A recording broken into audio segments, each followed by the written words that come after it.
Also, chat room, you can say hi YouTube now if you like. You try to not hype yourself up for adventure mode, but going into legends and picking some guy to assassinate will be fun. Well, I mean, you won't need to do it from legends. But yeah, no, I would say it's best to not get yourself excited for adventure mode and just realize that it's as weird, if not weirder, than fortress mode in a lot of ways. That being said, get excited for adventure mode. It's cool.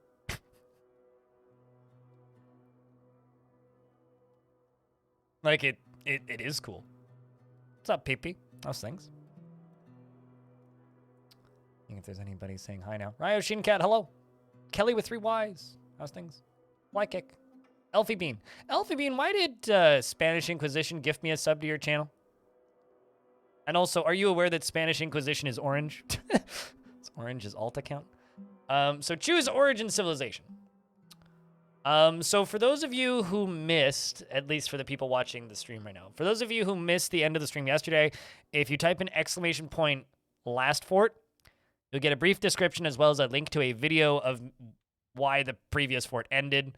I love now that when I select the accidental ceiling, it jumps me to the mountain home, which is actually right here, which is my previous fort.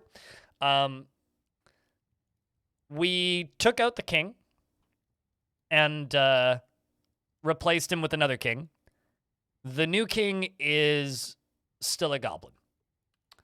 So our next goal is to,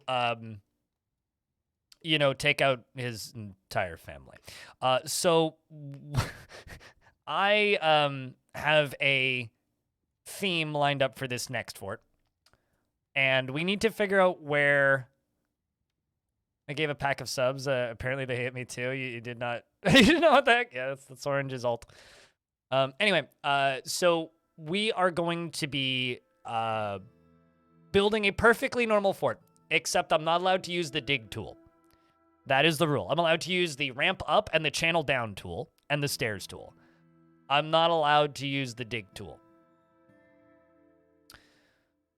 So that's my goal for this fort. I'm not allowed to use the dig tool.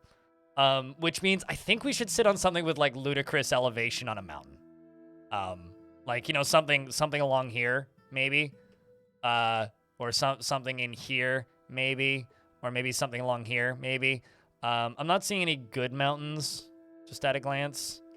So not too much hope of like mountain gnomes. But the purpose of this fort is war. We're gonna go to war with the humans. We're gonna try and like humans and goblins. We're gonna try and just fight all of this. So we're gonna I need somewhere with good materials for combat. And because we work on sparse, we're only gonna get 2. So it'll be like silver could work, silver and copper could work, silver and iron could work, just iron could work. So I need to be a little bit careful about where we settle. But it's going to be an open pit mine with weird constructions. Isn't that going to make digging for metal a pain? Oh, yeah. Oh, yeah. This is going to make lots of things a pain, but that's not the point. I don't care. Like, that's fine. I will live. I will get by. Don't be too concerned about me. Streamer will be okay.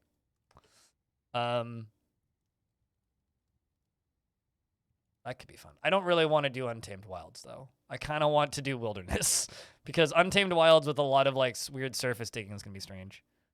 Somewhere with spiky elevation. Yeah, it's got to be on a mountainside, right? Like, it's got to be.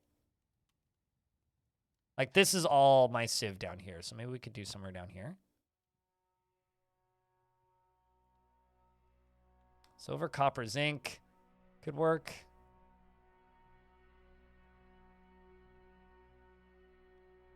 Aquifers are fine as long as they're not heavy.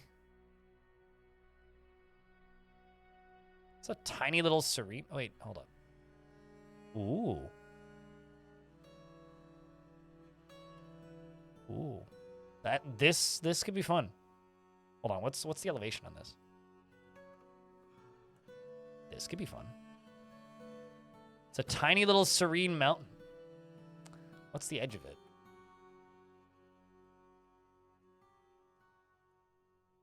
Not bad.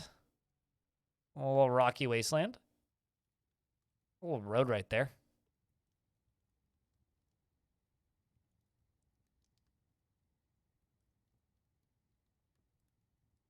I think every single one of the volcano maps on in this world just make the game crash, and I don't think that will have changed. I mean, I could try settling on a volcano, but I'm almost certain the game will crash. Also, the materials, there's only 2 of them on this continent, and both of them have, like, shit materials. So I'm not super keen on volcanoes for that reason. Also, we don't really need volcanoes. It is a tiny serene mountain. Means there might be gnomes. Like, there's one right there. But like I said, every time I've tried settling on it, it's crashed. I mean, obviously I'll be allowed to build up.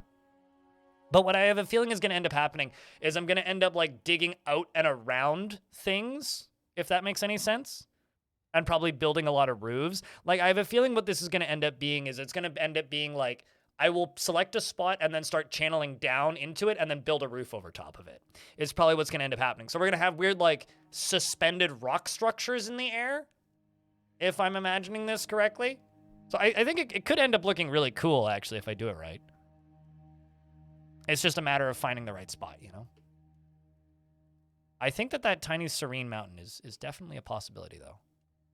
I was like, iron and flux, that'll do her. Like, that's all we need. There's a little bit of soil on the edge there. I can dig straight through the aquifer and be fine. Perfect for self-destruct lever. You know, not quite a self-destruct lever. I once made a defense... man, you might remember this because you've been around for a bit, I think. I once made a fortress whose entire defense was you'd pull a lever and it would cave in a whole Z level. It took a lot to set up the next one, but it was very effective. It was also super dramatic. It was like just like army of goblins would walk into an area and I'd pull a lever and just boom, just this huge explosion. Boreas, thanks for sniping out yet another gift sub at Erman1. Thank you very much. Enjoy the ad-free viewing, Erman.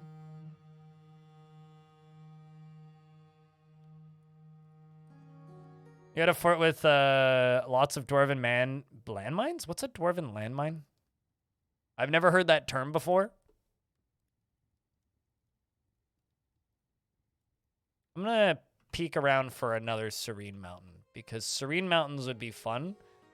Ooh, there's a serene spot. Serene mountains would be fun purely because we would get gnomes. I think Bulldale is a very funny name for a human place. This is just a normal serene spot. I don't really want to do very deep soil. That does have sand, though. Iron and gold. Iron, silver, copper, tin. It's all untamed wilds, though. Let's look at materials. Silver, zinc, lead.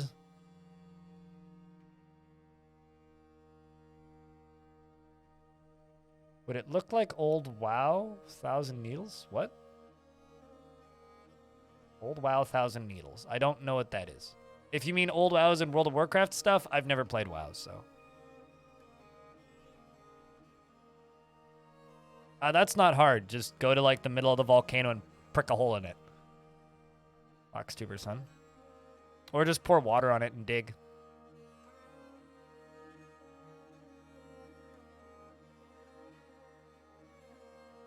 That could also be interesting, but it's untamed wilds.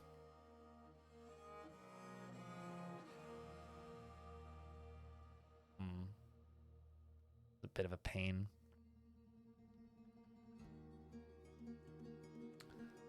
Dwarven landmine is a bunch of pressure plates and a collapsing ceiling.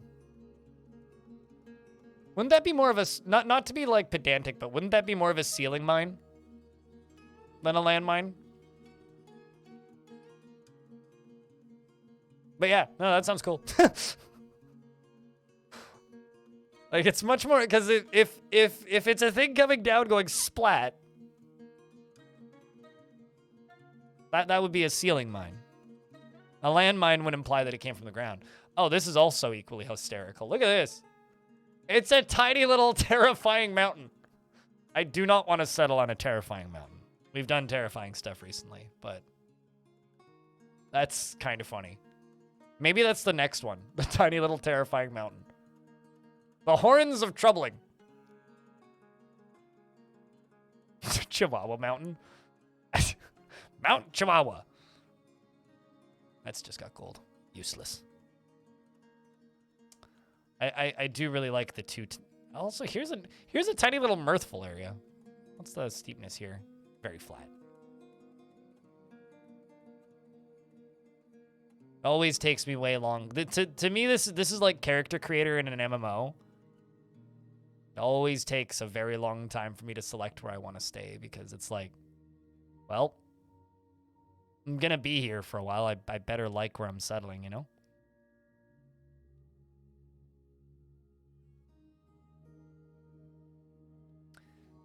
You just had a serene lake on, wait, what? Like, as in you accidentally flooded your fort? Wow, that's a lot of materials. Gold, silver, copper, zinc, and tin. And a fluxstone layer. Kind of useful, because useless, because no iron. But damn. Considering this is like a sparse area, that is a lot of material. Is there any iron up here? Okay, there's iron like there. Iron and zinc? I could do it. I could cross those two. Gold, silver, copper. Can make that work. Copper armor, silver hammers.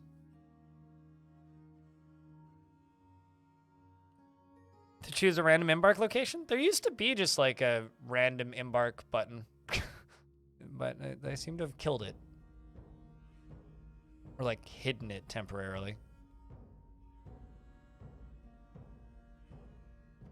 No, I'm very particular about where I want to settle. This could be a neat spot. Wait, really? How was there no cliffs there?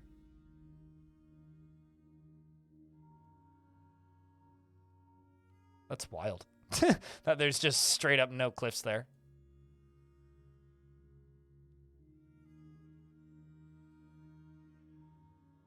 That doesn't come with the tutorial. You know, that might actually be where the button went. They might have just like repurposed it into being the tutorial button. Knowing Dwarf Fort, that actually wouldn't surprise me all that much.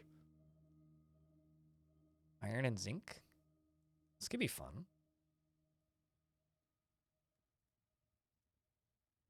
Kind of want more cliffs, though. So there is just that tiny little serene spot. I think that tiny little serene spot could work. The problem with the tiny little serene spot is it's not that crazy on the elevation.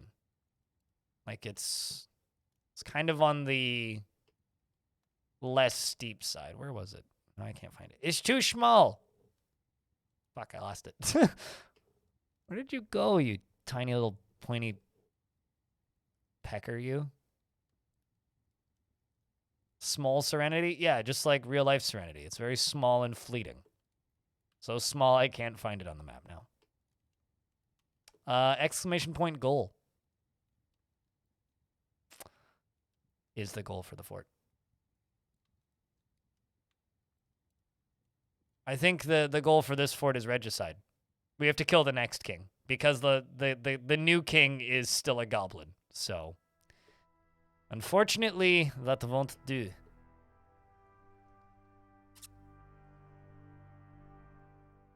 Only ramps. Yep.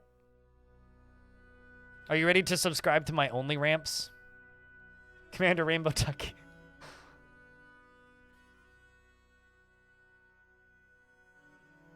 Someone's gonna make that joke today, so I might as well. Ooh, iron, silver, copper.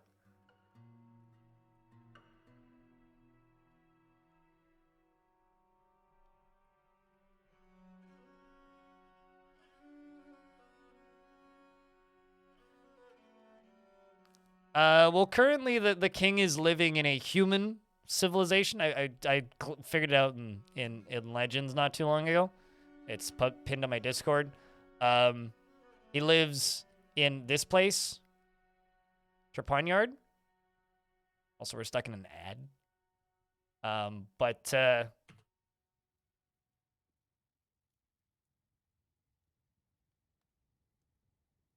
what's the word? Does oops all ramps have an off ramp?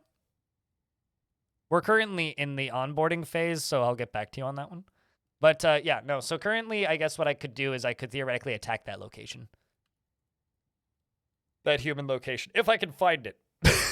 That's gonna be the tricky bit, is finding it, because there's a lot of human locations.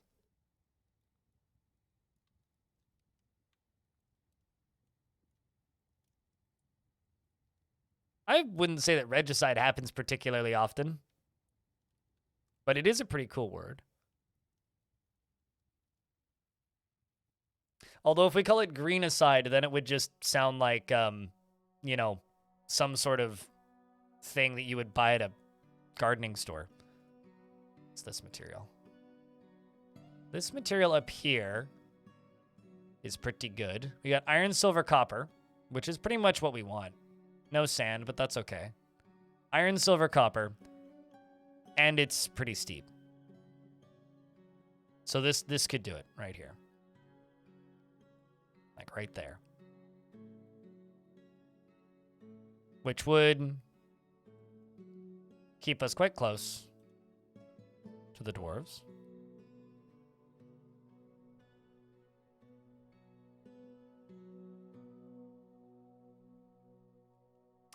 That might be the spot. Does that mean you're an old person? It might mean the internet thinks you're an old person. But you're only as old as the internet allows you to be. Or as old as you allow yourself to feel. Red Dragon, it's good to see you, by the way. And Sham 101 as well. And Spagless, hello. What's up, base? Are there a lot of new emotes? I haven't added a new emote since January.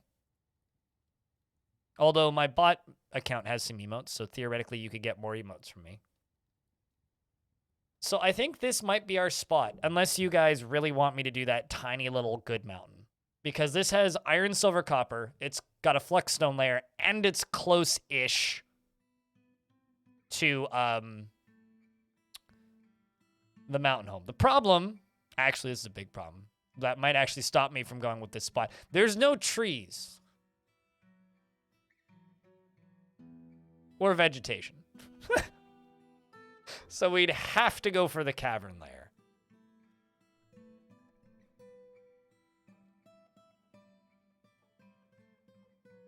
I can't dig sideways. Also, Freehold Boreas, thanks for gifting a sub to VoxTubersome. So yeah, I can only dig channel down and ramps up. I think it'll actually be fine.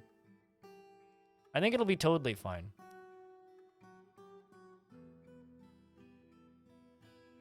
Especially like if I'm doing an open pit mine thing. Having an open pit mine that goes down to cavern layers could be, and I say this with like 15 exclamation marks. No, that doesn't, because you can just go down to the cavern layers. There. I say this with like 15 exclamation marks. Giant quarry going down to caverns. So I think that's thematically real cool, actually. We could have like a suspended fortress above caverns.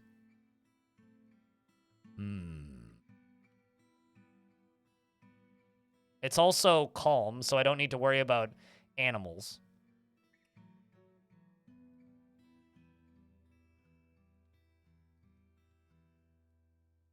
Oh, that would be super cool. But this is also a mountain, so I kind of doubt that, Rock Jitsu. I think we could do some pretty cool shit with that. So I think that's my spot right there. Right here. This little corner here. Right there. So basically, We settle right here.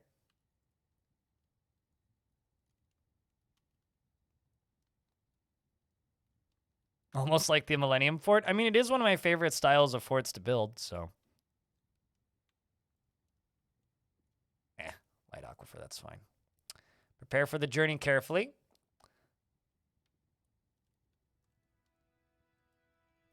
The actual, like, what's probably too easy for me? Well, here's the thing, right? Resurrecting, like, undead biomes are not that difficult for me. So it's all about theme, right? It's not about difficulty. Dwarf Fortress isn't difficult. It's obtuse, but it's not difficult. We're just going to embark with 7 miners because might as well. Big fan of spiral ramp paths. Oh, this is just going to be a big old fucking pit. There will definitely be ramp paths. I kind of have an idea of what I want to do for the front door. It's not quite a path. It's more of a road with ramps, rock jitsu, but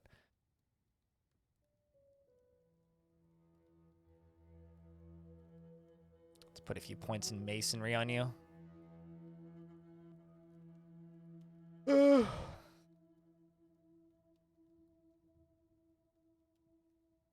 I think I'm just going to give these dwarves wrestling again. I did this with the last ones, and I was very happy I did, so I think we're going to do that again.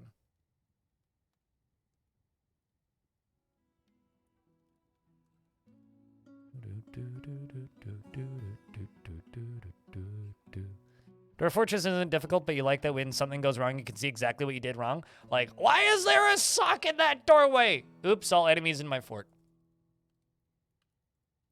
Classic. All right, so we're going to embark with 7 picks, I think. And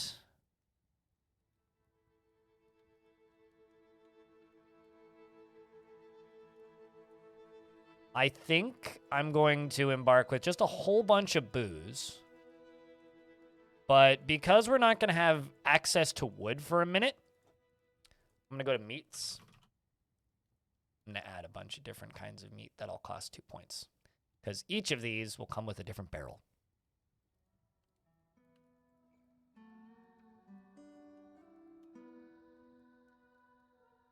Just so that I don't need to, worry about making barrels for a little bit. Still got plenty of points left. Let's grab...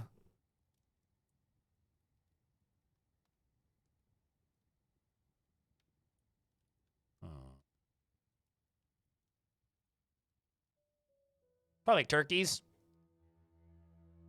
For the leather.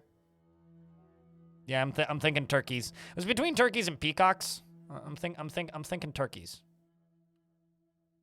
Assuming I can find turkeys. There they are.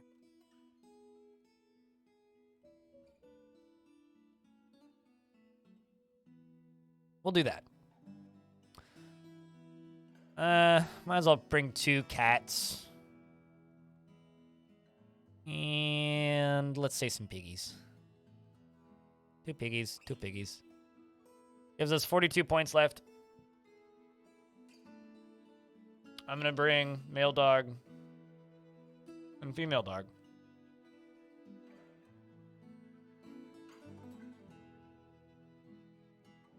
That puts me back into items.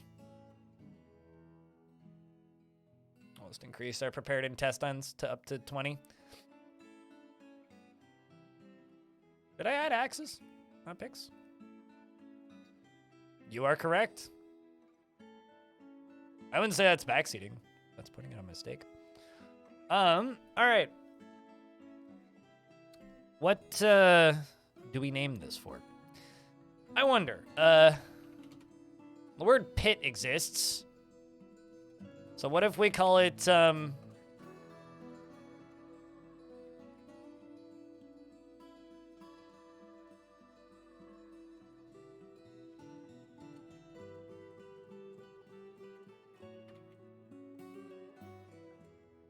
X-Pit. Limp Bizkit. But what if I pack a chainsaw? Then they might skin your ass raw. And, if their day keeps going this way, they just might break your fucking face tonight. So I don't know if I would trust a mountain home called Limp Bizkit.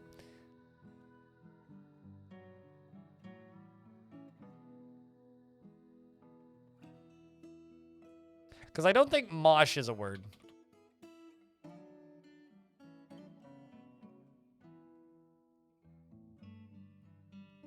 Apple pit. Bee pit. Sounds like bop it.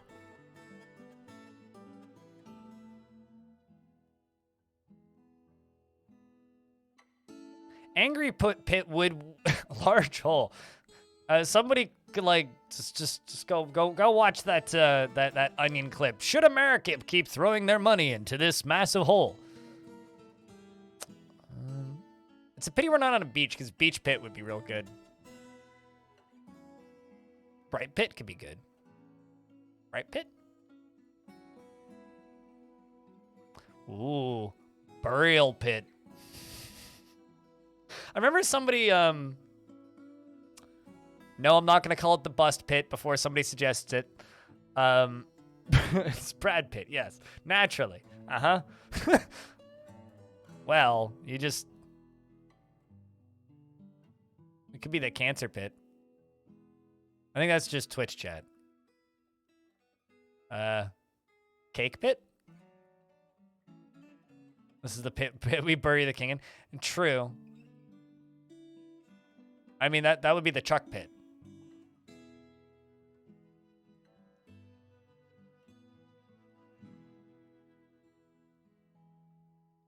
I have a question. Why do dwarves have two different words for cook? That, or why are these words listed? Oh, I see. It's because it's what? The singular noun in the present. Okay. It's a cook versus you got to cook. Okay. It's a bit useless to have those listed twice, though. We could be the cuddle pit. Do you guys want to be the cuddle pit?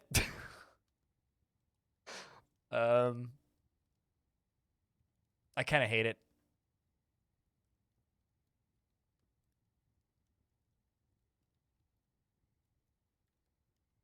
I kind of don't like it.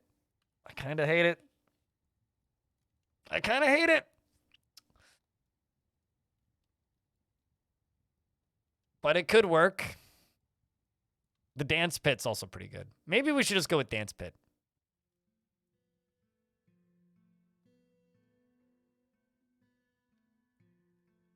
Dirt pit also works.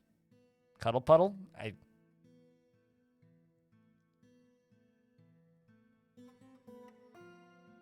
I think we'll use the word dance in the group name. The dung pit. How about we call it the dung pit? How about we fucking don't? See, here's the thing. I have this dumb headcanon thing that I'm stuck in, which is the name that is the thing of thing. So like the Pit of Ruin, that would be the group name. The fortress name is Thing Thing. So for me, fortress name is Thing Thing. Group name is the Thing of Thing. So if you have a name that's a Thing of Thing, that's we'll deal with that when we get to group name. We're just in fortress name right now. Pit of Orbs. I guess yeah, we could call it Orb Pit, which sounds like we're getting launched into orbit. Stone Dance. Ooh.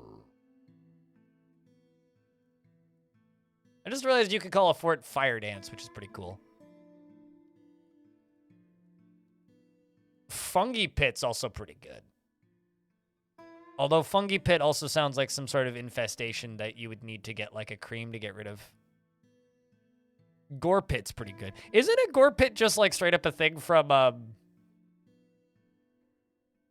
Doom?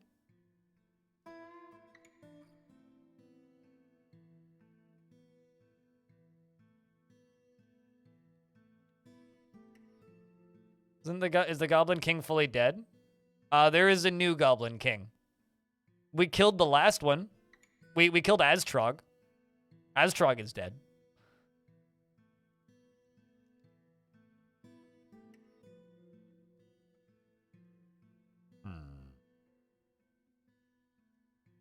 Could call it Moist Pit.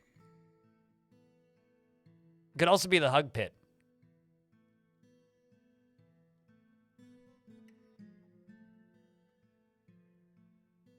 We also don't need to call it the Pit. We could go with a different subtitle.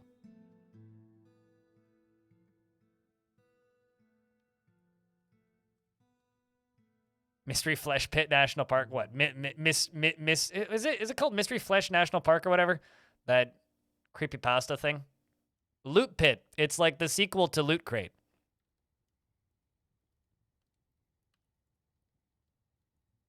I've definitely stepped on that before. But the fact that I could call it Man Pit is terrifying to me.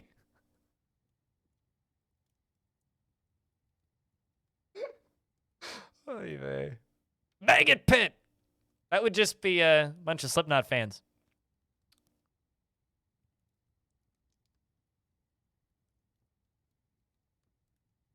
Meat Pit's also pretty good.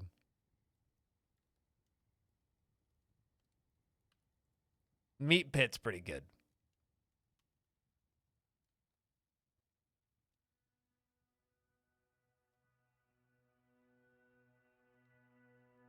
I'm kind of leaning Maggot Pit.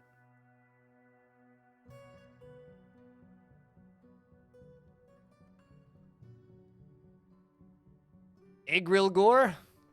Meat Pit? Are you trying to get me demonetized? Again? Rocket.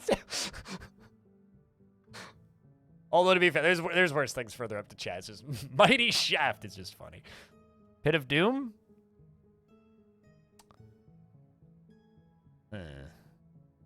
Noble Pit.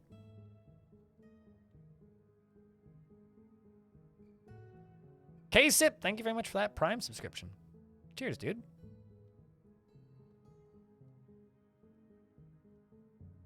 Puke Pit. Yeah, I think we're going to go with Meat Pit. I really quite like Meat Pit.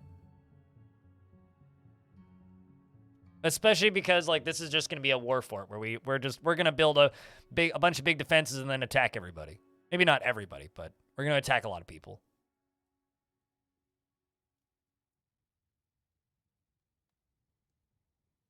I mean, we could just call it Skull Pit. Which is also like a pun because we're sculpting the, we're sculpting it. But yeah, I think we're going to go with Meat Pit. Meat Pit is the name of the most staff. I read that as the most stuff initially. The most. So we'll call it the bloody. The most blood. No. Bloody. The bloody blood. No. We're gonna call it the bloody.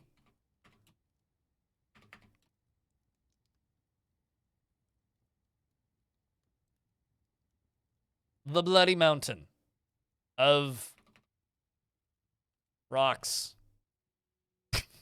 I don't know. Bloody mountain of dance? Meat? Nah. It's not gonna be raining blood, so.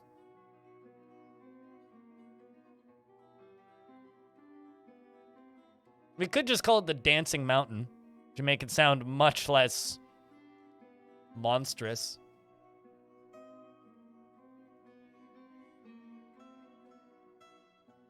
Someone named Blood Odin definitely would want me to call it bloody. I think you're being paid off by Big Blood, making all these meat and blood suggestions. I see where you're coming from. My family of 4 is going, I'll take the wife, kids are migrating to Meat Pit. Yeah, we're moving with Meat Pit with my kids, Urist, Toasted, and Urist, and my wife, Urist, and we're all moving to Meat Pit. It'll be a great time. It's a new fortress. It's a group called the Bloody Mountain of Dance. Let's name it the. I don't think mosh is a word. Like, yeah, it's not. So I could call it like the Mush Pit.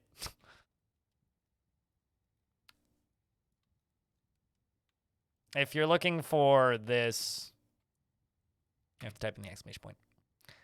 How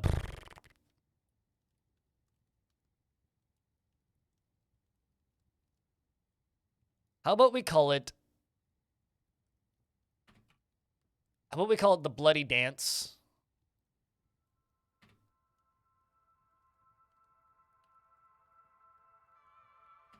Man, I want dwarves to be a word.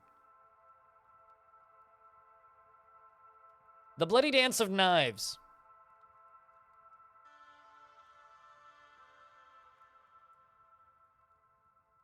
Knitting. The Bloody Dance of Knitting. We should go with the Bloody Dance of Knitting. Too deep? Bloody Dance of Justice? Bloody Dance of Justice.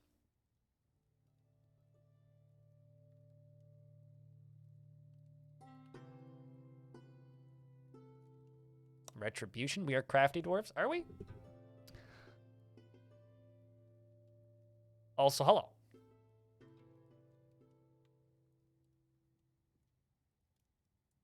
The Flesh of Knitting. I think we just named your next group. Rock Jitsu. Bloody Dance of Bruise? Bloody Dance of Retribution. Let's see how that looks.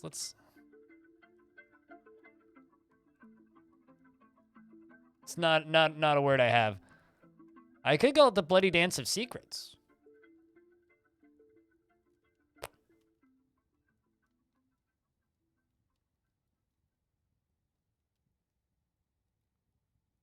Bloody Dance of Warmth. A lot of these are like goblin words. Things like vengeance, anger, evil, death. All that stuff. Justice works, though. We should call it the Bloody Dance of Breakfast, chat. Bloody Dance of Lust. Bloody Dance of Biting. The Bloody Dance of Forever. Bloody Dance of Wars. Bloody Dance of Treasure. Bloody Dance of Stars. Smoothness, salt, rages, peace, nails, mead, leaves. The Bloody Dance leaves. Laziness. Yes. The Bloody Dance of Kings. Ooh.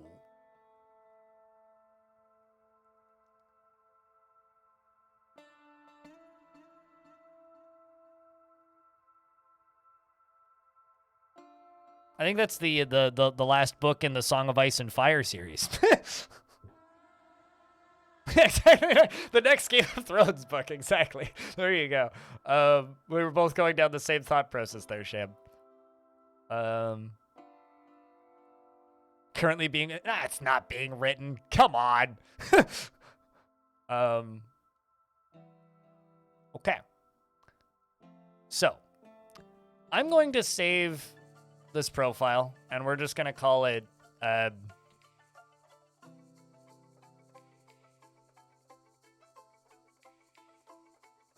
No wood, embark easy.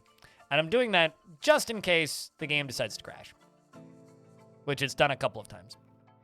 As for our symbol, the symbol, obviously, is going to be dwarves.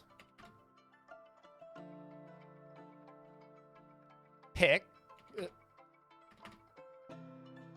Where's item? Object. A pick. And a shape. Mountain. Dwarf is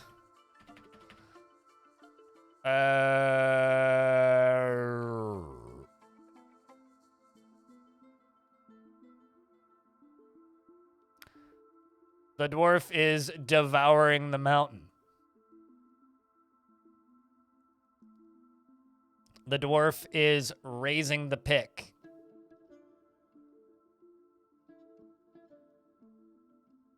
The mountain is being mutilated. Object. Nope. Shape. A shining sun.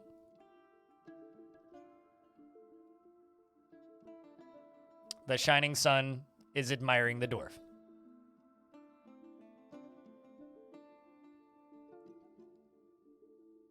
Please no, Saber. Just please no. Don't ruin my cool stuff that I make.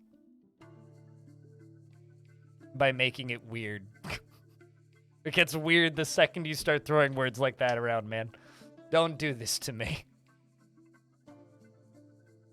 The pick is for their teeth. Hello, Wally. It's good to see you. Hope you've been well. This is going to be called, the... Blood Odin, thanks for the 5 pennies. And I think also the first bits of the day. So I missed some earlier. Yeah, no, first bits of the day. Cheers, man. We're gonna call it it's currently the big light ring. The big moist home.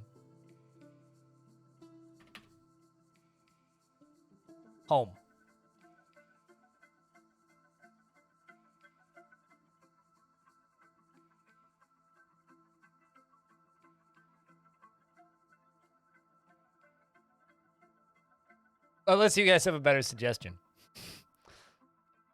Where are all the bits, chat? I don't know. Good question. Ups and downs trending up. This season sucks. It's the worst season of the year. It's the part where like the weather is too shit to be nice, and also like the everything is just slow. Everybody just had to pay taxes. I hate this time of year. It's the worst time of year. Moist home is next to hard home. And then when moist home and hard home hold hands, they make baby home. Is this how this works? Thanks for the 20 cents, Blood on it. And Moogie, you used to be rich. Chat, can I get a round of beers? Because Moogie used to be rich. All right, so I don't like this name. This name was just kind of a joke. So I'm going to hit the random button a couple times. Blockaded Law. Thanks, Jerry Gord, for the... Oh no, I'm out of bits. $10. You're out of bits. God, I wonder why. Weird. Thanks for the $10, dude. So I think we're going to go with the...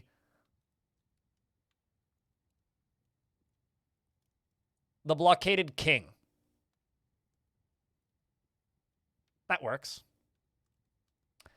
Twitch, who gave you the right to turn on returning chatter highlights? I recognize people's names. I don't need you to highlight people and be like, this person's here for the second time. Well, if they're not here for the first time, they're obviously returning. This also means that Jazz has the advantage now. You realize this, right? Jerry Gord, because you did say that you're out of bits. Also, Freehold Boreas, thanks for gifting a sub to Rednass. Cheers. Excellent. And thanks for the $10, Jazz. So we're going to be the Blockaded King, I think. Actually, could I be the Blockaded King Pit? Ah, come on. Bits. The Blockaded King Pit. Instead of being kingpins, we're a king pit. That's the name of our image. We're gonna bury some kings. This is an image of a dwarf, a pick, a mountain, and a shining sun. The dwarf is devouring the mountain. The dwarf is raising the pick. The mountain is being mutilated. The shining sun is admiring the dwarf. Blood Odin, thanks for gifting out a sub. And Darius, thanks for the $1. So that's this. And thanks for gifting us up to Rock Jitsu. All right. That's our starting 7. And an ad's about to run, so I'm going to wait for that. Don't threata. Don't threata? Who's threata? Thanks for the $50, Jerry Gord. We've got a contest to see who can butter up streamer the most. But thank you, Jerry Gord. Cheers. We're going to wait for this ad break to run through, and then we will embark. Or rather, I can just click this button now.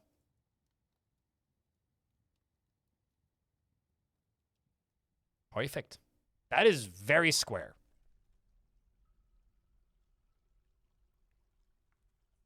But seriously, thank you very much. Means a lot. So the accidental ceiling rises again. Rises again. From the ashes, we rise again. Square pit. Well, it's not going to be very square by the time we're done with it. Good luck for new fort. Hell yeah. Suited, thank you very much for the 71 pennies. And Brodoon, thanks for the $1. Cheers, man. It was supposed to be a don't threaten me with a good time, but phone paired it with the TV.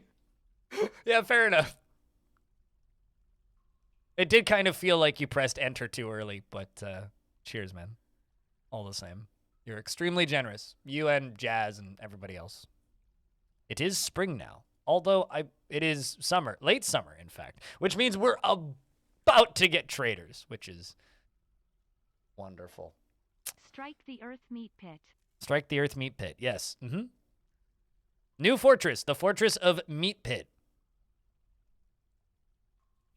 Which, okay, so because we're called Meatpit, we have to have a pit with spikes at the bottom, right? Like, naturally. In order to get into this fortress, you have to walk across a great pit that has spikes in it at the bottom, right? Like, that's how this goes. A dwarven outpost. You have arrived after a journey from the mountain homes into the forbidding wilderness beyond. Your harsh trek has finally ended, and your party of 7 is to make an outpost for the glory of all Kuth and Ging is, which is the accidental ceiling. There is almost no supplies left, but with stout labor comes sustenance, whether by bolt, plow, or hook. Provide for your dwarves. You're expecting a supply caravan just before the winter entombs you, but it is summer now. Enough time to delve secure lodgings. Ere the dingoes get hungry. A new chapter of dwarven history begins here at this place. Igril Gore. Meat pit. Strike the earth. All right, well, so there's a problem. Let's explore this map a little bit. Okay, this is pretty cool. There is 2 problems with this spot. Problem 1. There's no water on the surface. Problem 2. There's no trees on the surface. We expected both of these, or I did. For those of you who were paying attention earlier, cannot manually dig. So I can't, for reference, I can't use this tool, okay? I have to use these 2. I haven't decided if I can use the stair tool. I'm currently leaning no, I can't use the stair tool. So I'm going to try to not use the stair tool as well. Meaning stairs will have to be manually constructed and everything else will be ramps. Fortunately, there is something very useful here. There is an aquifer, so I'm not too worried.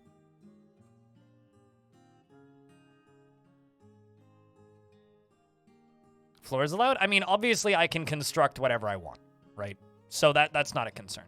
Construction is not an issue for me.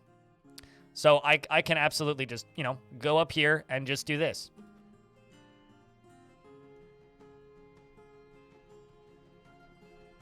Dwarves can go up top and begin mining. So we're going to need to get down to the caverns before we're actually going to have any, material that we can really do. What was that? Wild yaks and a peregrine falcon. Well, that's kind of cool. So we need to jump down to our expedition leader here. So yesterday, right towards the end of the stream, thank you very much for the hype train chat. You guys are very, very kind for the $74.96 in bits and the 2 subs. You are extremely kind. I will be turning on rewards in a second for redemptions. However, before I do that, I'm going to click this button. And now I'm going to do that. Gimli, what kind of dwarf would you like?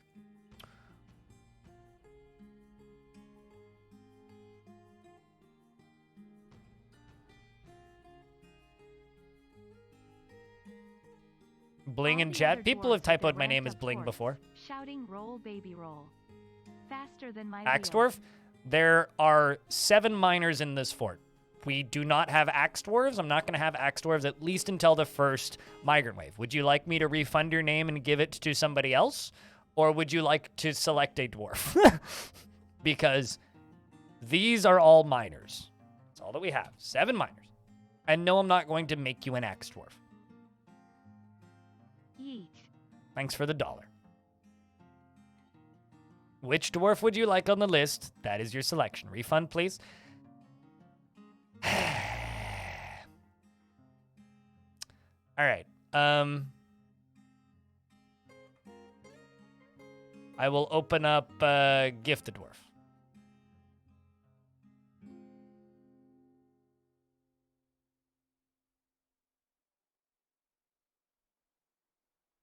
Wood cutting? What wood am I going to cut? Exactly.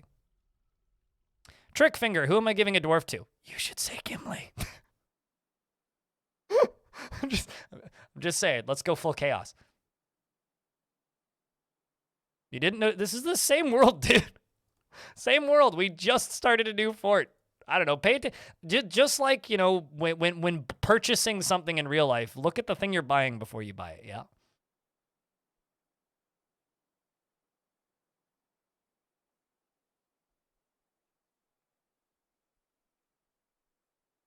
Gimli, not an axe dwarf. All right, so Gimli, you're getting this miner, courtesy of Trick Finger.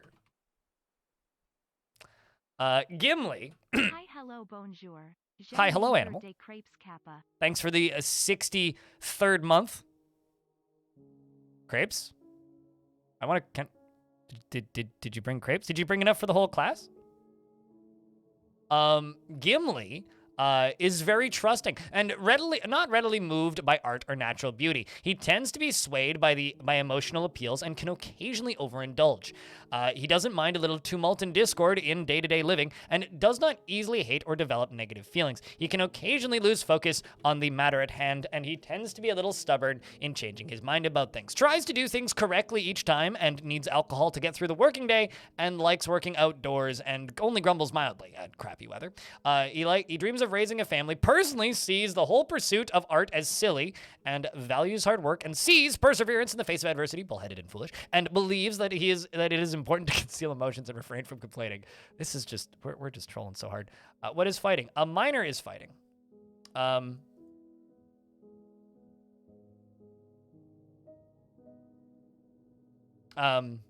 Probably fell off a ramp while that got dug up from underneath him.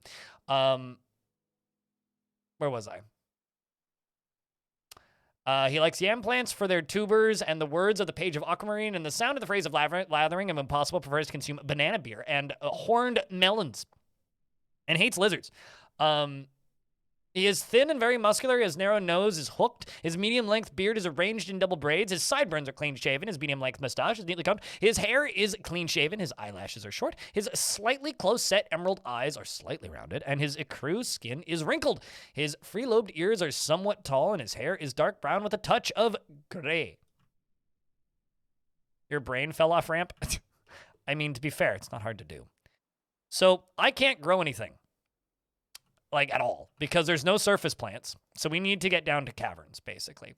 I'm kind of digging this out because I'm just kind of having an idea of what this fort's gonna end up looking like, and I think we're just going, because, like, I don't like this square corner, ugly. So I'm going to literally just be channeling out this entire thing straight down into this square corner. But yeah, I can't grow anything because there's no surface crops, and, there's also no dirt on this map. I think there might be dirt down here. But let's see how deep this map goes. Goes down to layer -17. Okay, and how high does it go? Okay, so it goes up quite a bit. That's not that deep. Like, it's deep-ish, but it's not that deep.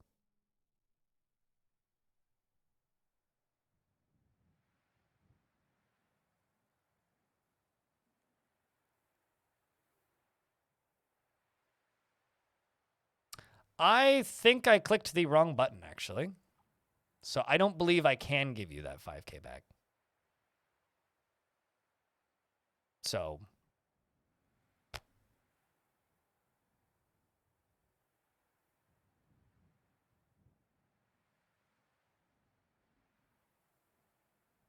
So unfortunately, I think you're out 5K.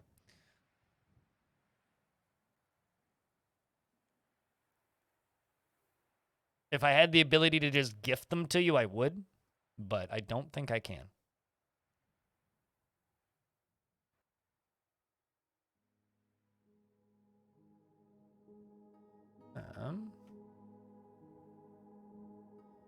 Kind of hoping we're going to hit some metal, but also not super expecting to. This is a barren wasteland. Jesus.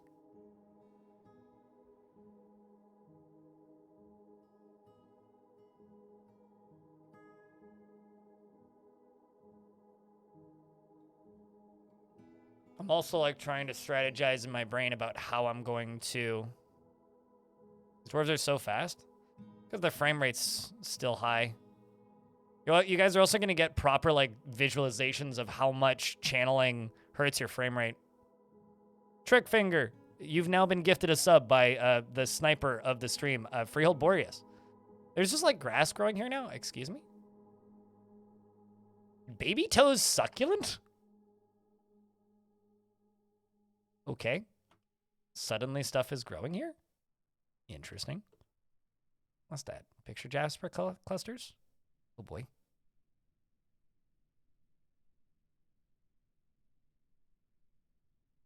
Actually, before I do this,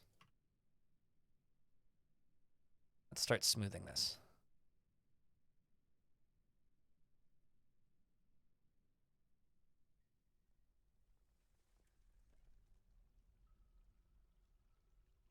Yeah, it's growing dirt. Seems that way.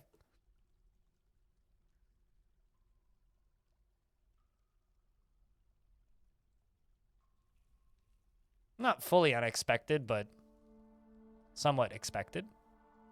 Now we find out. Are the saves still going to take 10 billion years? How hard is a wilderness start? Easier than an untamed wild start. Harder than a calm start. But, I mean, it's not difficulty. It's just what animals show up, right? So, untamed wilds, you'll get agitated giant creatures. Wilderness, you might get some giant creatures, but they won't be agitated. Calm, you will just get normal small creatures, and they'll be easily huntable.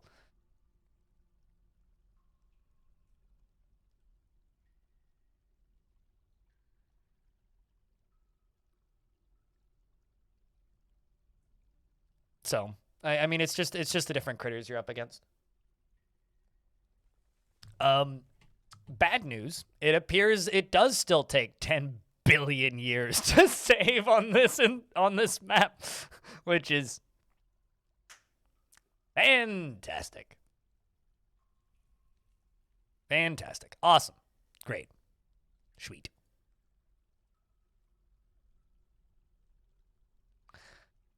I just received an email, and I'm sure this is video games related because it's from a video games PR person. But I'm just going to read this headline. Join the Falling Screaming Chicken campaign. No. But also, that's really funny.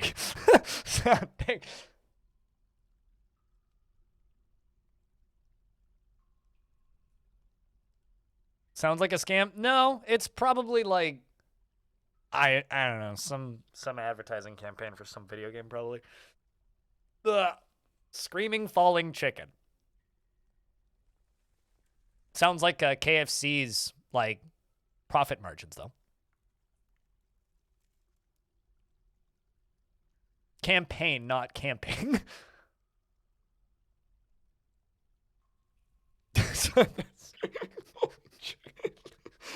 Maybe. Doubtful though.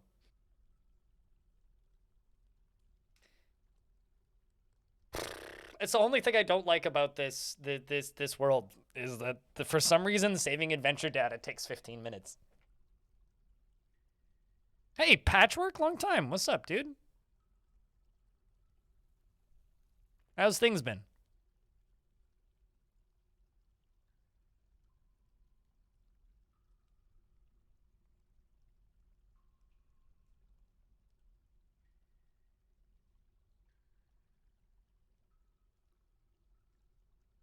Also, I don't think I've said hi to you, so hello, a crinkled paper and sedentary hobo. You wonder if there's just a billion kobolds running around making the saves long? I hope it's like some legendary kobold somewhere that's like extending my save time, because I would be totally okay with that. Frankly, if anybody's going to steal my CPU cores and like make my game take longer to save, um, it better be a kobold, frankly. It better be a kobold.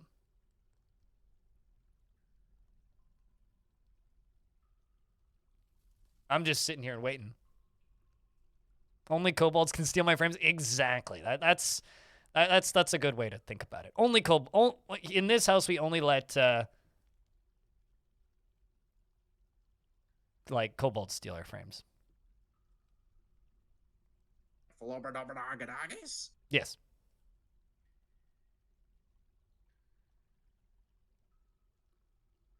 It's kobolds all the way down. Kobolds in my CPU. My favorite Dwarf Fortress minigame. It's better than gremlins in your CPU. What's up, Huxley? How do you get to the caverns if I can't dig? I can dig. I just can only ramp. Also, we did a fort where I couldn't dig. And in the fort where I couldn't dig, we just built stuff out of wood and didn't go to the caverns. How's the Steam version been so far? I mean, it's still got its Dwarf Fortress-y quirks. Like, it's not as accessible as I think some people want, but it's good. I like it. It's an improvement on previous versions. It still takes forever to save sometimes. Can you remove ramps? Yeah. So I just can't use the dig tool, and I can't use the construct or the designate stair tool. It's going to force a pretty neat looking series of pillars, I think.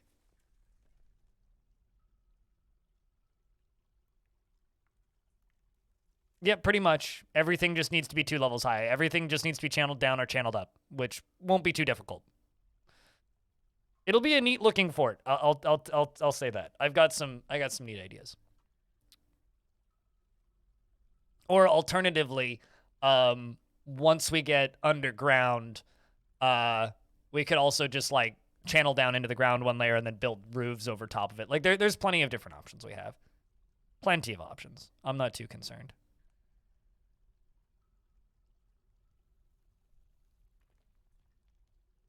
But this load time is concerning.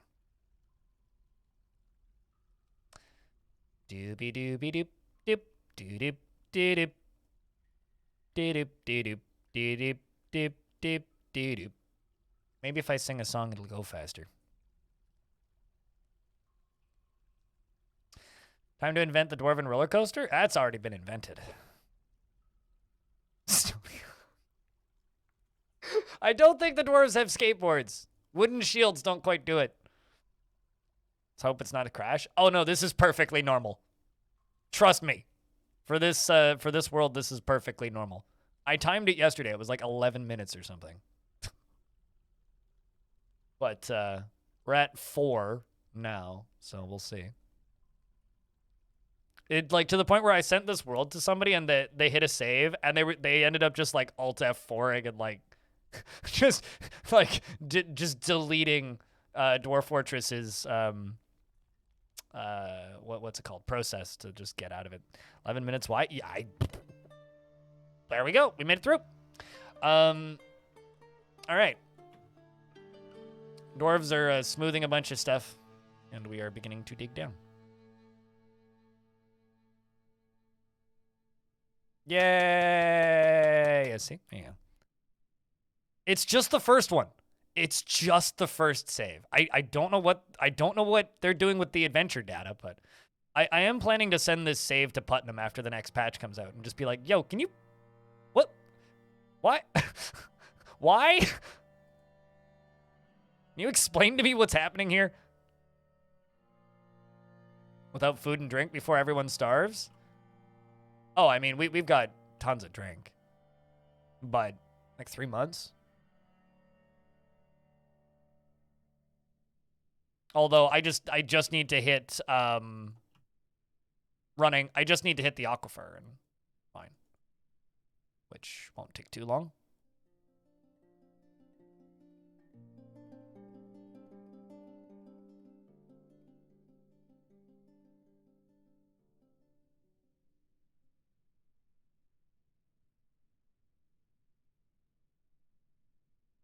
But yeah, no, it's literally just the first save of the day. So it's just a matter of making it through that first save, and then we're just fine after that.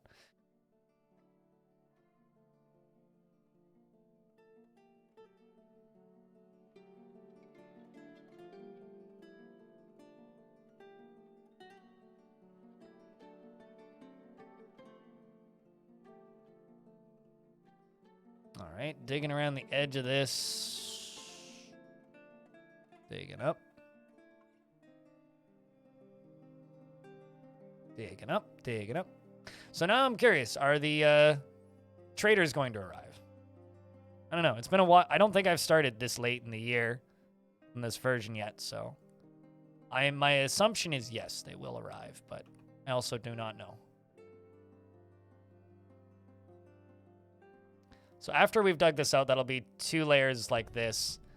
I think we're just going to channel underneath it with the next one. Do I have a depot? No. I also have nothing to trade. I won't trade with them regardless this year.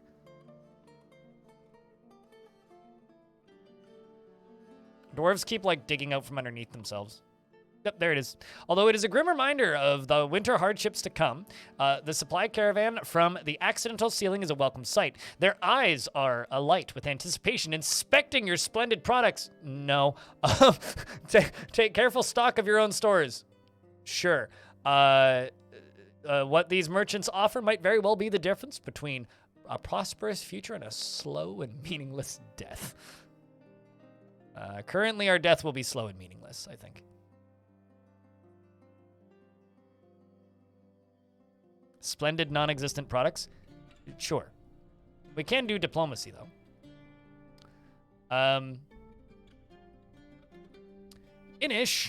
English, the outpost liaison, meets with, so Broduin, are you here? You're the outpost liaison. Yeah. Anyway, I am your liaison from the mountain homes, because you did name them yesterday, right? I'm your liaison from the mountain homes. Let's discuss your situation. There's much to share. Bring me wood, please. It's a shame Anger Forest fell. They want bracelets. Let's see. Is any of the other traders named? No, just Broduin. There he is. Good snipe on that outpost liaison.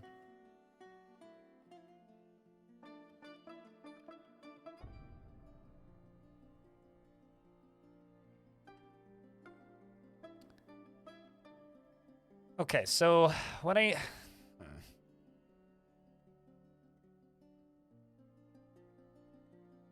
guess on the next one we just need to dig in directly. Guessing I'll have to do scaffolds if I want to smooth above.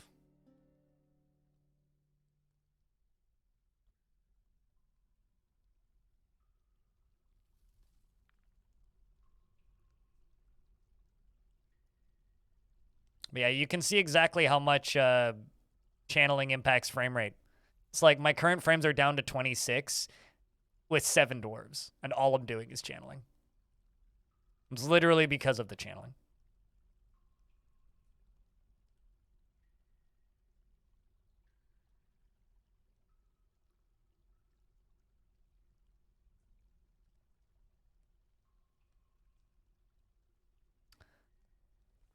This is also a pretty cool peak over here. Maybe we'll have to do something with this. Although it actually looks natural up until the bottom, which makes it better.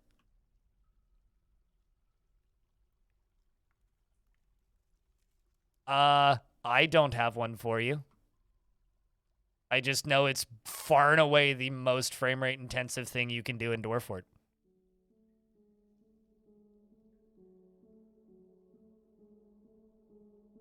No, Waterlungs was very successful.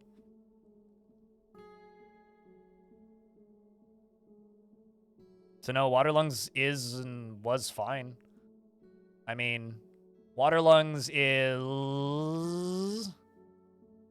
Yeah, it has a population of 1,000 still. And then the last fort that we did, which is Danger Caves. Danger Caves has 300. So Danger Caves is also doing quite well, which is our mountain home. It's exactly the same as mining. The only difference is it knocks out 2 layers.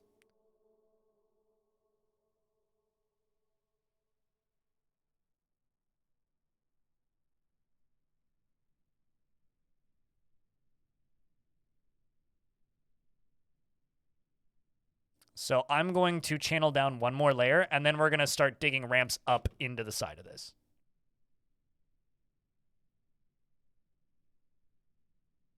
You had to go to the grocery store for some beers? That is an emergency. I hope that you had a safe travel to and from, and I hope that you acquired brews of the highest quality.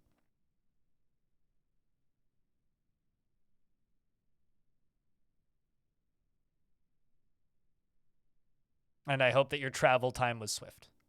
So we've got Keelanite. That's kind of fun. We could make clay. Make clay bricks. If we get, like, you know, lava. At some point.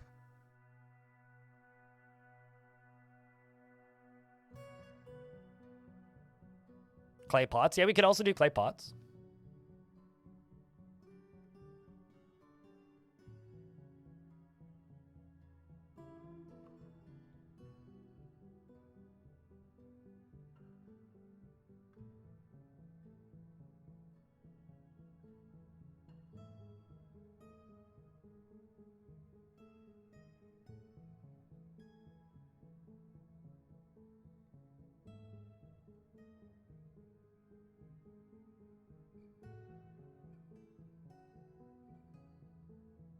Let's just do this kind of thing.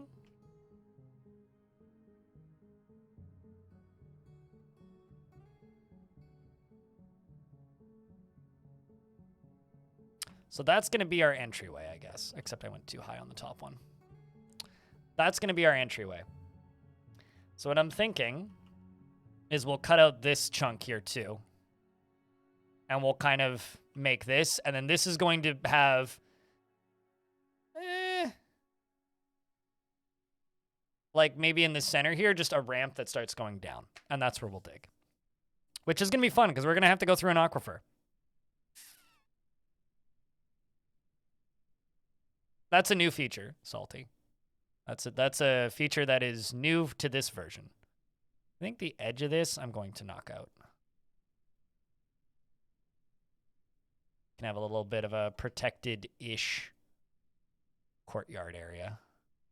Once I mine it out, I can't put it back, right? So I think this is going to be an open pit here. We're going to go around the outside here and knock all this down. Oh, yeah. Well, assuming we go to adamantine. But yes, digging out adamantine theoretically will be a lot of fun.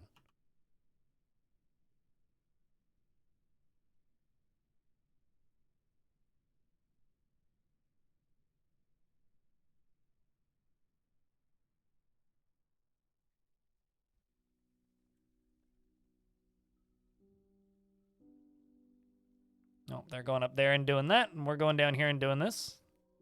Makes you want to start a new world? What? Why? Because watching somebody else start a new fort is just that engaging?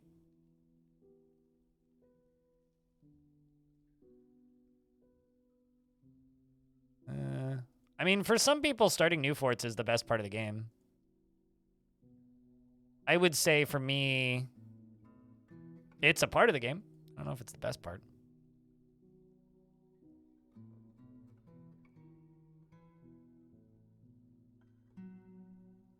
I will say that I generally just enjoy repeatedly playing the same faction more than starting new worlds.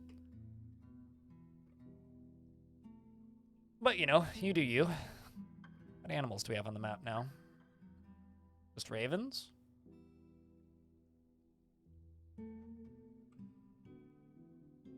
It's all about possibilities. True. We found wood opals and onyx opals. Oh, great. Some migrants have arrived. Just what we need. Not really. So we've got a woodcutter, an armorer, and a clother. None of them named so far. Let's see what the population goes up to. It's 10. Okay, so we got a woodcutter, an armorer, and a clother. Average about 5 years. I mean, that's fine. I think that's kind of about where, like, Dwarf Fortress shines its best, you know? About 5 years of time. And then once you get tired of that new world, or that world, then, you know, then you adventure into some legends for a little bit, and then if you don't find something else that's interesting, then go start a new world.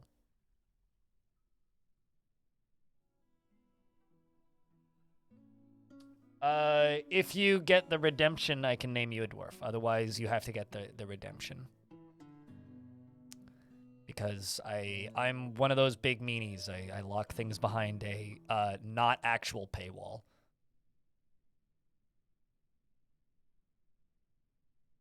Dwarves must be real happy at work.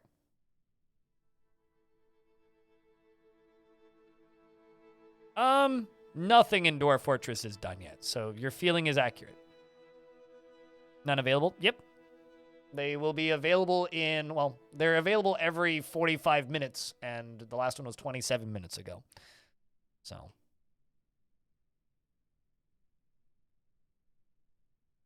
I mean, it's basically a lottery to get a dwarf named after you. It's basically a lottery.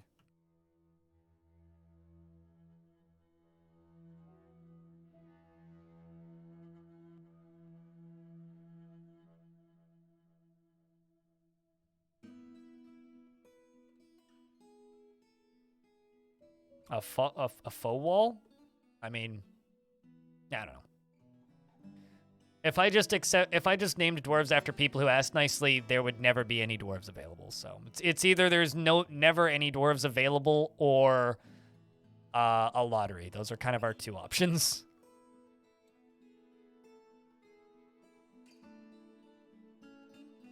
Yeah, I know what you mean. Hell, I know what you mean. But, you know, if you ask nicely, someone might gift you one too. Because there's technically 2 lotteries, right? There's also the gifting thing.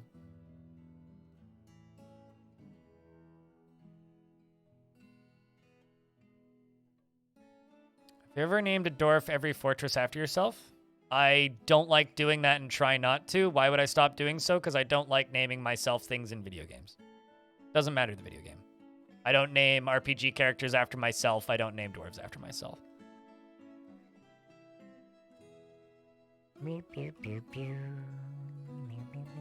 I just never have. I don't know.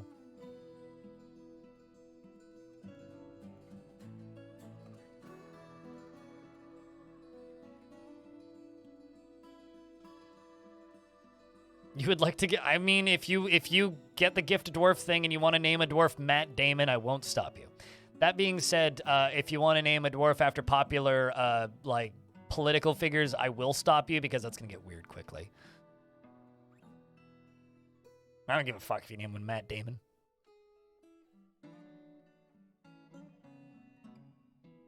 Politics is fine. I really don't want to name a dwarf Trump, basically.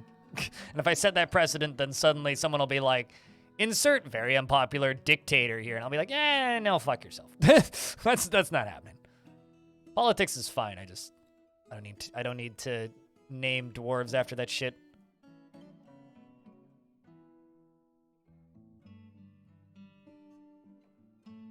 You will name your dwarf Grumbus, get a gift to dwarf, and gift the dwarf to the name Grumbus.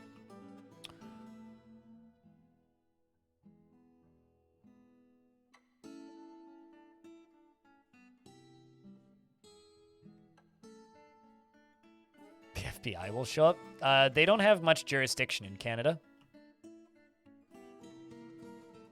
So not really something I need to be concerned about there.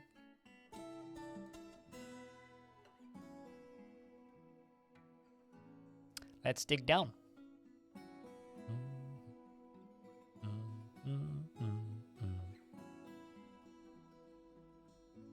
Next time you gift a dwarf. All right. I don't know why you would waste your points like that, but I mean, you do you.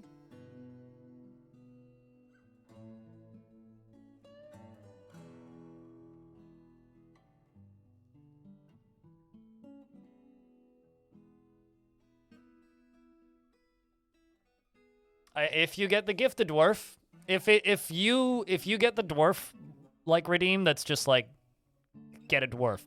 Then it's named after you. If you get the gift dwarf, you can literally give it to whoever you want within reason.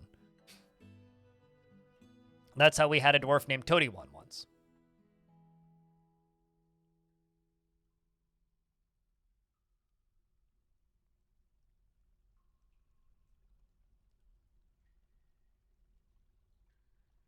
All right, so here I'm going to make, let's say, 3 stoneworkers.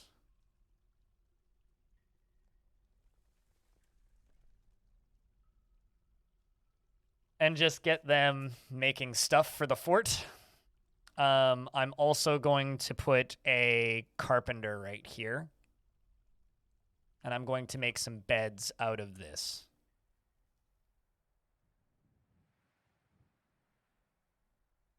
I'm also going to pasture my animals right here. I don't know if they can graze here, but if they can, that's nice. Not that much of them need to graze, specifically just the horses and the axe and stuff.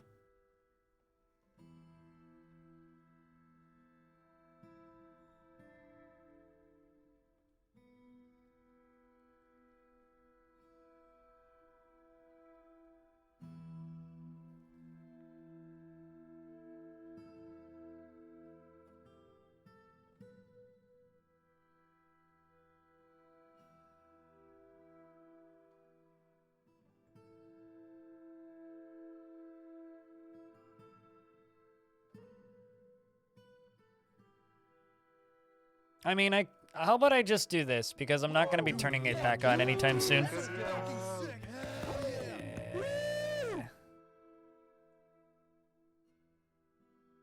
Rewards and challenges. I will just delete the Show Me Your ASCII redemption, because it's not coming back until they let us zoom.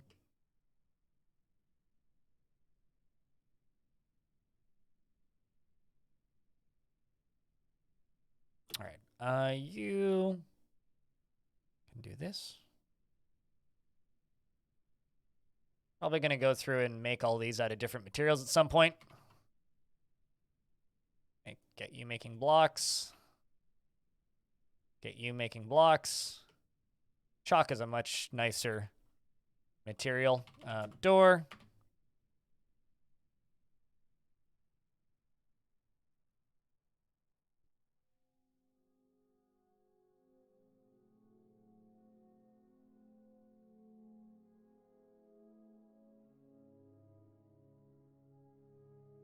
We'll do thrones after, and then let's make bed. Bed. Actually, we'll just make beds until we run out of wood. Hey, casualty.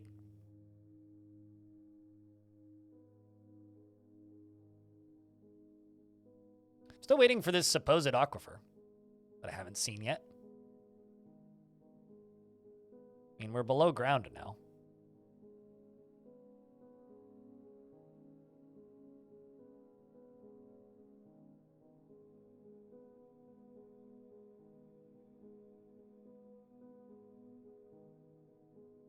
Yeah, so I can only dig with ramps, and the goal for this fort is to kill the king again. We're gonna go to war with the goblins, and probably the humans too. Although I would like to stay friends with the elves purely because they have giant jaguars, and I really want danger floofs. Real bad. Why am I smoothing? Because I'm channeling, so once I dig through this again, I'm not going to be able to go back and smooth it. So I only have one opportunity to smooth this without building scaffolding. I'd be okay with the caverns being all aquifer because we have this huge mountain to dig around in. And I need water anyway.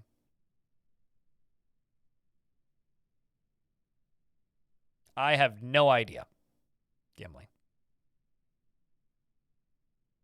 Exactly the changes that Tarn and Zach would like to make are the changes I would like to see.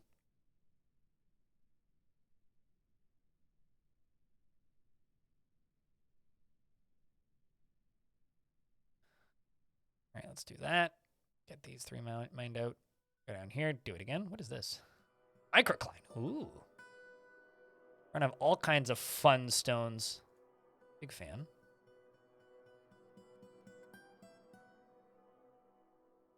I mean, there's a video I uploaded on Sunday that talks about the things that they are planning for adventure mode, so you could just go watch that. I mean, like, their improvements are all listed out, the things that they want to do, and then other things are just, like, question marks, and I don't, like, we're talking about something that's a year out, so, like, I don't know. Ask me that once we've seen some of it.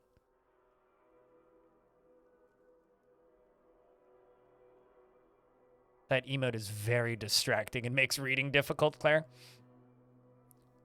Also, whenever I see emotes like that, I am impressed. Not because the emo's good or anything, it's just Mario dancing, but the literal second Nintendo figures out that people are rampantly stealing their assets for Twitch emotes, the day they figure that out, a lot of people are gonna have a rough time. Okay, so there's just like an image here forever, I guess. Okay, well, it's gone now. Whatever it was. It's just like, don't ever tell the Pokemon company how many people have stolen their assets for Twitch emotes. Just don't overuse it, is my request. Just like all animated emotes. That or I can just like manually block it so I can't see it if you use it too much.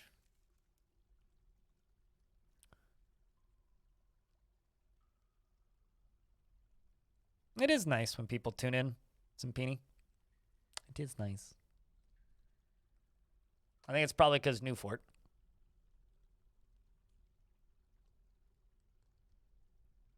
Well, I mean, we're still down like 80% from December, so I don't know. Numbers go up, number go down. I haven't done anything differently. I have the largest emote variety you've ever seen. Really? I don't have that many emotes. I mean, I have a good number, but Cooler's a very good artist, though. No, I can build floors. I can construct everything. I can only dig using these two tools. So everything is going to be at minimum 2 Z levels tall. Like, I could just start digging into this wall, making ramps go up.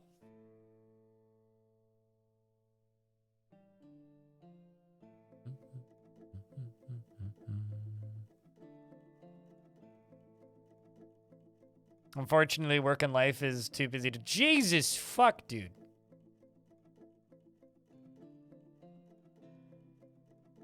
Jazz intended to gift 2 subs, but accidentally tapped 5 on his phone first. What are you doing, dude?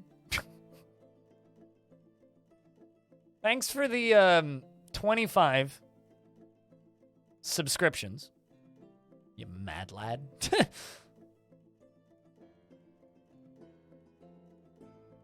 Absolute mad lad. Corvius, hello. It's good to see you. You got a lot of people for like 3rd and 5th months in there. Crazy person. All right, let's jump up here, take a look at you. Let's do thrones.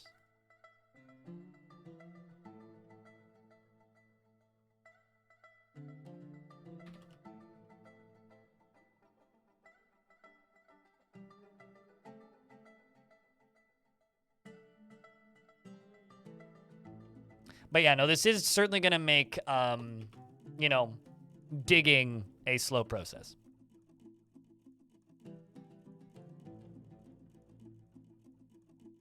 Oh no, the view count is down 80%.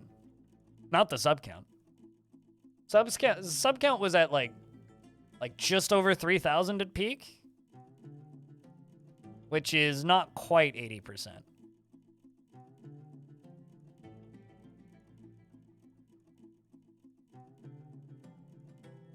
I mean, a lot of Twitch streamers wouldn't even really say anything, or they'd do like a backflip.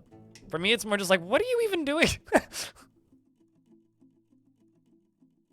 I've already made minimum wage today. We're good.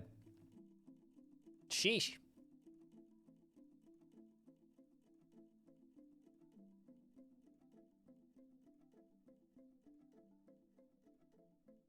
Also, thanks for the $1 in there, Darius. I saw $1 fly by, so thanks for that as well. Yeah, no,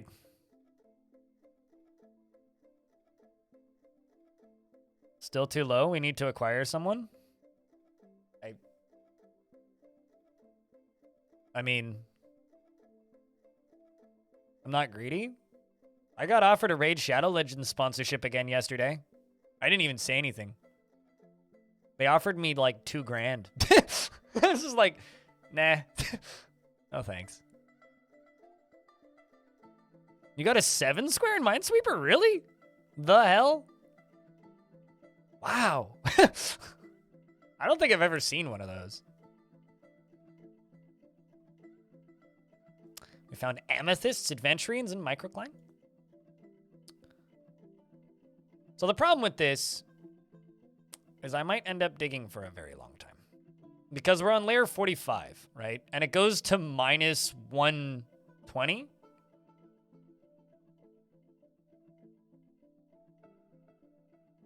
Every single stream. Gimli.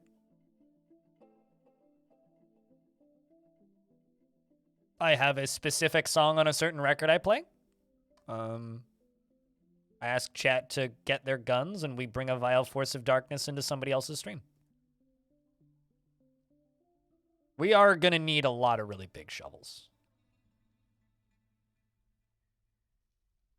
It is not possible to have no caverns. The caverns are guaranteed to be there. The actual question, though, is it going to be even going to be possible to get rid of all of these boulders? We're going to have so many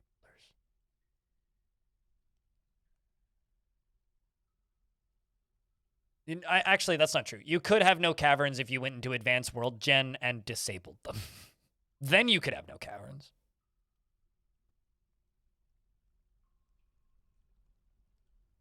Yeah, what Claire said.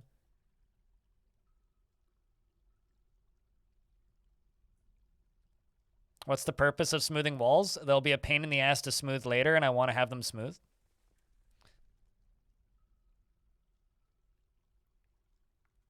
Found hematite.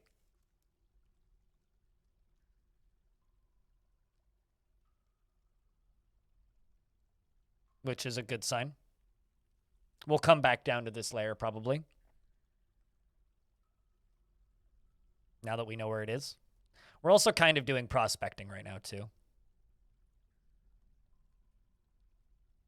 Auto channel hematite, smiley face. Yeah.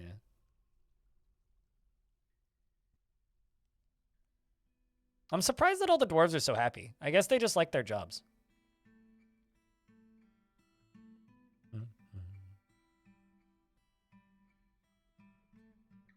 No, you're not. It'll annoy me if I don't smooth them now. Wow, what? Oh, right.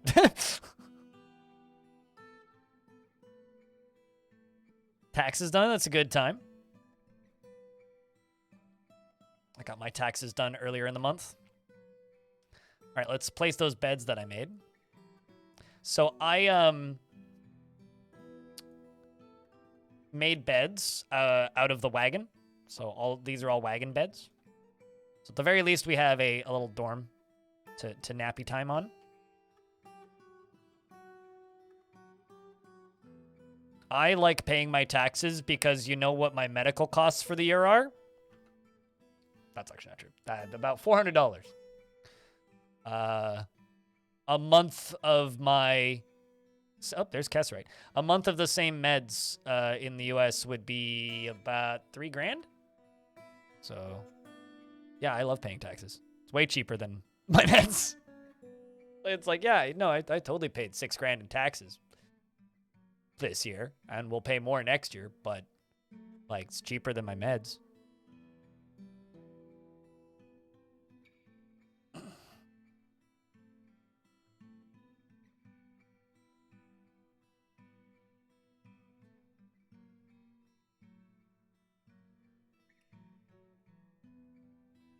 Oh, Diamond being a second faster than you. I didn't even see that. Diamond, what kind of dwarf do you want? Here's the list.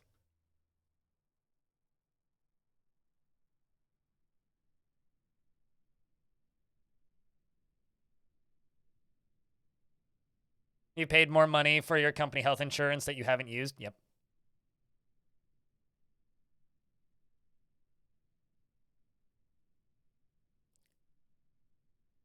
I mean, basically everybody's a miner, yeah. We do have that one woodcutter who's just kind of sad.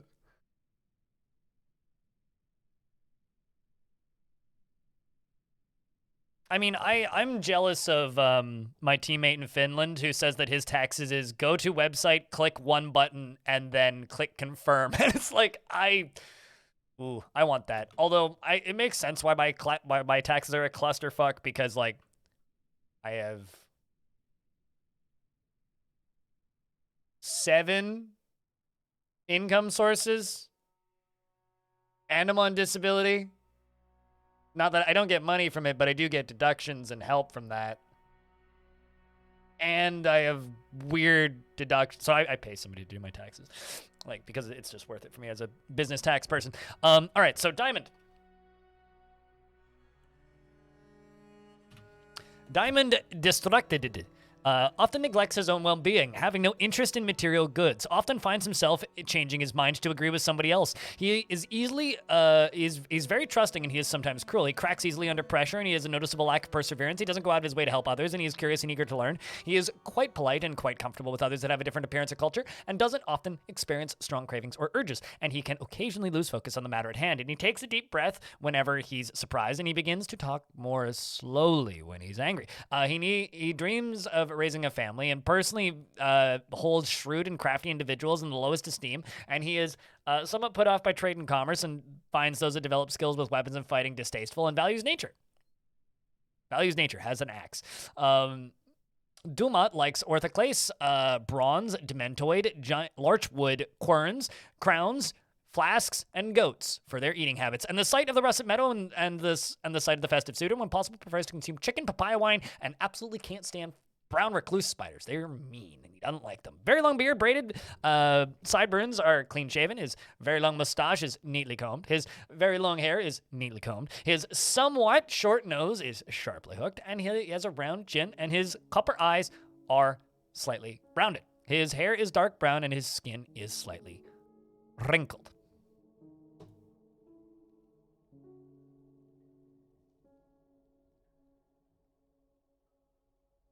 Amazon is a pharmacy now too, and insulin is double the price it would be normally unless you have Amazon Prime, which is terrifying. That's all. So we've done that. Let's dig down another layer.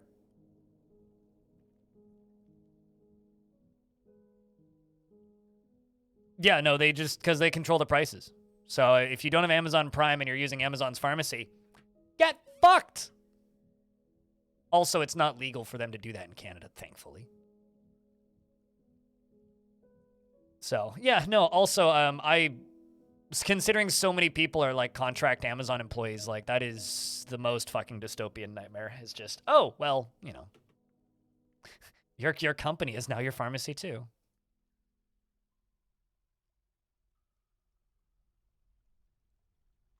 It was true the last time I looked. Real Boris, it was like $800 a box. It was like $899 a box for a box of Humalog. The last time I checked, and that wasn't that long ago. It was like roughly a year ago I looked.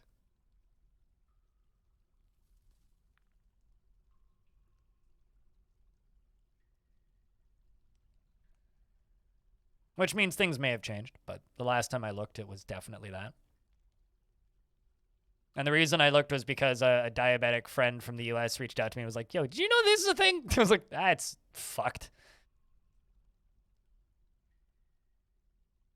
Yeah, and it'll be great when, you know, your prescriptions are written by ChatGPT and your doctor doesn't even, like, do phone call appointments anymore.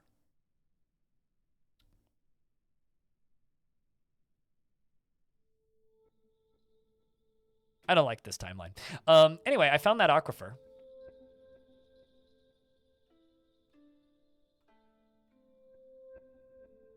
So I've got 1, 2, 3, 4, 5, 6, 7, 8 levels of digging before I have to go diagonally.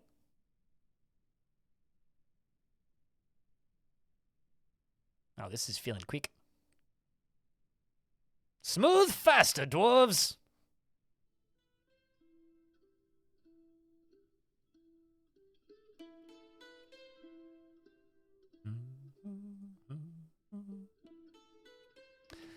Also, there's a TikTok going around, which I'm a big fan of, which is this girl talking about, wouldn't it be great if someone could, like, make this dystopian, or a dystopian movie is the way she pitches it, where everybody drives around in mech suits and you need these mech suits to work, and the mech suits are how you get to and from your house to work, and if you don't have a mech suit or can't afford to repair your mech suit, then you can't have a job, except, like, the entire time she's, like, dodging traffic, basically referring to trucks as mech suits, which is very amusing to me.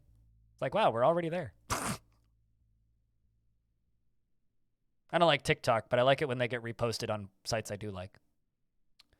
Man, now I can't see the ramps. This is a pain.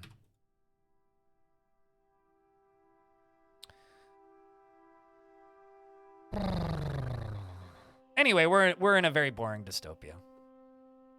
Smoothing seals aquifers. Yes, it does.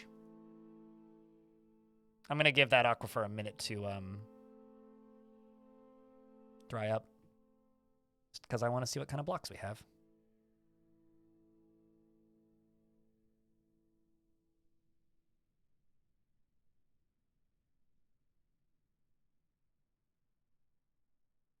I will answer that question a second time since you asked a second time. Yes. Smoothing seals stone aquifers.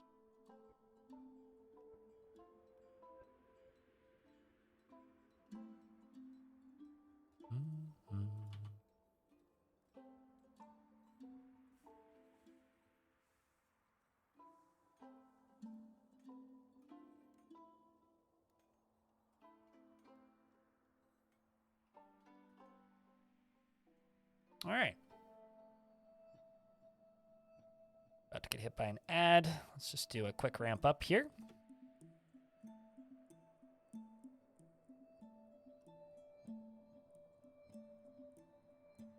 And you just laughed. Yeah, it's a sad world. But, you know, what are you gonna do? It's all good, Zolambalb. It just made your surprise seem much more surprised, I suppose. Yeah, Twitch lag makes sense. It's all good.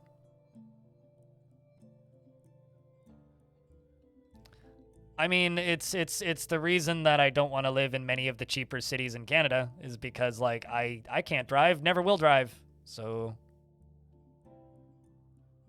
if it's not walkable and if the public transit sucks, I can't live there. So it's like Vancouver has its problems. Biggest problem being nobody lives here for very long because for some reason people have this idea in their head that this city is completely unaffordable, which is not really true. It's not bad at all, actually, if you just don't live in the downtown areas. And public transit's good enough that you don't need to live in the downtown areas, but some people just refuse to believe that. So channeling and ramps are the only way we're allowed to dig, yes. I'm allowed to build stairs and floors, but I'm not allowed to build anything aside from channels and ramps.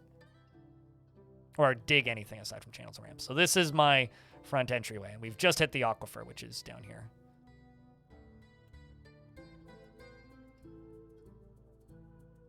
Driving is overrated, not driving better. Well, I mean, as somebody who's never driven in his life, I get by. That's not totally true. I drove once. I drove my dad's GM Tracker when we went fishing once on a dirt road in the middle of nowhere, and I almost broke his nose, and then he was like, all right, that's enough driving for you. Because I was like 15, and I hit the brakes suddenly. So it was my dad's fault. He wasn't wearing a seatbelt. Good memory, though. Fun day. But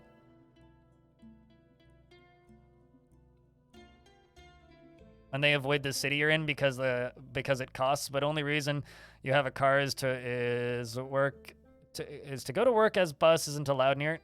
Well, you also work in a weird industry, right? I think I know what you do. So.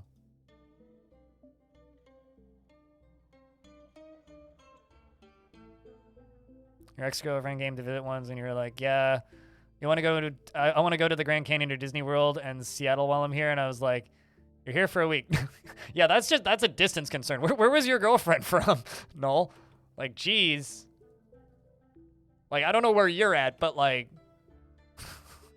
even if it's like central to that location, it's like, geez, that's like an 8-hour direction in each direction. Maybe 16 in the case of Seattle, depending on where you are.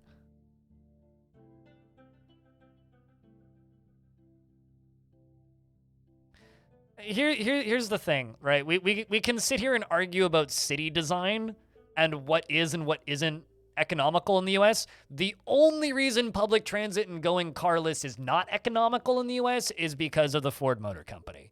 And they're very, very, very wealthy lawyers and lobbyists. You can thank them.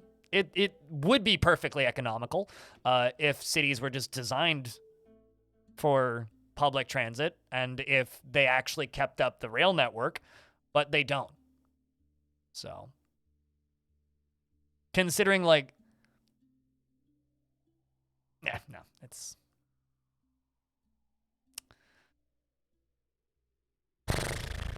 that's all I have to say to that.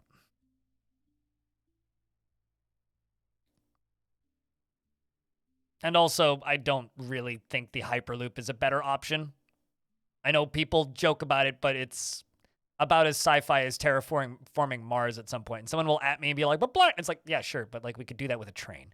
The US could also build high-speed rail. So could Canada, but, you know, it'll never happen because freeways are already there and too expensive to maintain, so there's no extra money for rail. Yeah, Hyperloops really aren't a thing. As cool as they seem. It's the same reason in Germany. It's because of BMW, Volkswagen, Mercedes. You hate trains? Yep. These two guys have a smaller landmass, so it's easier to fix the problem, though. So I don't know if I've hit the bottom of this yet. I'm assuming I haven't.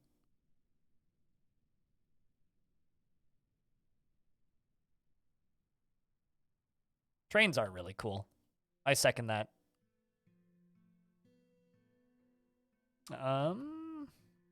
Well, it doesn't seem like any of my animals are dying of starvation, so that's good. I'm going to make a bridge here that's going to raise, and we can make it out of microcline, because that'll be a fun color. To quote a very historic internet video, I like trains.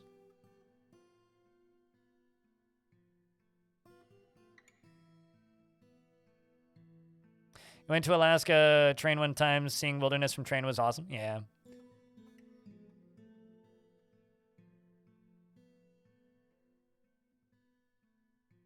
Hello!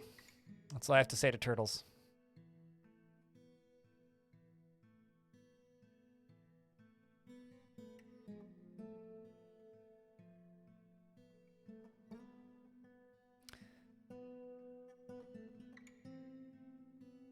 See, here's the thing about electric cars, right? Electric cars are awesome. The tech is cool, right?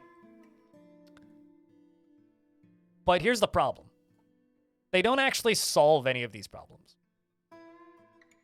It's throwing a new problem at an old problem. The problem is people can't get places. So they throw a new problem at the old problem.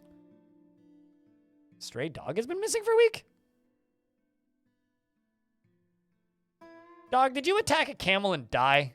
I think my dog attacked a camel and died, Chad. Pretty sure my dog attacked a camel and died. So that's a tragedy. Also, there's a dwarf stuck down here, so.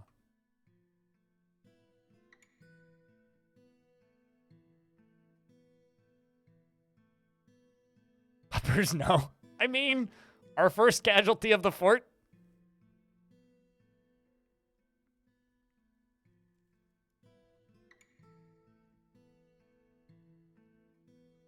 Also, I think we've made it through the aquifer.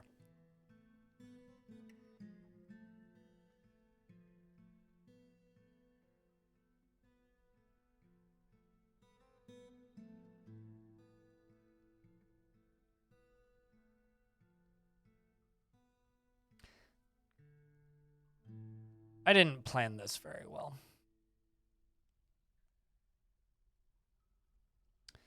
I did not.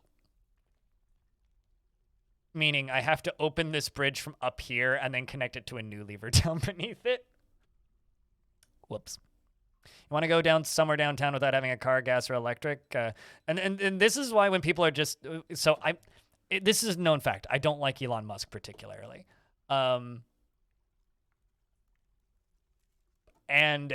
he... there's people who like to claim that Elon is, like, pro cities and helping the planet by like making electric vehicles. If he was investing in trains and electric infrastructure for cities, I would agree. But he doesn't. So I don't.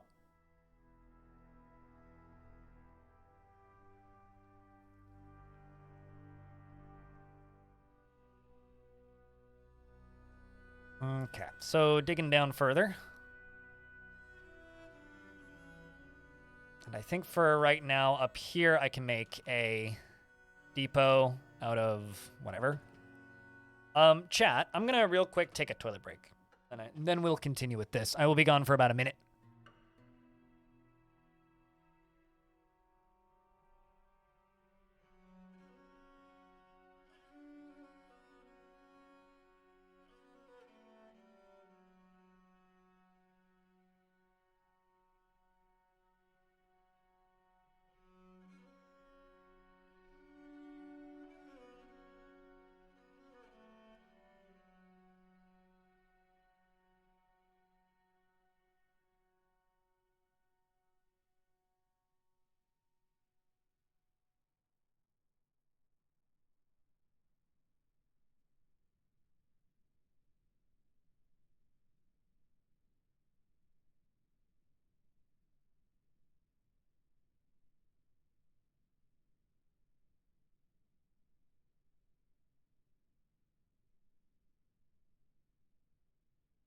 NANI?!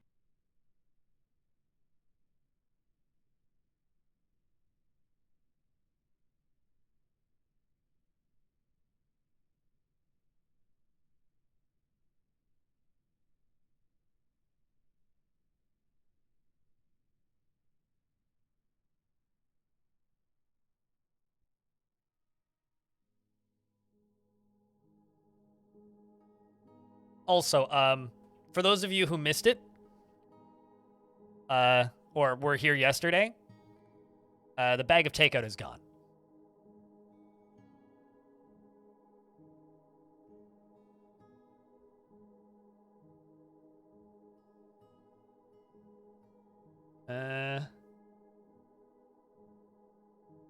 Don't own a... Wait, hold on. Scrolling up. You don't own a car because you don't need one? You do it all by train or subway? I don't own a car because I can't legally drive, and I also don't need one. Like, where I live, I do not need a car. Most people in Vancouver don't need a car. They just... People are very easily marketed to, I think. And, like, suddenly then, once they've been marketed to and are completely convinced of a thing, it's kind of impossible to, like, change people's mind. And for some reason, people here just think they need a car. Even though in large portions of the greater Vancouver area, you don't. Like, at all. But no convincing people. It's frustrating.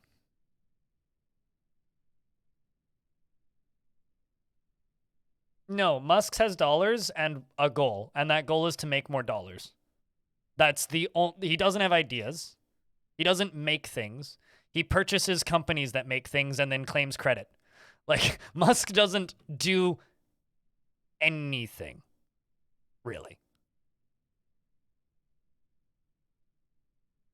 Like, you know, he just, like, the classic line, he didn't found Tesla. Like, that's not his thing. He bought it off of two guys who founded it and then erased them from history. So, no, not really.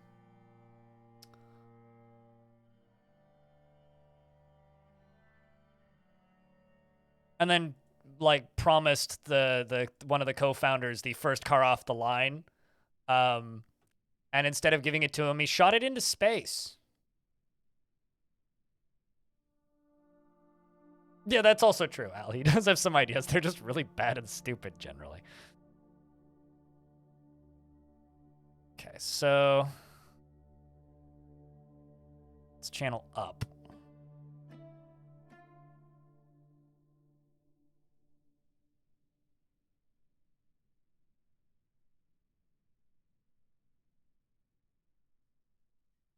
So I'm going to have to build a bridge across the top of this to channel this. So probably the easiest way to do this would be build a retracting bridge up here out of limestone. Sure.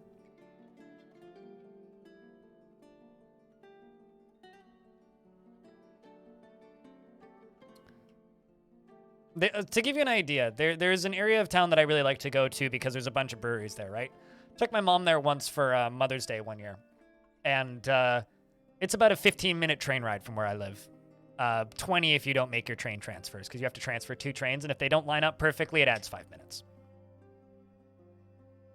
It's a 45-minute drive from where I live. And when I took my mom there, she was shocked at how quick the train got there.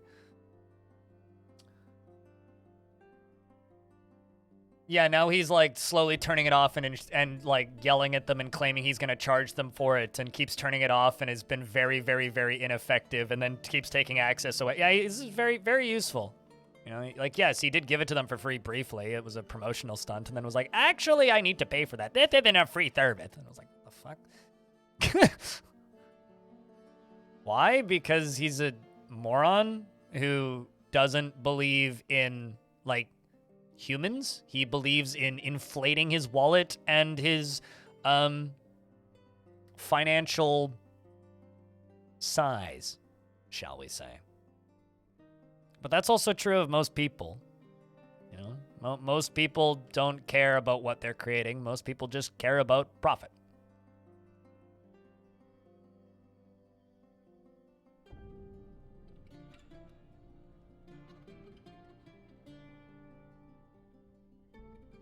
You know, maybe it's because, like, I just kind of have a natural aversion to anime stuff these days. But what is people's obsession with cat girls? I don't get it. Which is... Yeah, I don't know. I don't get it. Like, genuinely, I don't. This current fort is called Meatpit, and it's actually not in the title right now. Energy. Also, what's up? Good to see you.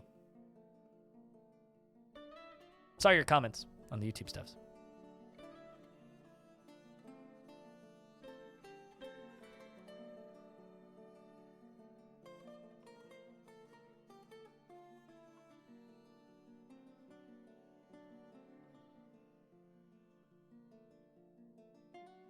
So we've spent almost half a year, and my brews supply is dropping.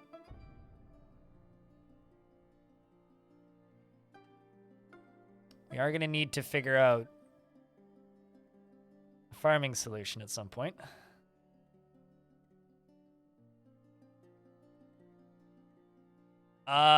Because anime pervs aren't dog people? I don't know. See, here's the thing, Unemployed Shaku. Why don't we just skip dog girls and cat girls and just go straight to shark girls and snake girls? Far better. Like if we're gonna go like monster and exotic side, let's actually do something exotic. Give me hornet women. I remember stumbling upon a manga about that a bajillion years ago that definitely wasn't safe to be in the library, but was in the library for some reason.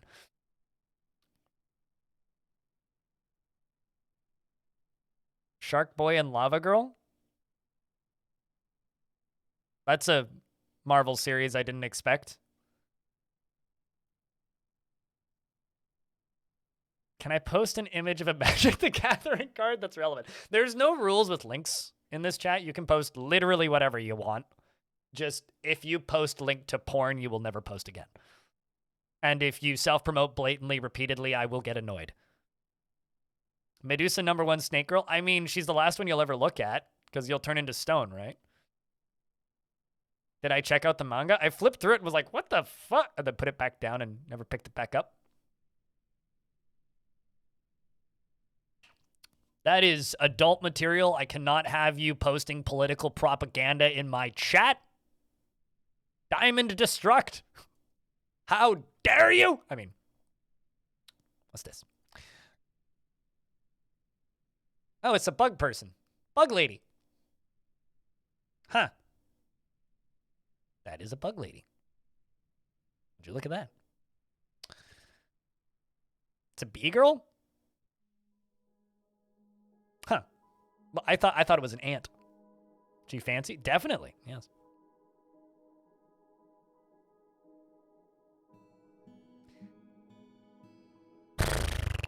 I can safely say this is very time consuming. This is why I don't generally do ramps.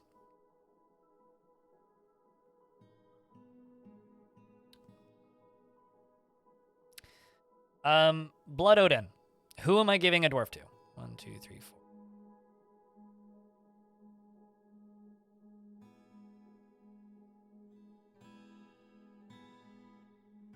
Kind of tempted to start spiraling it. So like ramp up a bunch.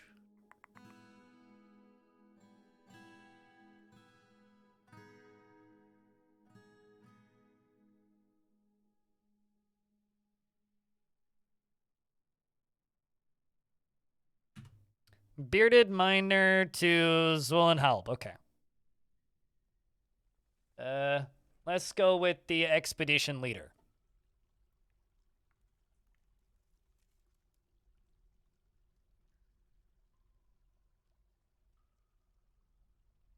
I think that's how you spell that.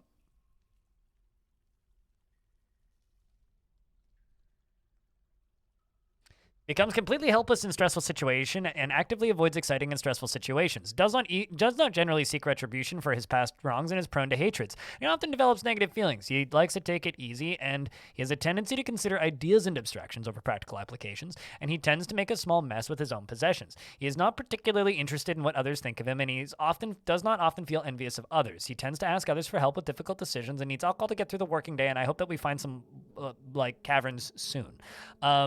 He dreams of crafting a masterwork someday and personally believes that those who sacrifice for others should be deeply respected and respects the development of his skill. Likes earthenware, electrum, and moss agate, and guava wood, and the color chocolate, and bolts, and leggings, and flasks, and yaks for their shaggy hair, and giant red-winged blackbirds for their coloration, and asparagus for their delicious shoots? I guess. And the sound of the luxurious queen and the sight of the musical blossom, and when possible prefers to consume spider monkey, banded knifefish, beet plants. I like beets. I had beets last night and they were delicious. Bayberry wine and hemp seed oil, and absolutely hates rats. I like this dwarf. His very long beard is arranged in double braids. His sideburns are clean shaven. His very long mustache is neatly combed. His medium length hair is neatly combed. His slightly close-set round amethyst eyes are protruding, and his ears are extremely tall. He has a round chin, and his hair is buff, and his skin is dark peach. You heard guava wood, yes.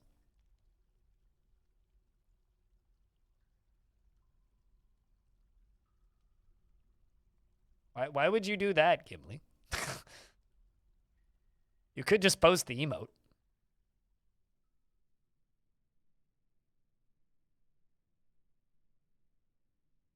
What's up, Sniper?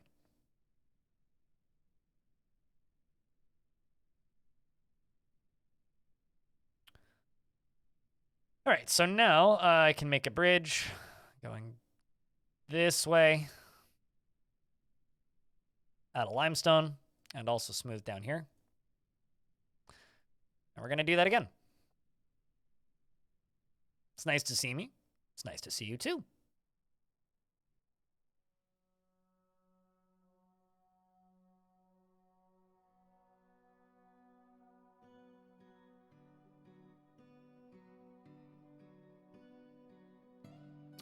We are starting to run out of drink, though. Considering these dwarves don't even have, like, anything, they're quite happy. What is fighting? My animal's doing it dumb again? Ah, Gimli is fighting.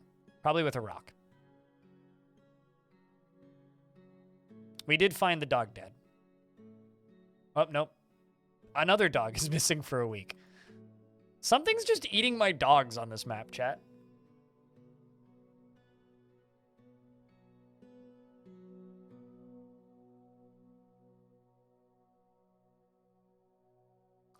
Are you saying that you hate that rock so much you'll turn it into a table? Good evening, beautiful people. Porcelet, it's good to see you. Thank you very much for the 6th month. Welcome back. We are, I'm only allowed to build with ramps. So this is going to be a journey. Or I'm only allowed to dig ramps, rather. So this is going to be a journey. Why they gotta do the dogs so dirty? Why the dogs gotta be so dumb and run off and die is the actual question.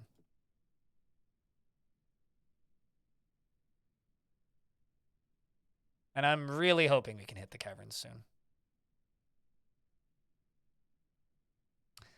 That, or I just need to go back up here and we need to start growing under here somewhere. Or like, actually, I wonder, can I dig out this?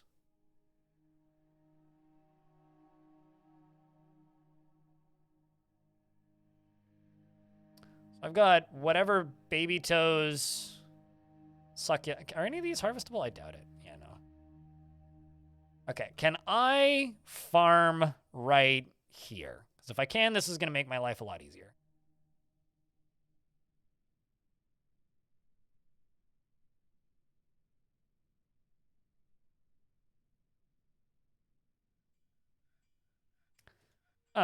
Let's just go to farming, farm plot, funk, bang.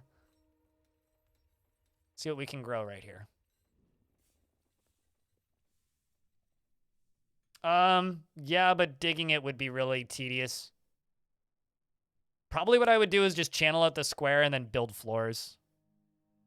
But yeah, no, you could do it. Okay, cool, I can.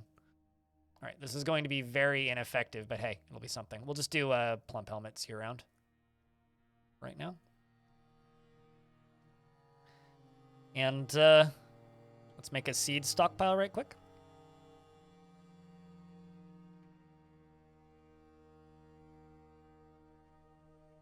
And at least until we get down to caverns. And then right next to that, we'll put a food stockpile. Maybe not right next, but like up here, we'll put a food stockpile. Because we're going to need a still.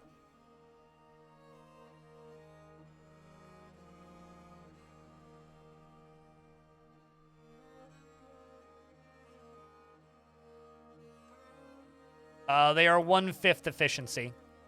The, oh wait, are regular dirt farms? Yeah, so regular dirt farms are 1/5 efficiency versus irrigated or caverns.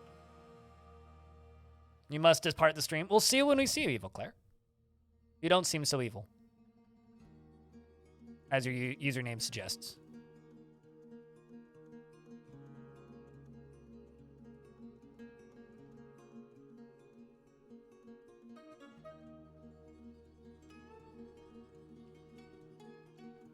Okay, we're gonna do these blocks. Blocked at this location.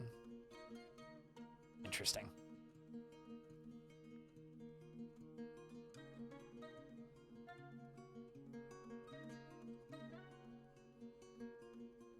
Corvius, thanks for the 5-pack of gift subs. Cheers, dude. Thanks a ton. Hope you've been well. We're just building a ramp here. I think I'm going to go all the way along the edges of this, too, and, like, put in statues and such. There's also this layer right here with hematite, so we're going to have to channel down to this layer. Surprised I didn't hit a cavern yet? I don't know. I mean, we started on, like, layer 40, so I'm not super surprised. Although we are hitting Gabbro. I may also have missed it. That's also a reality. A real possibility.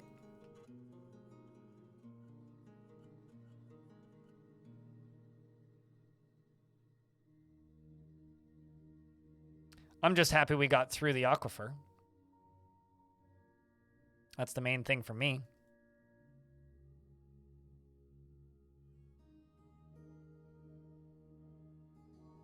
Of course, all of these got suspended. I'm going to have to be unsuspending a bunch of them repeatedly.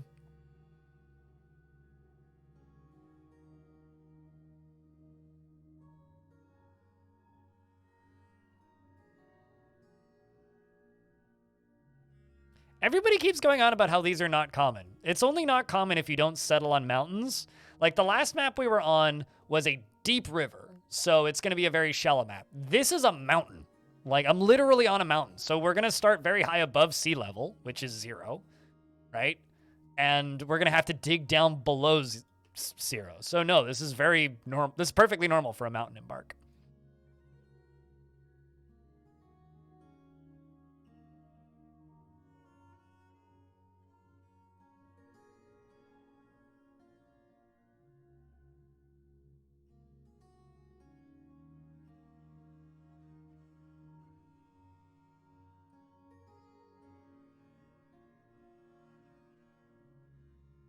All right, well, that's our current build.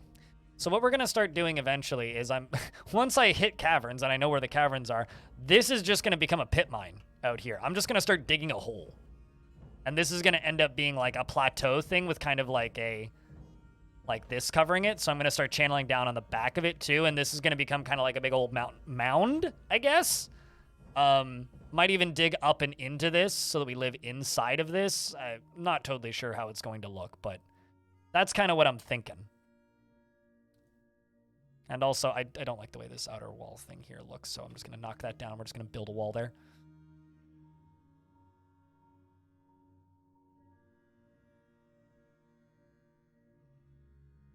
Oh, we're definitely going to have this is Sparta pit in this fort. That absolutely needs to happen. Like 1000% that needs to happen.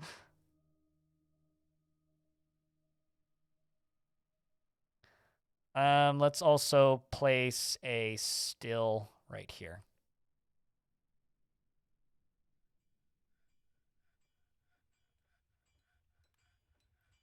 Caverns is super quick and it threw you off. Yeah, no, I know what you mean.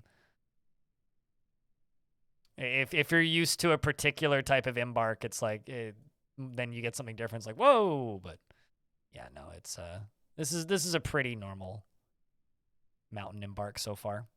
Nothing crazy here.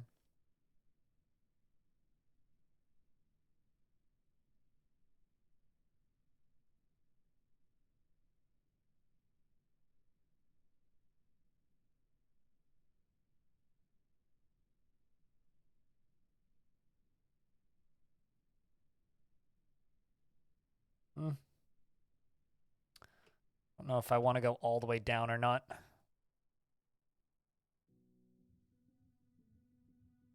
We'll let them start building that. I'll remove this. Oh, duh.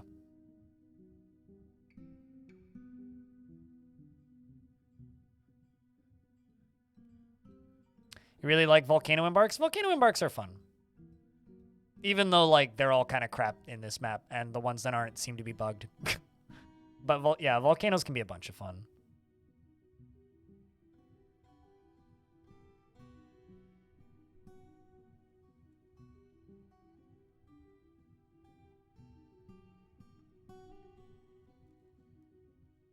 You had to make wooden toy boats for a demand? Wooden, specifically?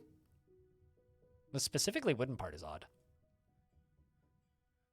But hey, at the very least, your kids will be happy. Lots of toys.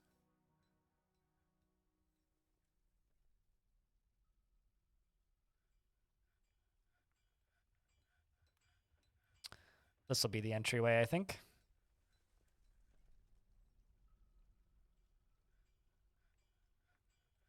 You had to make 3 anvils every... Okay, that's kind of rough.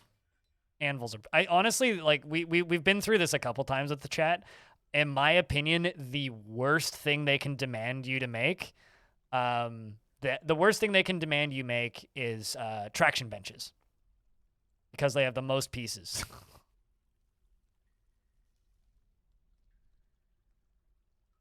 Oh, you've got an Anvil King? Oh, no. Traction benches and ballista arrows are my least favorites. Because he felt inclined. Wait, you've had them ask for large gems? Oh, that also kind of sucks.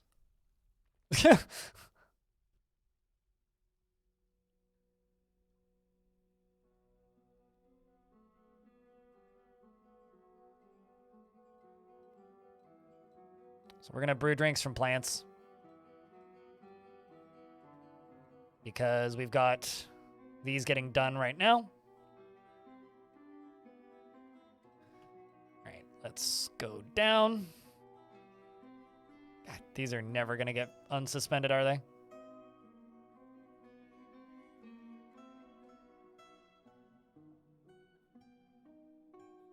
Oops. Where the heck did it go? There it is.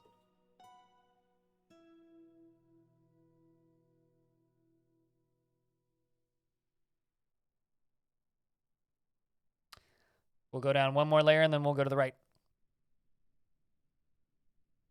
Is making soap worth it?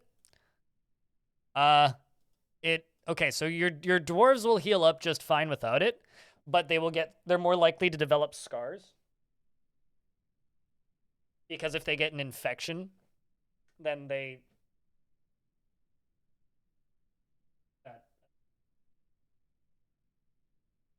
if they develop an infection, then they can get scars, and scars can permanently debuff them. Most of these dwarves are like planting seeds or making rock blocks. Makes sense. Turns out this is current priority up here. On surface stuff.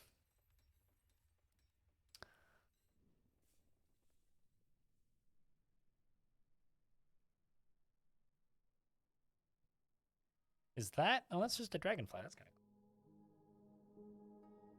Yeah, soap is also fairly easy, and it makes dwarves really happy. I used to always tell people, it's like, if you can make soap in Dwarf Fortress, you're an expert. Like, that was always my... Like, congrats, you finished the Dwarf Fort learning curve. You're an expert now. And I still kind of feel that way. Soap is, like, about as complicated as the stuff gets.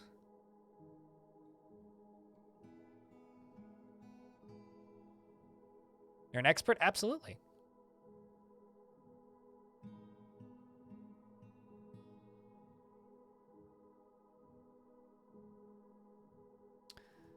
All right, let's just go down to rock nut soap. Friends don't ask friends to make rock nut soap. I think they can reach this.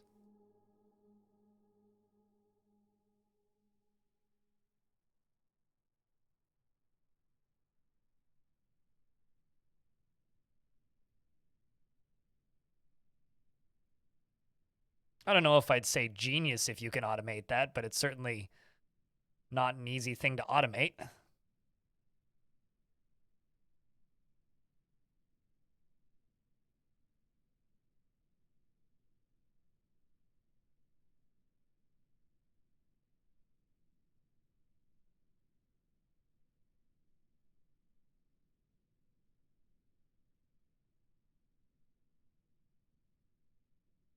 Yeah, I made rock nut soap all of once in my time playing. Gate Nerd, thank you very much for a Prime subscription for a 27th month in a row. Kat, what kind of dwarf would you like? I think your dwarf died in the last fort too, so perfect.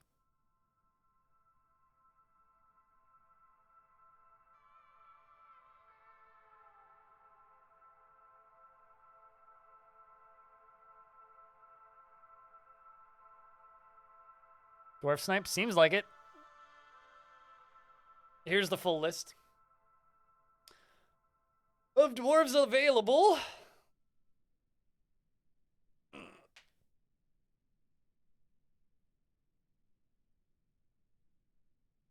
Yeah, honestly, balancing bags and ooh, I stretched and it did a weird thing to my rib cage. Balancing bags and sand is difficult. Yes. I'm also gonna pause a lot of these rock blocks jobs. I'm gonna I want to keep this going. You want Arush, the miner, the one currently brewing.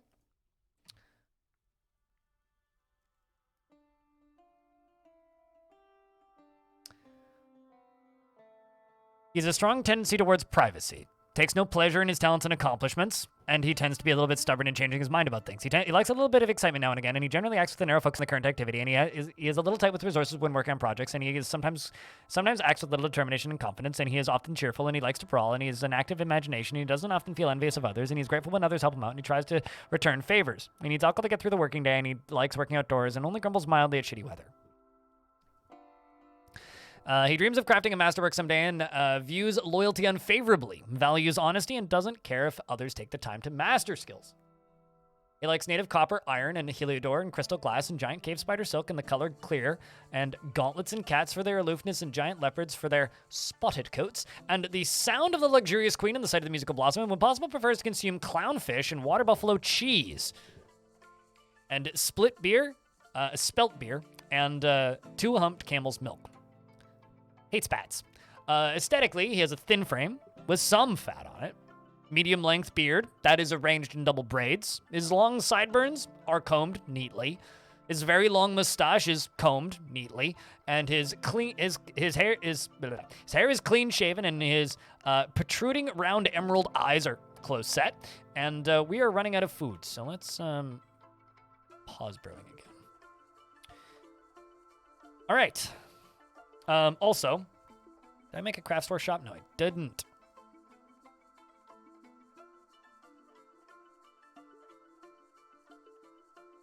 Color clear, yes. The very evocative, popular color. Clear. I'm making this so that we can make nest boxes. So we can start getting eggs.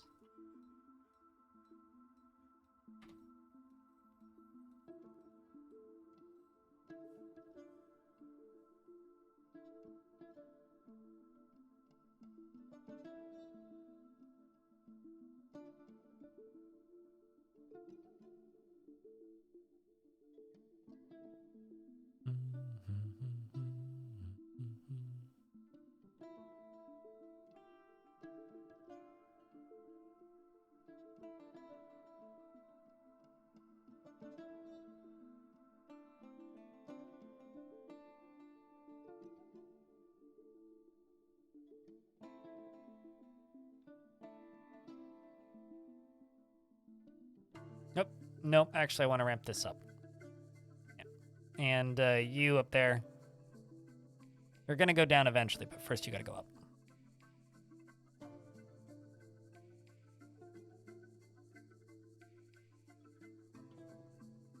How goes the TikTok and YouTube stuff, by the way, Gate Nerd? I saw that you posted a video recently-ish. Hope that stuff's still working for you. It was a neat gig you had there.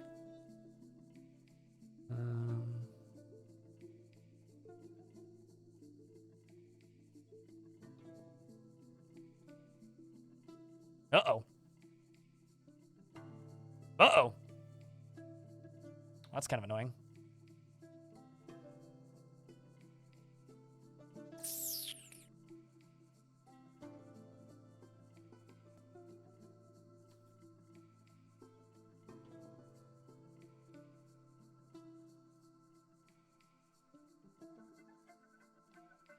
We've hit the aquifer again.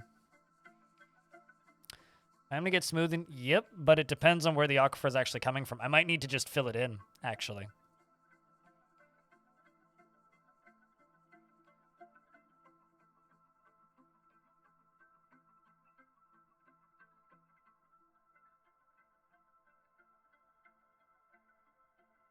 Hmm. Yeah, it's not coming from this layer. It's coming from this upper layer.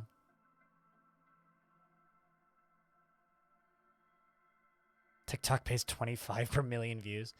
Yeah, can confirm. Not great. Okay, so it is falling from the middle. You know, maybe we just build a drain for it. It's going to drown us, though, while we try to dig it.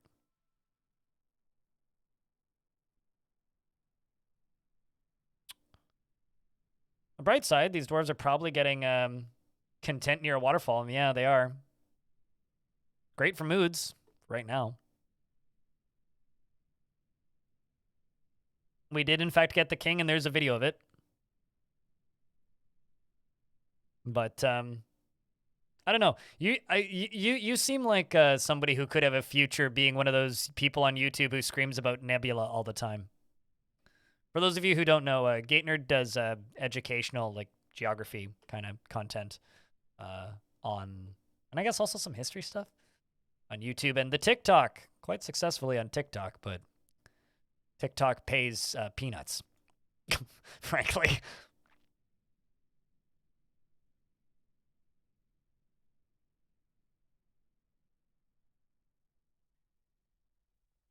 You'd love to do that? Yeah. I don't know how that any of that side of this industry works, like, at all.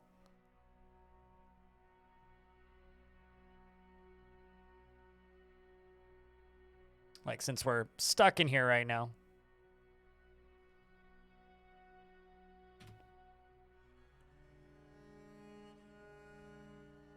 Neat little YouTube channel.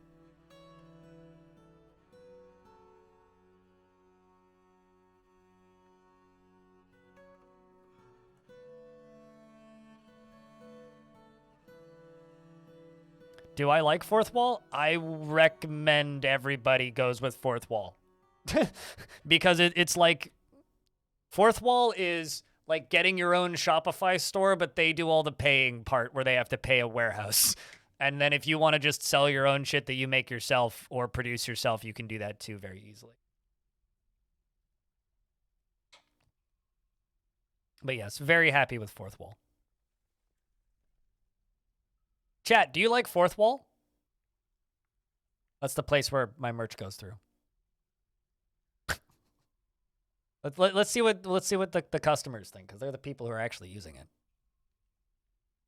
But from a behind the scenes perspective, it's good.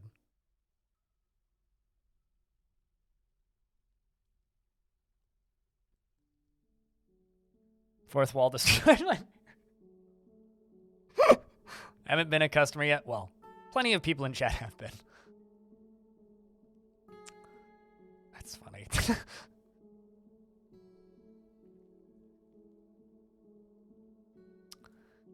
Let's go down here. Fortunately, it's not raining that much. This will get done eventually. Once this is done, we can just go up here and smooth it. I think we're just going to have some light mist falling on this forever.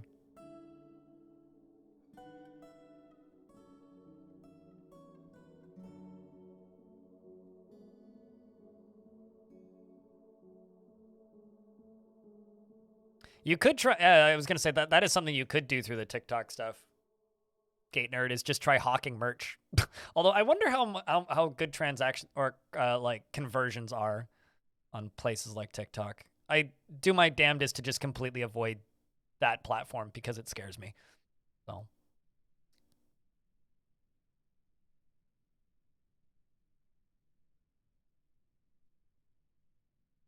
Okay, so this dwarf is building this bridge.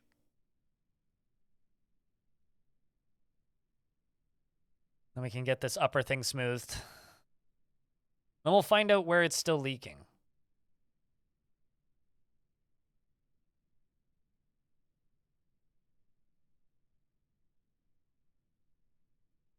And you get a lot of views, and that's kind of it. Yeah. I don't know. I've basically just made the decision that I'm never going to put my content on that platform unless for some reason it suddenly like completely changes its business model. But I don't see that happening. So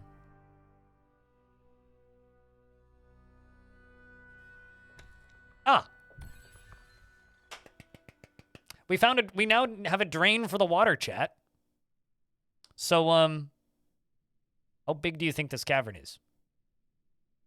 Because this is such a deep map and it goes down to layer minus 114, I'm hoping it's like 20 layers deep.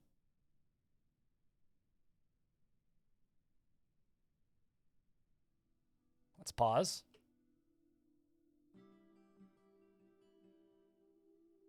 Ooh. You know, can I just talk about the irony of this for a second? What's missing? What is not here?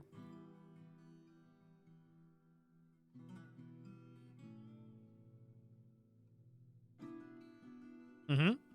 No trees? Yep. Mm-hmm.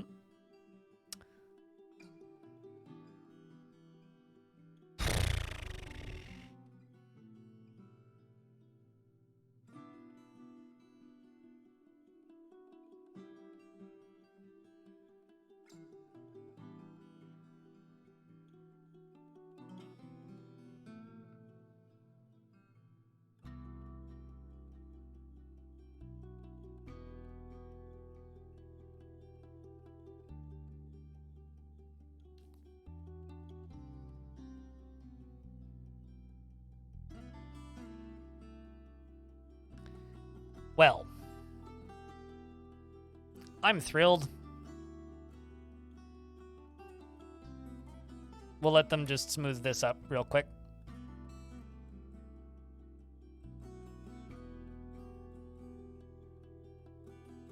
Did I find coal?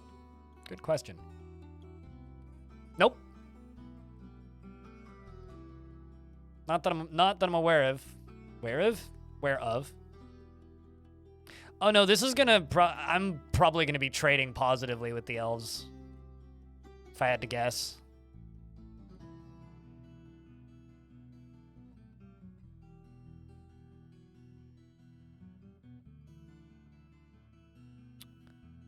So we're gonna be probably digging into this. Oh, also, remember how we were joking about wouldn't it be funny if the aquifer went into the caverns? Well, okay, it's not all the way into the caverns. It's mostly on this side. I guess we're gonna channel in this way. Also, now that we know where it is, we can absolutely dig down to it over here, which is the actual plan. So we're in early summer, which means we've been in this fort for a year. I did request them to import a lot of wood. So maybe we just make all of that into beds and just not worry about it? Maybe we just do that? As far as metal goes, because we do need metal, we'll just go down to lava. Just lava and minecarts. Fucking minecart it to the basement. What do you think?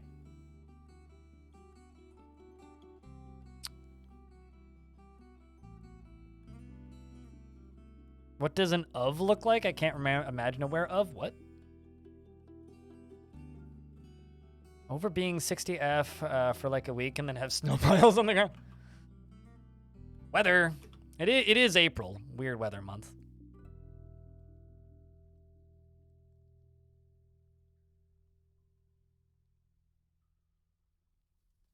Anything involving minecarts you're a fan of?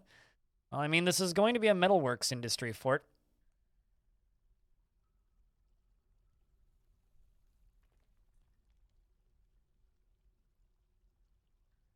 Okay, let's do that.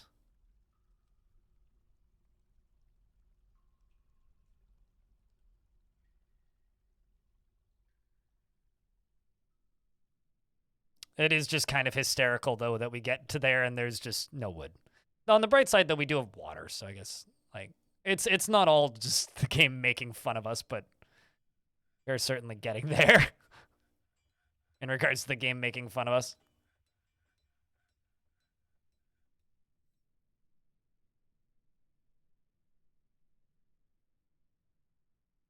You still have no idea how to properly use minecarts? I mean, there's no wrong way to use minecarts. I do have multiple tutorials on how to use them. They're one of those, like, you just kind of have to spend an afternoon fiddling with them. And eventually you'll just wrap your brain around them. And once you wrap your brain around them, they're easy enough.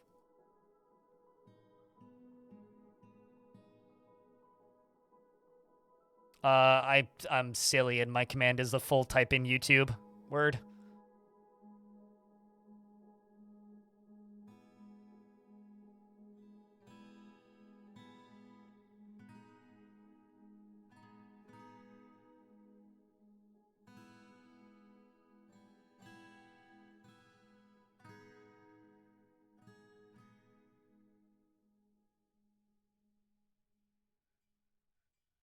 You've seen the tutorials and it wasn't proper? Well, I guess we're doing minecarts in this map anyway, so perhaps I can help. So much extra work? Yeah, well. It is what it is. What's up, Indy? How's things, dude?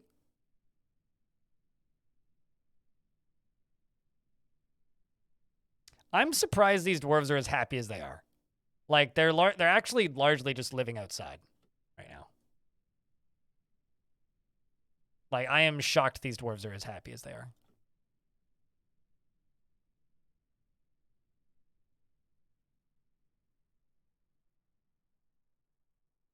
All right, so here we're just going to do... Actually, you know what? Let's do one wider on either side. Let's do ramp in the middle. And once they get those two sides done, we'll do this. Wall in the middle. Down here, we're going to keep going this way. Right side, we do still have food. Oh, also, I can go over here and we can place nest boxes. Food's actually going to be kind of sketchy for the next little bit. But we'll be okay. I mean, like, if things start to get desperate, I can just butcher some animals, but I don't really want to do that.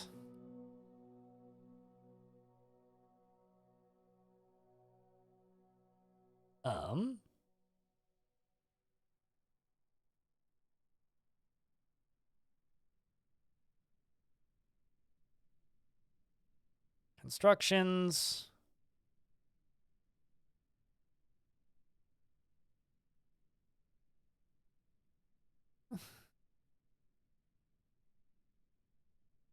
No, I think I'm just going to go right to there. Make these out of microclane. Just going to go around the edge here and do kind of this sort of thing. Just kind of square it off a little bit. Yeah, I'll just have to do a second layer to this. Sorry if this construction is a little tedious and slow, but we're getting there. It'll look cool when it's done, I swear.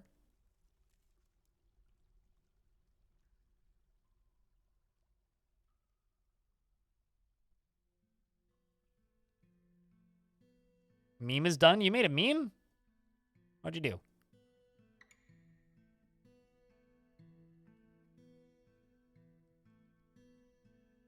No tree. That is a pretty shitty meme. Memes section of the Discord for people wondering. What? I made this too thin.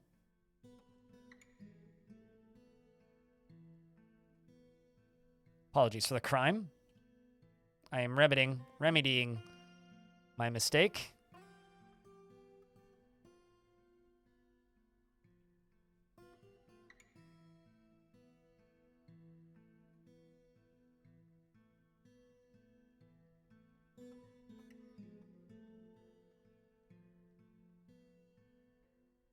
It is horrible, yeah. But thank you for making the horrible meme all the same. It is, in fact, a way of contributing to the stream in some format, so. All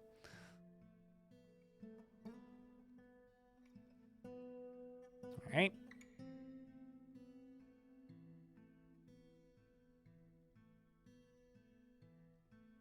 Hello, not Papyrus. Hello, viewer. Building and organizing is important. Yep. And also, hello, Rolf. How's things? You agree one afternoon of making a fort and messing around with it? We'll do it. Yep. Trying to catch up on chat because I've definitely just been building for the last 10 minutes and not reading chat at all. To be fair, these dwarves do not have raining vomit or forgotten beasts coming through unlocked doors yet. Oh yeah, this is true. Yes, this is true. And we can't get forgotten beasts until we have at least 10 dwarves, so I don't know if they can even build that.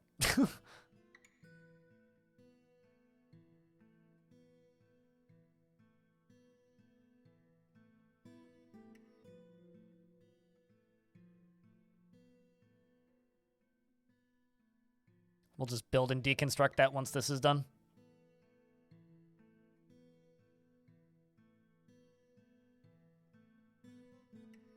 Okay, so this right here is going to go out to there, I think. You're going to go right to there. You're going to go right to there. You're going to go right there. And then this wall piece here can be deconstructed.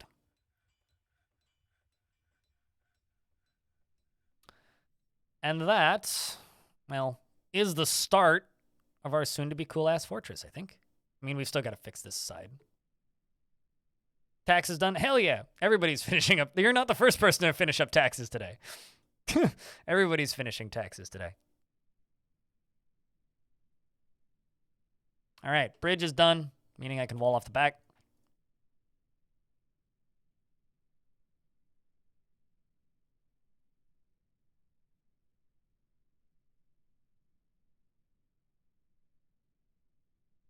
And also we can, you know, channel down this. Remove this back wall, replace with wall. Also going to need to deal with all this. It's going to take a while to actually make this safe. And it's not going to be safe for a bit, but...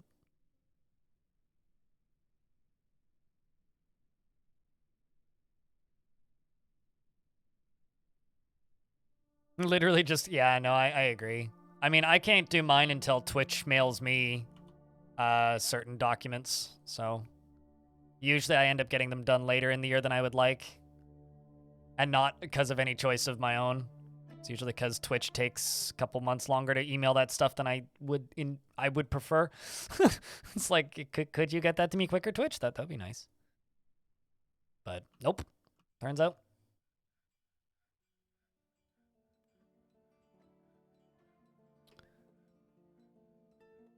All right. You're gonna stop there. Well, on the bright side, kind of have an idea of what this will look like. Some more migrants have arrived. Well, that's terrible. So far, we have a shearer and another armorer.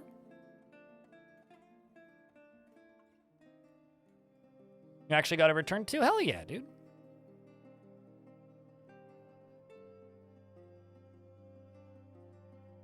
All right, it seems like either I'm crazy or smoothing this wall did it to stop the aquifer. So now,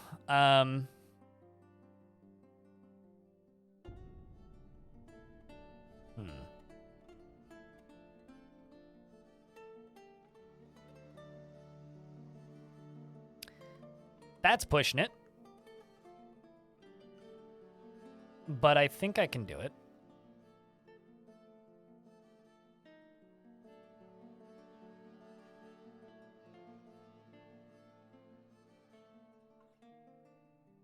Yeah, we can make that work.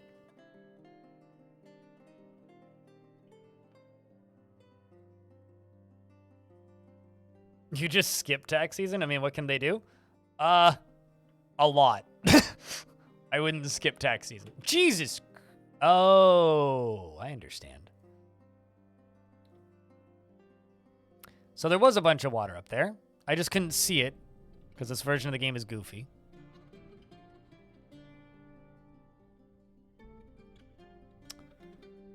So it turns out it doesn't actually stop it from flowing.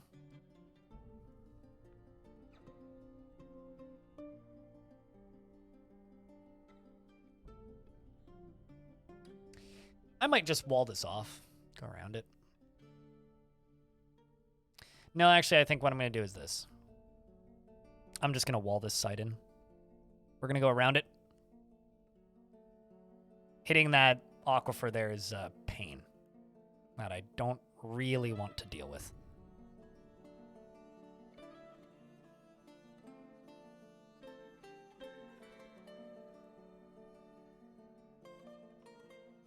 That's kind of my take. That's a pain I don't really want to deal with.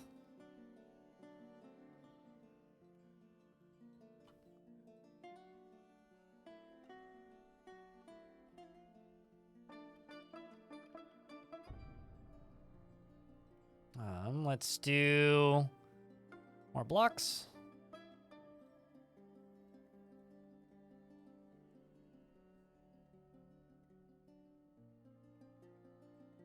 Well, I can dig. I just can only dig ramps. Oh, I did floors there instead. Whoops. I just can't dig stairs and I can't dig diagonally. So we're only ramps. So in case you're looking to subscribe to my only ramps, I'm not certain I can help you.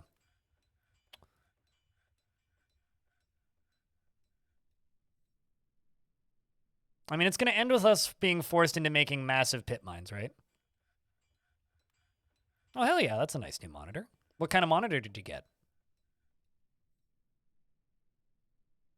I haven't bought a new monitor in quite some time. I bought these two back in 2020, and I haven't bought a new monitor since, so.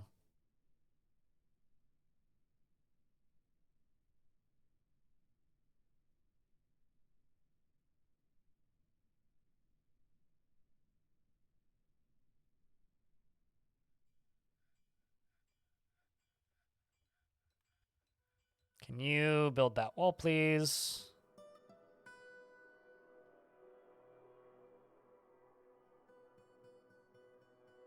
This is definitely going to take a lot of, like, careful timing to make work. We're probably just going to end with a puddle.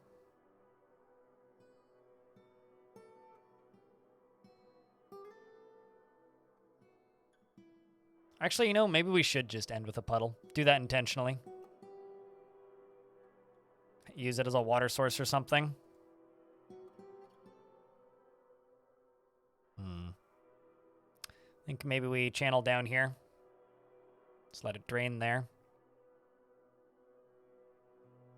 Hopefully no dwarves end up in here, because that would be unfortunate.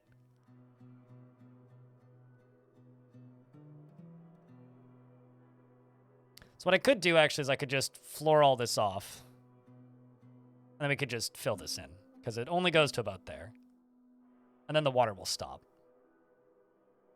Which we could just do.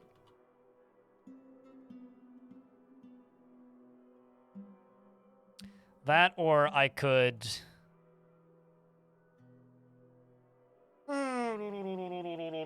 Yeah, let's just floor it off. Let's just do it that way. So we're going to floor all of this. And then just wall it. Floor all of this and then go over top of it with this. We'll do it that way. Worst case scenario, I can go through and like deconstruct part of it.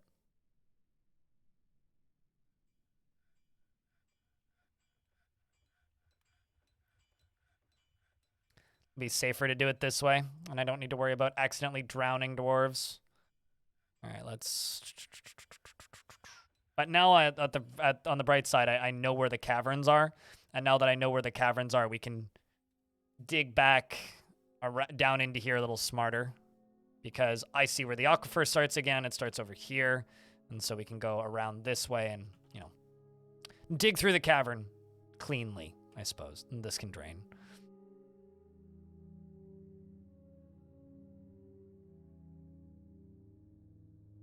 And I only need to block this area off to the point where it's not leaking anymore.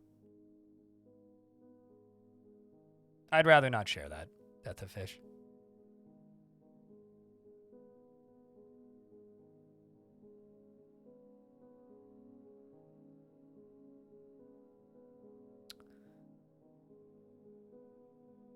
And we're about to hit this.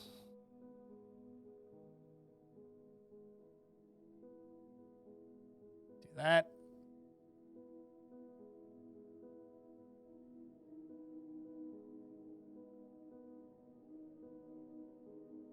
I've actually, speaking of TurboTax, I've started seeing ads for TurboTax Canada, which is slightly terrifying, considering we have plenty of politicians that are very pro that bullshit, which is like, cool, great, excellent. That scourge is starting to leak into Canada now, which is always fun.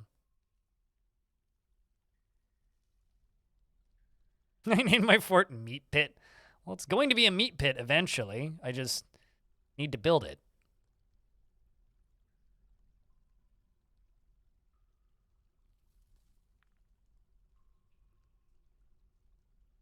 I'm also running out of food once again. Although hopefully we can just trade for food.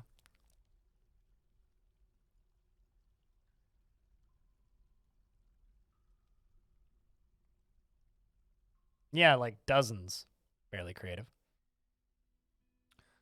All right, rock. Let's just make rock bracelets. Actually, let's make rock crowns. Rock crowns.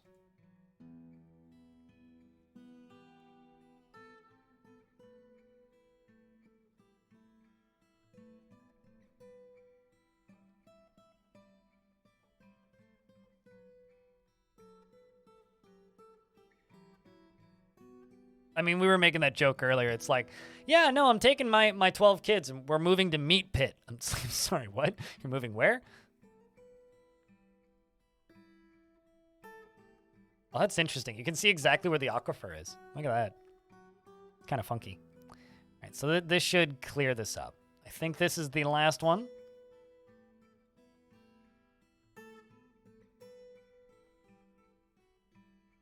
Well, kid, the children dwarves play make-believe in the last place that they hauled an item. So if you are allowing the children to haul bodies, and then the last place that they haul bodies to is the like body stockpile, and then you're surprised that they're doing that, that's on you because you told them to haul bodies. So if you don't want your kids doing that, don't let them haul bodies.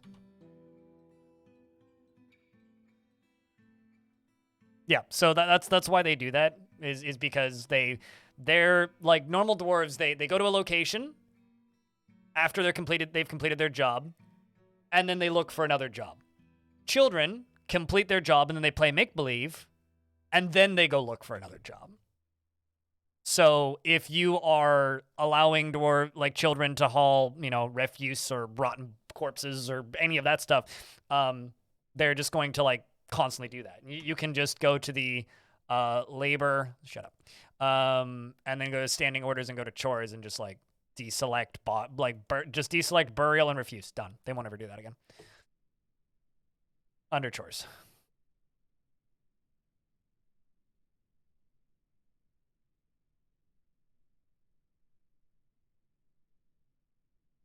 So I'm going to have to just go up here basically and just wall this off. Because I've got this layer walled off, then there's this lower one. Now there's this upper one. Which, this is just going to be a process.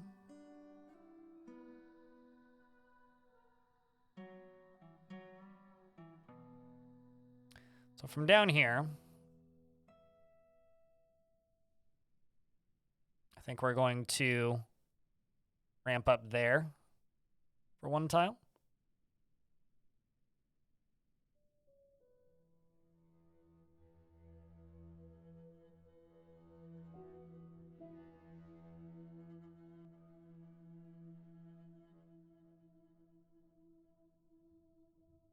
But as somebody who's never even contemplated parenting, I can't even begin to imagine what parenting is like.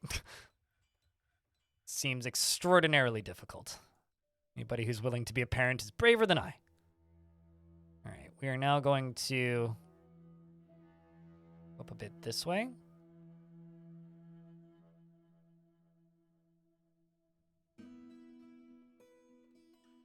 Go all the way down to here.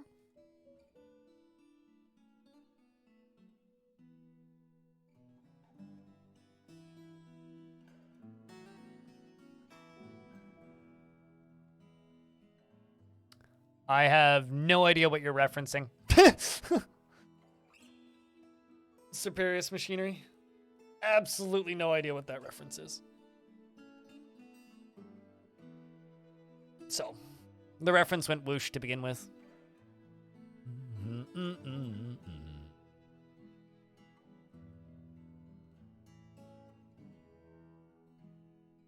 Bum, bum, bum. Such a zen video game. I love how calming and relaxing and chill Dwarf Fortress is until it's absolutely not.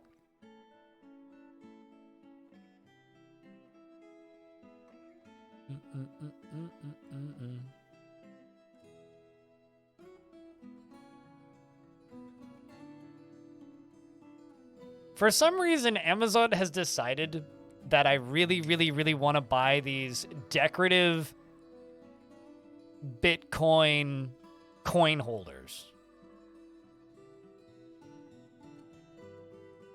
for an absurd amount of money. And by absurd, I mean like $15 for one, which is pretty fucking absurd for a piece of plastic. And I don't fully understand why Amazon decided that. But I'm kind of amused. Hot Dag is Dad is most notable for the Hypnospace. Okay, I'm familiar with the Hypnospace Outlaw soundtrack. A little bit. Put a Bitcoin on your mantle? I guess so. I don't know. Doesn't that defeat the purpose of digital currency? Yes. Now, when someone invents chocolate Bitcoins, I'm in. But like, because I would totally give those out as stocking stuffers on Christmas or some shit. But until that point, it's lost on me. All right, so I'm going to go here, and we're going to smooth all this. Still need to figure out where I'm going to put my fort, although beds and sleeping spaces are going to be a challenge, shall we say? Let's just use chalk until the last one, then we'll use the darker color stone for consistency. But we are going to go down into here, I think. This is going to be where we're going to be living. And then as far as this stuff goes, this cavern, I'm going to be channeling down this, and we're going to make this into a big-ass hole. That's going to go straight down to that cavern. So there will be lots of fun going on in that cavern, regardless of how this is set up. The sad part is that, like, you know, there's no trees, which I'm very disappointed by. Although there is hematite. Ooh, actually, that's good. Gabbro, hematite, me like. What else do we have? Nice, sweet, nice. What else do we have? Any more microclimb? Nope, but we do have a fun Kinder Surprise egg. It's interesting. Zircons? This sandstone patch right here is interesting. What's that? I guess there's also sandstone there, so maybe not that interesting. Maybe it's just the top of the cavern. Last fort's what you're looking for, yeah. Yeah, we retired Danger Caves. It didn't actually die. Danger Caves was a very successful fortress. I'm quite happy with how that fort ended. This is getting a little shifty.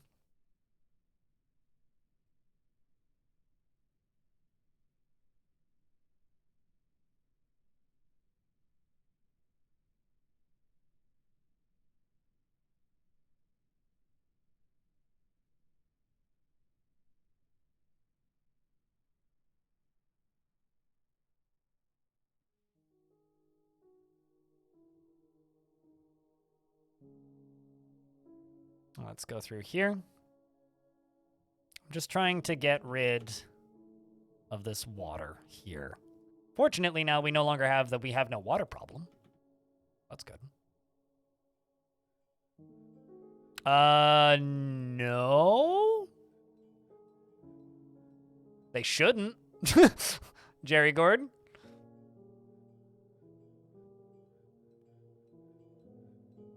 something's broken if they do.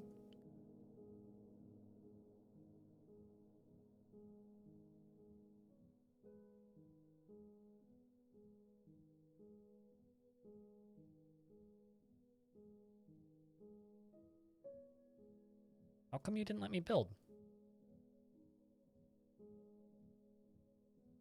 Come on, you.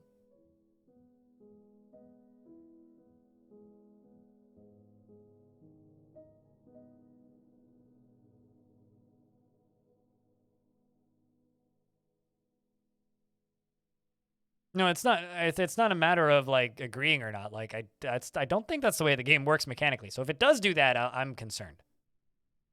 But no, in fact, I think the moss is just supposed to die, isn't it? If moss sees sun, the moss just like vanishes.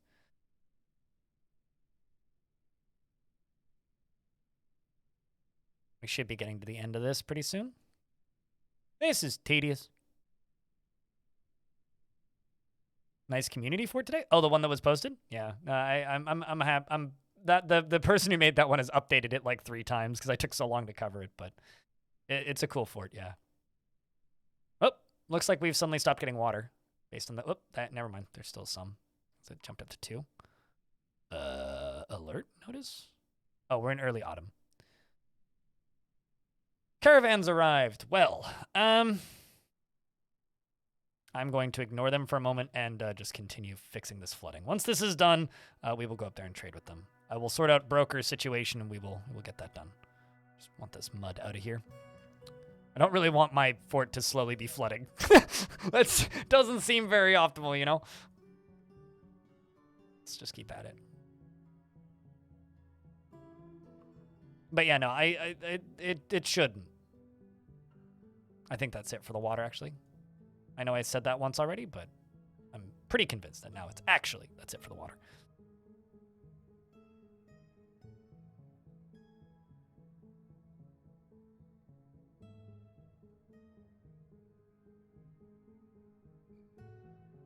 Get down here, dwarves. There you are. Seems like our outpost liaison is back.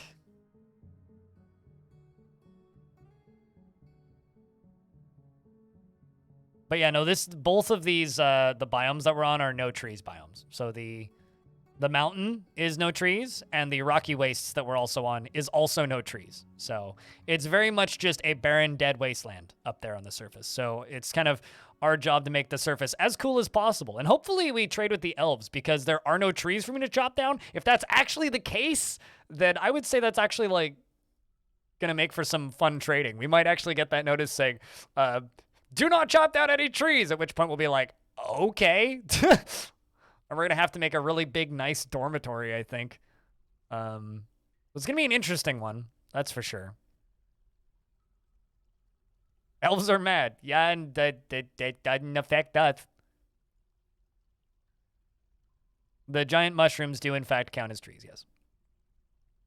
Oh, geez. I'm using the wrong type of stone for this. Let's just build a little scaffold real quick.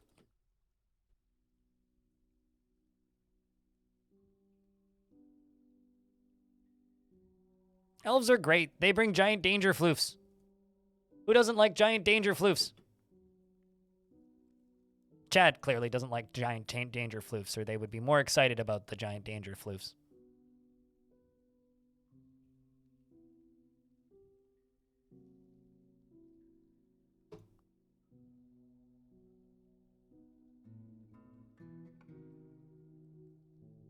Well, I can close that, close all this, and I can click on this. And Zwolnalb meets with Broduin. They say there's much to share. They've updated the civilization world info, and I'm going to request all of the wood again.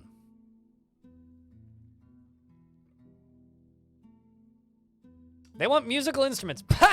That's not happening. Aegis, what kind of dwarf would you like? After I demolish this walkway here, I can give you the list if you like.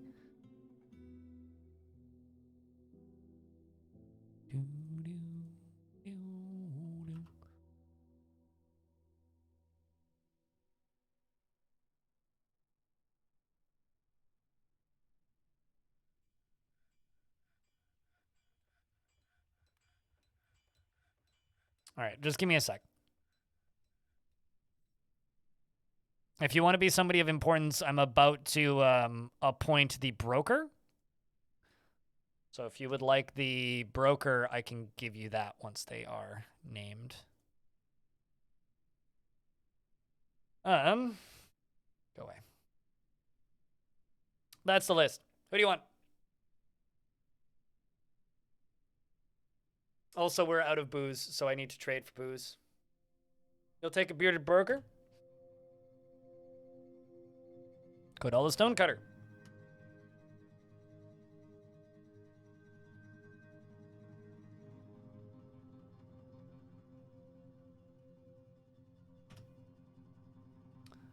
Aegis is given to flights of fancy to the point of distraction. He has little time for forgiveness and will generally seek retribution. He is easily moved by art. He is easily moved to mercy and is somewhat uncomfortable around those that appear and usually live differently from himself. He is humble and likes to brawl and tends to make a small mess with his own possessions and isn't particularly curious about the world and often is cheerful and does not easily fall in love and rarely develops positive feelings. He becomes very focused during conversations when he's angry. And he needs alcohol to get through the working day. There's a hungry horse right there. All right, where'd you go? I lost you. I closed you. Why would I do that? He dreams of crafting a masterwork someday and personally values a harmonious existence and has a negative view of those who exercise power over others and doesn't see attainment of knowledge as important and doesn't see cooperation as valuable. He likes ash glaze, brass, gold opal, vulture leather, the color ash gray, and cows for their hunting moose, and the sight of the prim sheen and when possible prefers to consume giant hippo and yellow bullhead and bayberry wine and absolutely hates cave spiders. Me too. They give a permanent debuff. He has what was once a thin frame, now bearing enormous thick layers of fat. He has a very long beard, which is arranged in double braids. His sideburns are clean-shaven, and his medium-length mustache is arranged in double braids. His medium-length hair is arranged in double braids, and he has a scratchy voice. His close-set, round cobalt eyes are protruding, and his ears are extremely narrow, and he has a round chin, and his nose is narrow. His ecru skin is wrinkled, and his hair is goldenrod with some gray. Seems like you're a member of the Fabulous Coven. You were a member of the Mean Angry Abyss of Beer, and the guilds there corresponding. And you're now a member of the Bloody Dance of Kings, which is where we live now. All right, so here, what am I making out for crafts? Crown. Crown.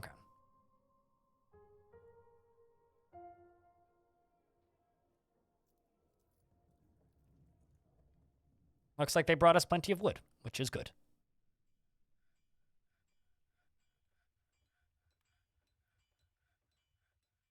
Apparently somebody's brewing drink from plant. Apparently. But we're still out of booze. Oh, I see, because I just unpaused it. Duh. We're going to request the broker at the depot. See how much value he has. 360. Well,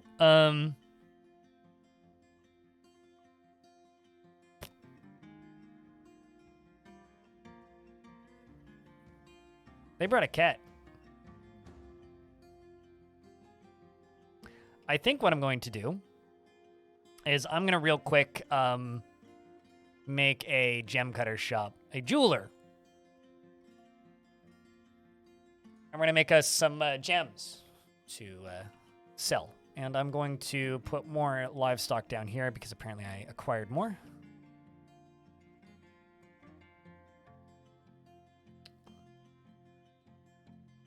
Let's cut some gems.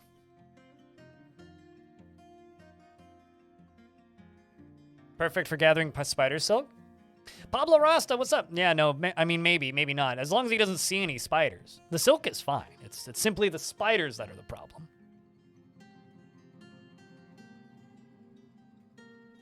Okay, well, we have a little bit of time left.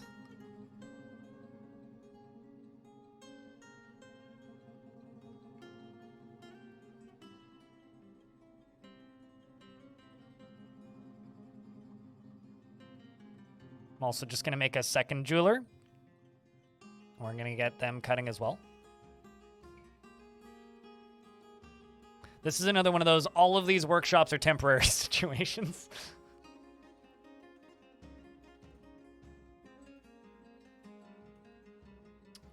You're going to cut gems on repeat as well, so that we can get twice as many going. Let's get you to do like 3 or 4.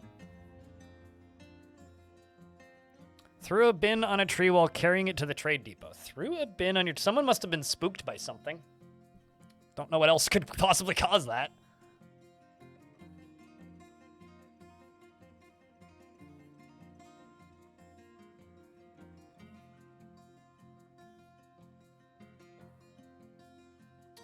All right, let's see. That's much better. All right, so we're going to buy all of those logs. Buy the 2 ropes. Buy the barrels. Buy the bucket. I'm going to buy all of their... Ooh, steel short sword, absolutely. You know what? I'm going to wait for some more gems to get cut, and then we're going to trade more. So what I think I'm going to do is we're going to go for those 2 bucklers. I'll buy those bags if I can. No, I can't. But I can buy sheep's wool. That. Okay, not that third one. Instead, I will just simply buy a piece of pigtail cloth because I can't do 2. How about I buy 2 crappier pieces of pigtail cloth like that and that? Yeah, okay, perfect. We'll trade that, and then we're going to wait for some more gems. We're going to do it again. Try and get some swords. Somehow it had items worth 32,000. Why didn't you just chop the tree down? The heck? That's what I would have done. I just hacked that tree down. That tree would have been coming down super fast.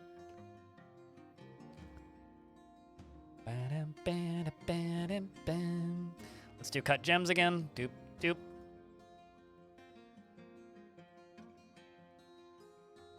I have to bring more.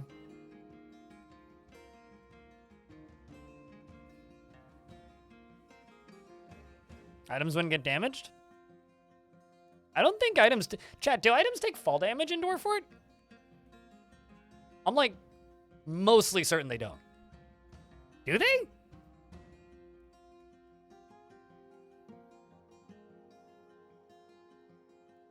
Pretty sure cages do? I need to do the science on that. Because I don't actually know. About to get hit by another ad. Rumble.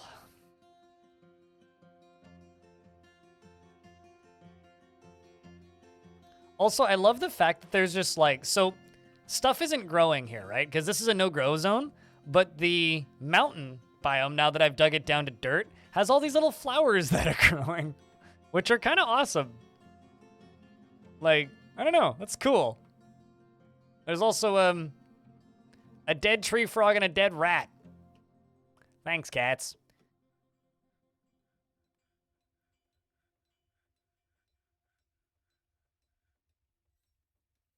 All right, let's trade again. We're going to go down. Okay, so I'm going to trade for all the meat and all the fish. Food is priority, I think. We're going to buy those plump helmets. I'm going to buy those, because food variety is crucial here. Also going to buy that silk. And then I'm not going to buy that anvil. And we are going to go up. I am going to buy this leather, though. This leather bag, because it's cheap. And then I need to find that sword. There's that steel short sword.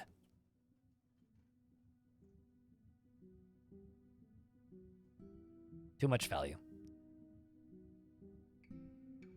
Can I remove some gems from this? There you go. Do that trade. Last trade will be for the sword.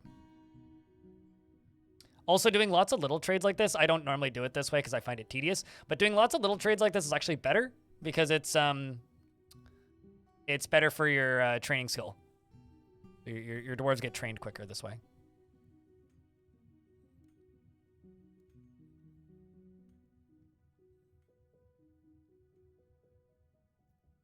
This will be enough to buy the rest of the things we need. Bang. All right, now I just go to close this, close this, close this, close this. I'm gonna buy that bismuth bronze warhammer and that steel short sword.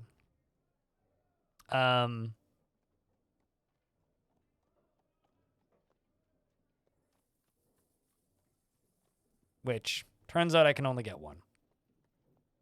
So instead I will buy those mittens, the copper gauntlets, and just get the sword. And we'll just trade. And that'll be it.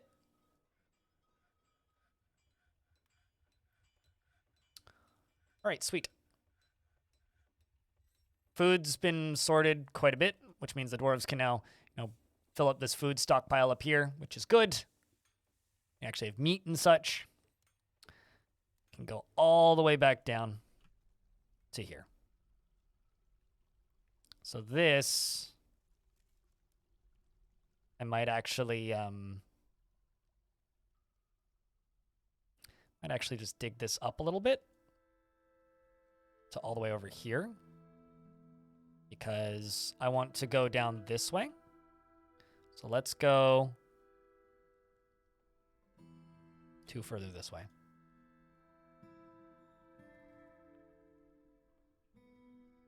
We'll see you when we see you. Casualty, thanks for hanging out today.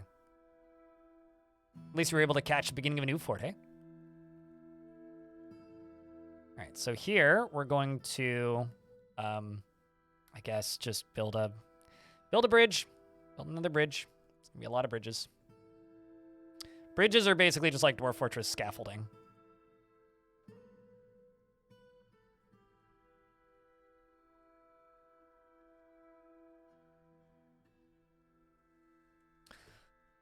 Let them work on that. We fly up here.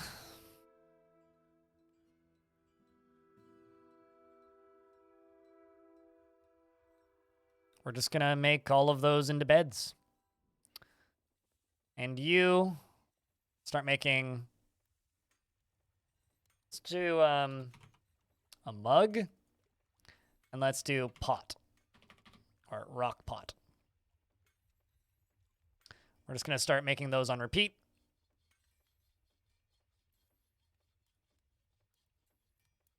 And you are going to brew drink from fruit until we run out of fruit, and then you're going to brew drink from plant until either we cancel or we run out. Cranberries. Get some drink variety.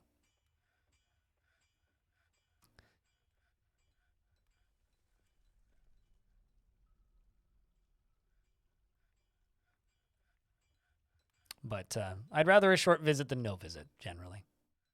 So appreciate the short visit, even though it's just a short visit. Also going to jump up in here. We're going to unforbid these 2 ramps and see if we can get these sorted.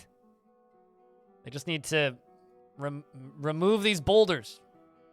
A lot of boulders that need removing. We're also going to start from up here, and we're going to go ramp.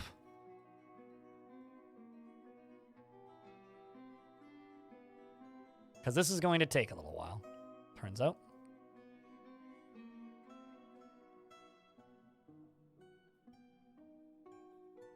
But I am eventually going to replace this entire ramp with, uniform colors. So what do we think of this fort so far, chat? You guys like the design? Anything I should change while we're still getting started here, and I still can? Or do you think that this is a kind of a good way to go about doing things? I think it's okay. I think it'll turn out fine. But it's certainly going to take time to get it to where I want it. It's also going to be a royal pain in the ass in a lot of ways. So.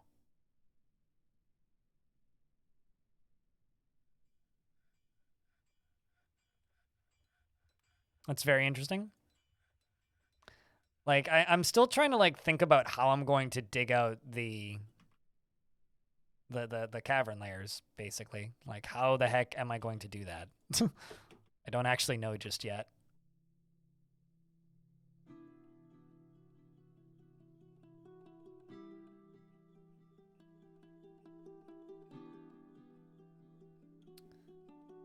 You don't think you would have tried something like this and it's fascinating? Well, it's just like removing or not allowing yourself to use certain mechanics.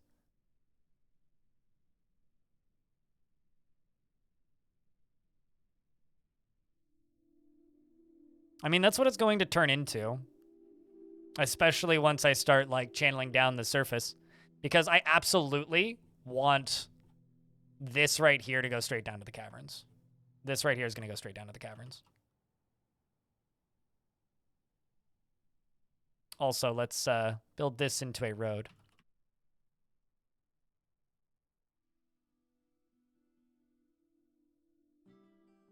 Is that miner trapped? Oh, no. No, not currently. The reason that miner is sitting there being thirsty is because they were constructing this bridge.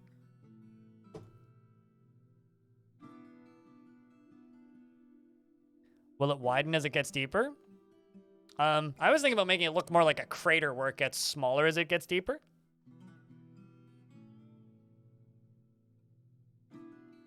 But we could make it widen as it gets... Actually, making it widen as it gets deeper is going to be very hard to dig.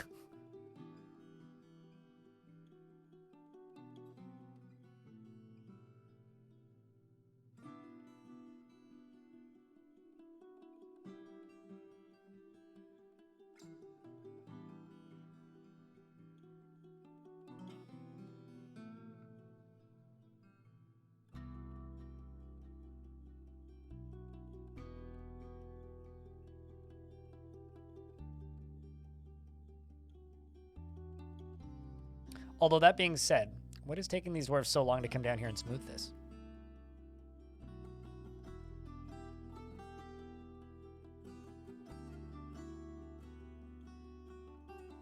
Dwarves?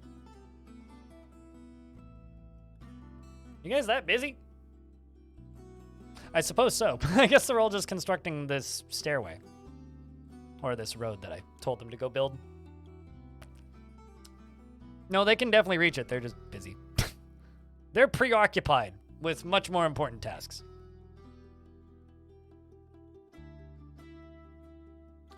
Beer, beer, beer. Beer, beer, beer. I think I'm also going to ask them to cut this out too.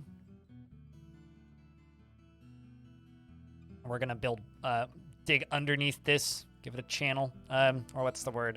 Give it an overhang. The word I'm looking for. Let's just follow this woodcutter here. How do you like living here, Dwarf? Felt fondness when speaking with a friend. You were satisfied at work. At least you're satisfied at work. Gratitude, remembering being rescued. Don't know what you were rescued from.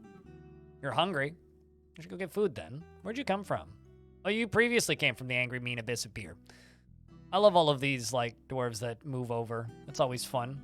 You're a former member of the Defended Iron. Not familiar where that is. They were also a member of the Earthen Creed, which is, you know, very popular religion. Looks like we've got we got dwarven wine now, as well as cranberry wine. Plenty of cranberry seeds. Jerry Gord, who am I giving a dwarf to? See, now they come down here.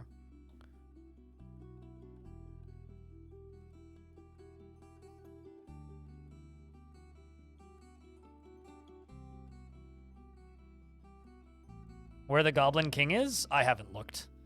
I screenshotted it so I can look later. It's not a huge priority currently. Raccoon with matches. All right, what kind of dwarf am I giving raccoon with matches?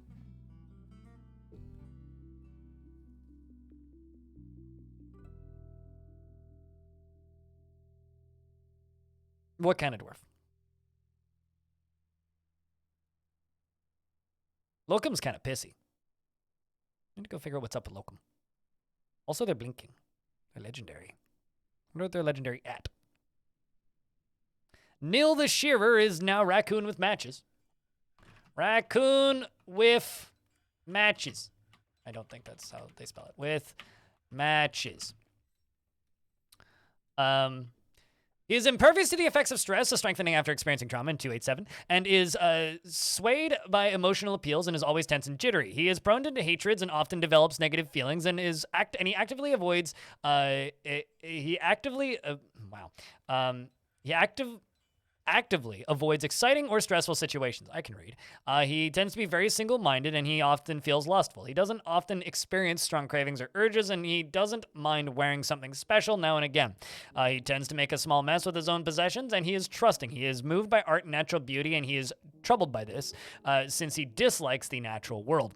He tends to try to get things done perfectly, and he tends to be a little stubborn in changing his mind about things. He tends to be passive in discussions, and he has an active imagination.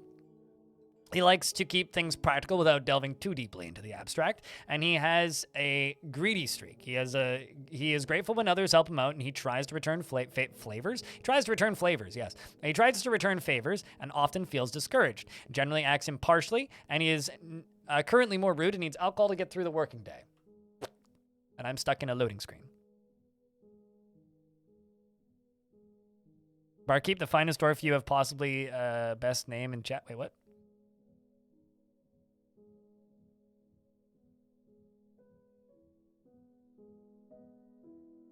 It's hard to type on your phone. Fair. Have you tried using voice to text? I find voice to text to be quite good these days. It's actually generally how I talk in Twitch chats when I'm talking in Twitch chats, is using voice to text.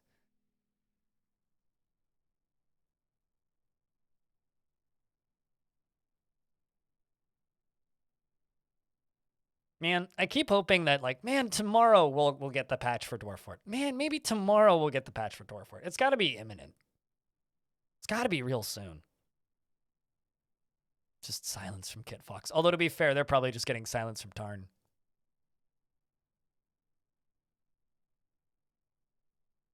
They're probably like, hey, Tarn, when update? And he's like, eh. Update when, you know, when feel like.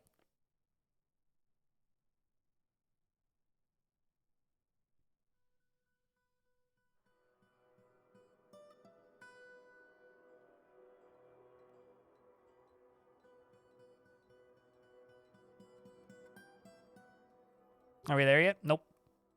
Anyway, I can go back to reading though. He dreams of creating a great work of art and personally believes that the idea of acquisition of power over others is the ideal goal in life and worthy of the highest respect. Believes the idea of war is utterly repellent and would have peace at all costs, and he finds the pursuit of knowledge to be a waste. V-Fort. You open Steam every day hoping to see that update downloading? Yeah. When update? When? Time is relative. Time is definitely relative. Like Blissmith's Night. That's such a hard thing to say. He likes bismuth, lay pewter, white chalcedony, jute fabric, white spotted puffer, the color beige, short swords and quivers and grates and geese for their formation flying. And the words of the Page of Aquamarine and the Sight of the Musical Blossom, and when possible prefers to consume purple amaranth beer and tapir's milk and sanguro rib fruit, and absolutely hates bark scorpions. I too would be terrified if a scorpion barked at me. He is very muscular, and he has slightly rounded heliotrope eyes are protruding. His ears are extremely tall, and his somewhat tall head is extraordinarily broad, and he has a round chin, and his nose is slightly hooked. His somewhat high eyebrows are extremely long, and his eyelashes are short, and his long beard is neatly combed. His very long sideburns are neatly combed, and his medium-length mustache is arranged in braids that are doubled. And his short hair is neatly combed, and his hair is saffron. His skin is cinnamon. I don't know why so many dwarves flavor their hair cinnamon. It's odd to me. Oh, man, we got Bloodthorn in that shipment. We'll do chalk for the edge of this.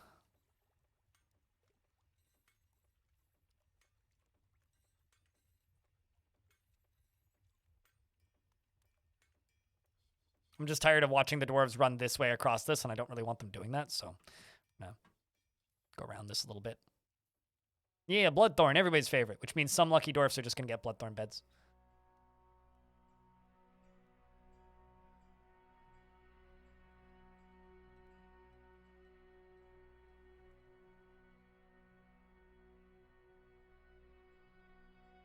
Those helmets are looking mighty plump.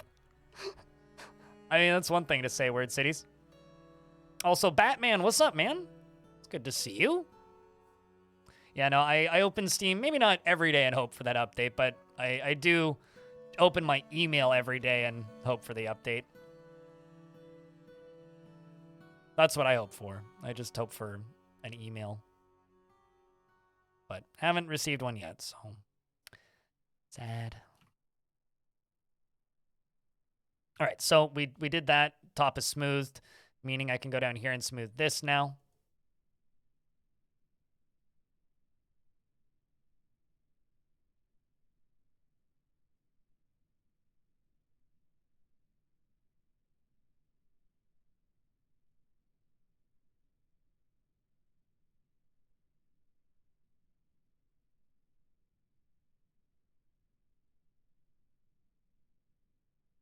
You thought it was scorpions that lived in bark? No, it's literally like scorpions that live in bark. That is what bark scorpions is. I'm just making a dumb joke. Don't mind me. Just remember that a large portion of what I say is actually just like a dumb joke and not intended to be like a serious thing that humans say.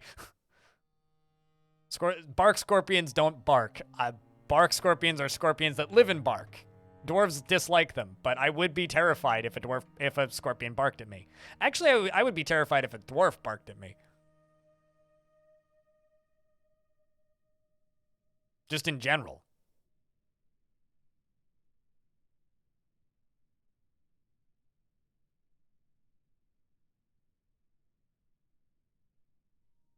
Gone a tank like that joke so much they subscribed with Twitch Prime. Thank you very much for that Prime subscription. It means a lot. It really does. Cheers.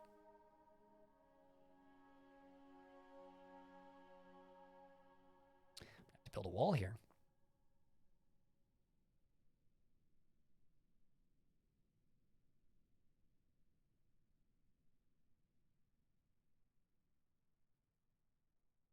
Okay, so we're just going to go, let's just say limestone blocks there for now. And you all the way across to here, because that's going to be a walkway.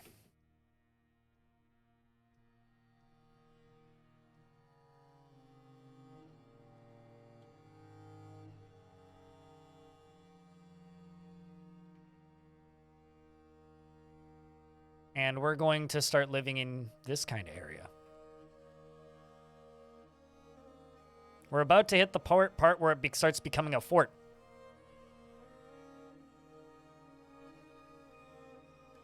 Also, I was going to check that Blinky Dwarf, who's kind of upset. Legendary blacksmith, eh? Needs martial training. Has no kills. Dreams of crafting a masterwork someday, and this dream was realized. Wife of raccoon with matches. Came from the mean, angry abyss of beer. I think that dwarf is going to be our militia commander. Because frankly, she seems to like it. Although Einod, the furnace operator, is also a novice leader. Einod, furnace operator, are you interested in such tasks as military? You do want martial training. Dreams of raising a family. How do you feel about danger? Yeah, you'll do okay. So we're going to make Einod our captain, militia commander. And,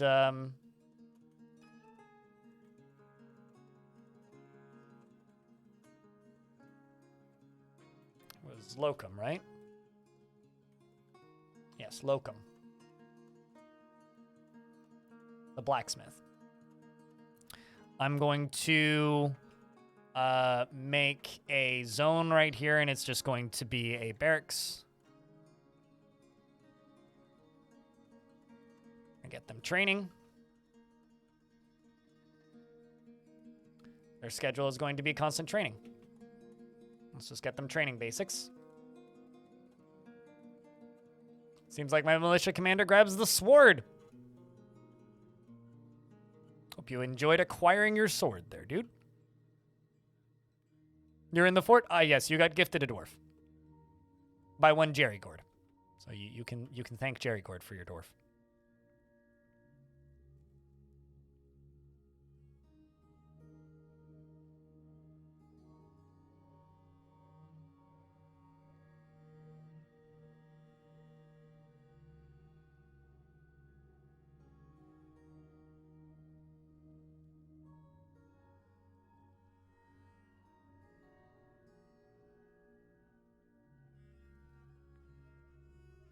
Let's move up one more.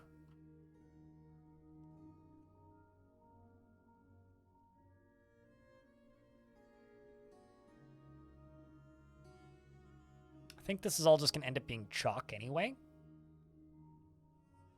The walls here, we can just make those slate.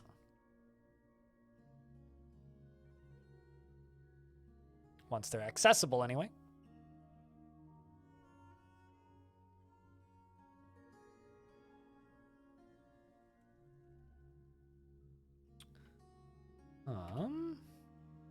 Yeah, I find that happens a lot. People get gifted dwarves, and then it's just like, well, I mean, I missed it, but thank you.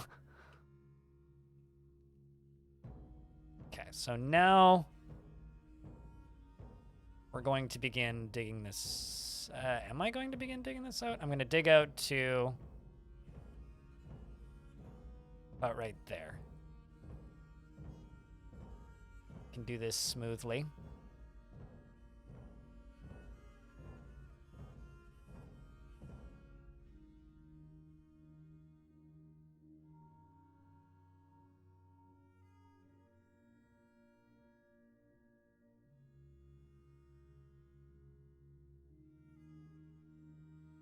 Where you have a world, tons of them, and mess with the settings to have them frequently attack.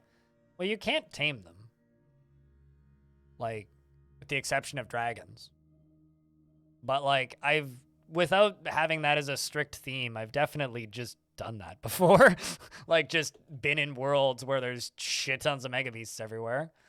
Have I ever done that as a specific theme? No, but, like, I've just kind of done that before.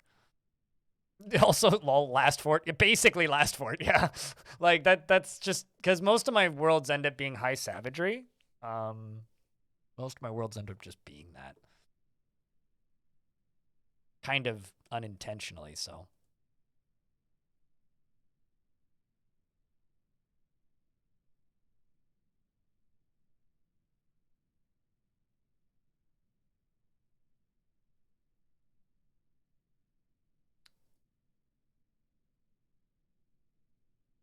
I think, yeah, we're just going to end up digging around in here. We're just going to end up digging around in here. I'm going to need a minecart route that goes down through here. Speaking of digging,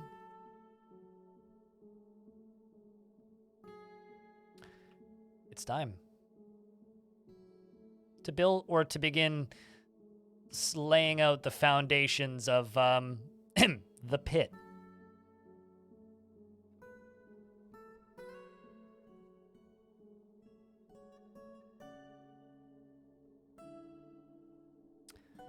Finally got domesticated cave crocs. Cool. Yeah, I don't know. Domesticating underground critters is not the most interesting thing to me. Mostly because from what I can tell, a lot of those mechanics are broken in this version too. Like, you get they domesticate way quicker than they're supposed to. Like, that's supposed to be like a thing that requires multiple generations of kids or baby animals, which certainly isn't my favorite mechanic in the game currently. And also, like I said, seems to be broken currently. Like, it's supposed to take multiple generations, and it happens way faster than that. So, not super fond of that.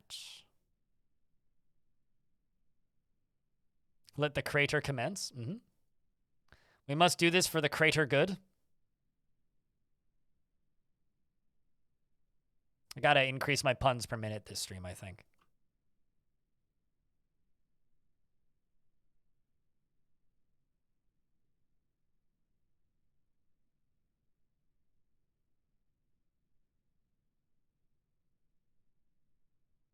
Why are you sussing me with that? But no, I mean that generally just ends up being something I do with a lot of my forts.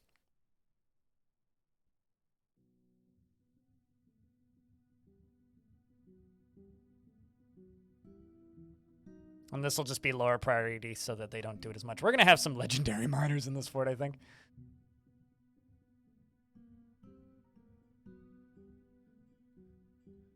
More than some.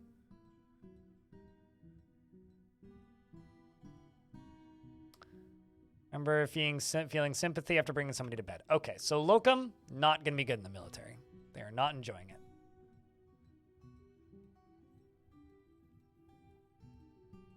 I like how this dwarf is just remembering their very good bedroom from the previous fort, and it's making them blissful. They're just like, I remember my old bedroom.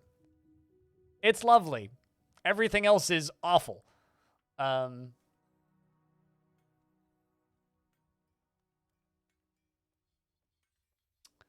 Feels satisfied at work. Okay, so this dwarf likes just menial tasks then. Is like back to just making beds. Speaking of beds, how many beds am I at? Oh, actually, I don't know. Oh, here. We got 40-ish beds. You know, we're going to be totally fine for beds.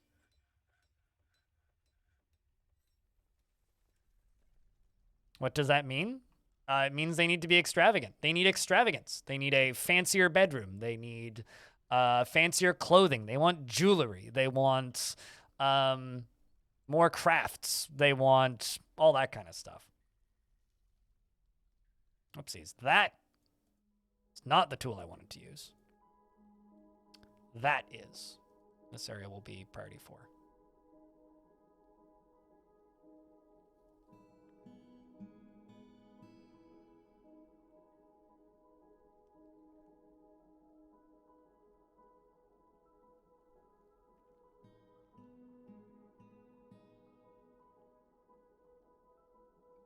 Well, acquire one is they want new clothing, right? They want crafts, but it doesn't necessarily need to be extravagant. Extravagant is like a different addition on that. If that makes any sense. It's one of those kind of obtuse mechanics in Dwarf Fort that's very poorly explained. And there's quite a few of those. By that, I mean most of them, in fact, are poorly explained.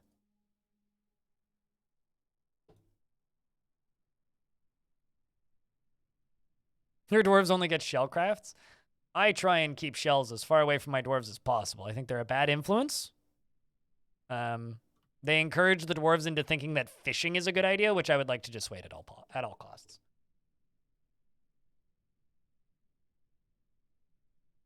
Because fishing is, frankly, should be illegal.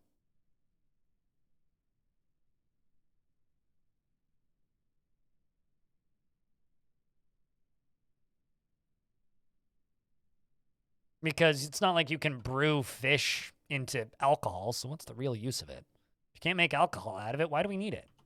We don't, is the actual answer.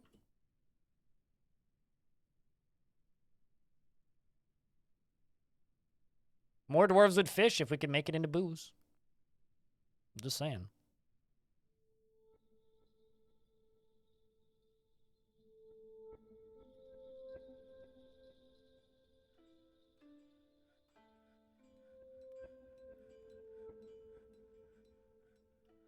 That's way too right of an angle right there.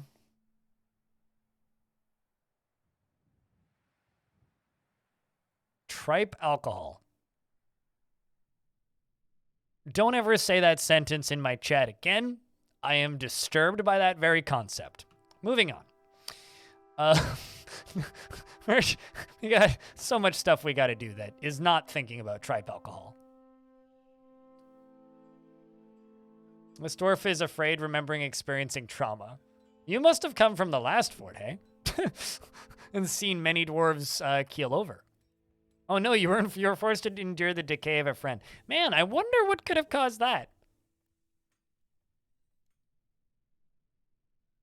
Do dwarves only need drinks to live and everything else is just a mood penalty? I mean, they can scavenge for food. Which is basically like, I'm gonna grab this rat and they don't particularly like it, but they'll be okay without it.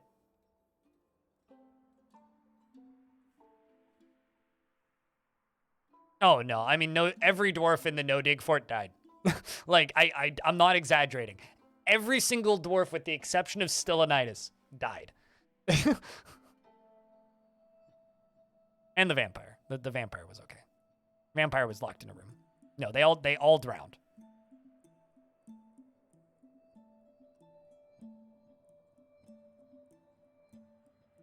No, dwarves that are having mood problems, go watch the When Beasts Collide video that I uploaded to YouTube. Yes, it's that. It's the leftover corpse. Well, I mean, we were able to memorialize them all, but they still had to endure the decay of a friend. Like that mood buff is still debuff is still going to be there. I mean, we did lose like what? It was like 130 dwarves. In a couple of minutes between two forgotten beasts. So, and then the one from this morning was the, you know, the dooming of final throne occupier. But these dwarves are still not satisfied because they are still run by a goblin overlord. Just this one happens to be the kid of the last one, which doesn't really improve the situation by much. So back to previous problem situation, I suppose. Trash Mac, thank you very much for the raid. How was your stream? How's dwarves treating you? If you want more dwarves that aren't me, go follow Trash Mac. Because they need the traffic just as much as anybody. Go click on that heart at the top of the screen. You know what to do. You cowards, you won't. So, do that thing. Lots of undead, hell yeah. So I can't dig normally. I can't use the stairs tool either. I can construct things, but we are making this fort into a giant hole in the ground. So it's all ramps all the time. Oops, only ramps. So everything is either channeled or manually dug, which is going to be a process. I think is the best way to put this. It's going to be a process. It's going to be a really big hole. Yeah. We're going to be like that one Onion bit where America's just throwing their money into a really big hole. Except it's just actually a really big hole. So I'm going to let them dig up here a little bit. The problem is there's no wood here. And the first cavern layer also has no wood. So we're going to be importing everything, I suppose.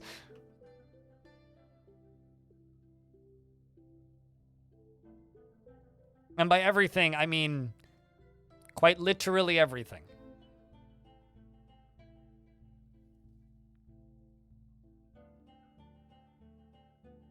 Oh dear, yes. Well, I mean, I was expecting the one, but the second one, not so much. Jack, can I get a round of beers for the Raiders, by the way? Grab a pint. Pass it to the Raiders. Speaking about beer, you've been enjoying the most delicious Hofbrew. My block, it was a Bavarian specialty brew. Sweet, dark, tasty, kicks like a horse. Hell yeah.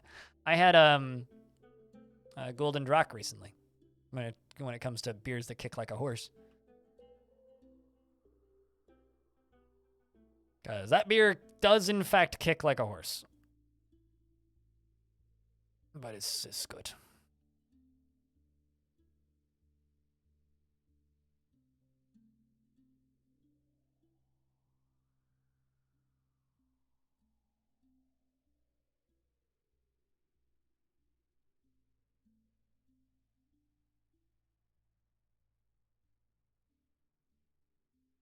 Crinkled Paper, who wasn't distracted by posting beer and instead was paying attention to more important things. What kind of dwarf would you like? And if you would like to see the list, let me know. Well, that's basically in case you don't have one already in mind.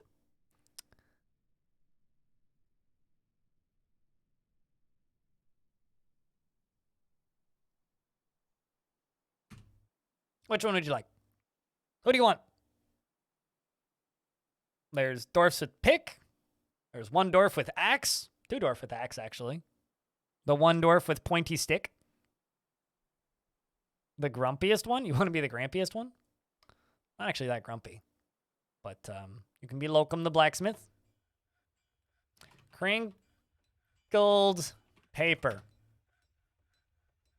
You're married to Nil. who also goes by Raccoon with Matches. So your Raccoon with Matches is wife. We're gonna zoom in on her.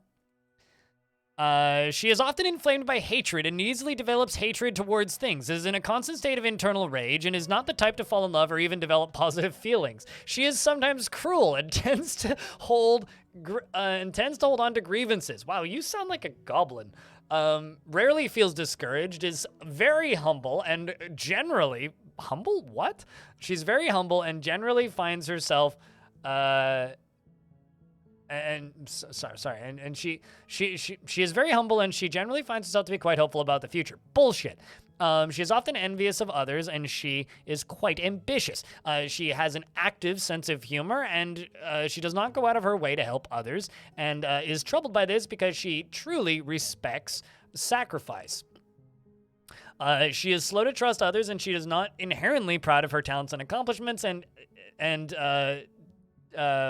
generally acts with a narrow focus on the current activity. And she gnaws on her lips when she's annoyed and needs alcohol to get through the working day and doesn't really care about anything anymore. Fort name is not in the stream title, but it is called Meatpit. She dreams of crafting a masterwork someday, and this dream was realized.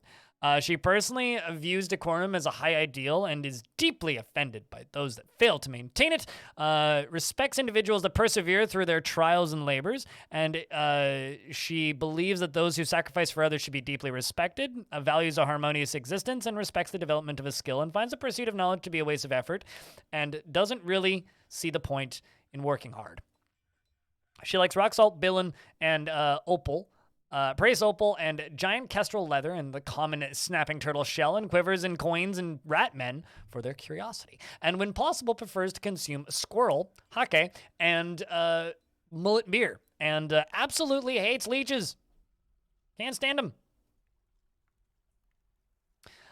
She has what was once a thin frame, now bearing enormous thick layers of fat. Her nose bridge is convex, and her very long hair is tied in a ponytail. Her tall, narrow ears have nearly fused lobes, and her extremely long eyebrows are high. She has a round chin, and her raw umber eyes are slightly rounded. Her hair is golden yellow, and her skin is tan.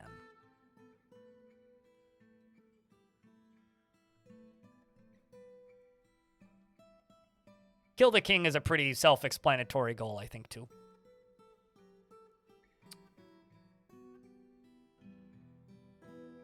Also, I'm going to go to here.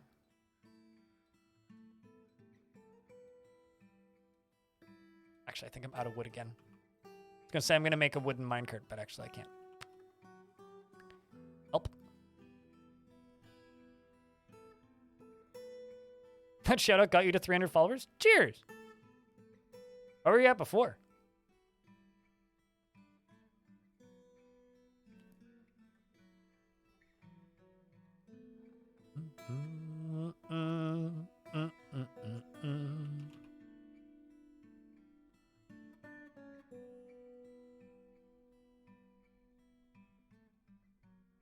$296-ish? Yeah, that first 1,000 is difficult to get. I mean, like, people look at me now and they see all that I have and are just like, wow, how'd you do that? And it's just like, well, you know, it took me, like, a very, very, very, very, very, very, very long time to get this far.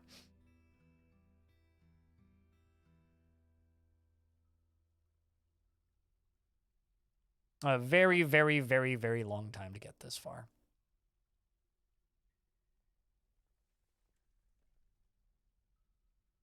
Like, it took a year to, I think, hit roughly 1,000. Hard working time. Yeah. I could actually go back and look.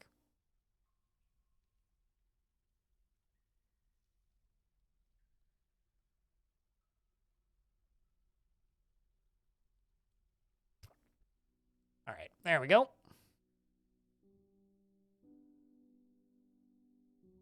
Also, maybe I'm just, like, completely incompetent, but is there really that many job issues with having pick dwarves as combat? Because I've had a number of people comment on that, like, Moogie video about how if there wasn't job issues, they would have a pick dwarf squad. It's like, I don't think there's that many collision issues. Like, I'm pretty sure you can just have a pick dwarf squad without too much issue. Actually, I need 4, 5, 6. Or I need 2 more. 2 more.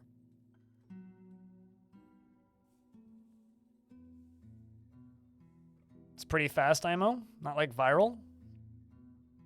Well, I had Reddit's help.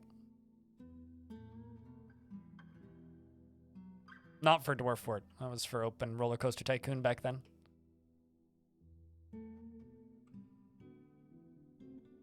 Oh, neat. There's already moss growing up here.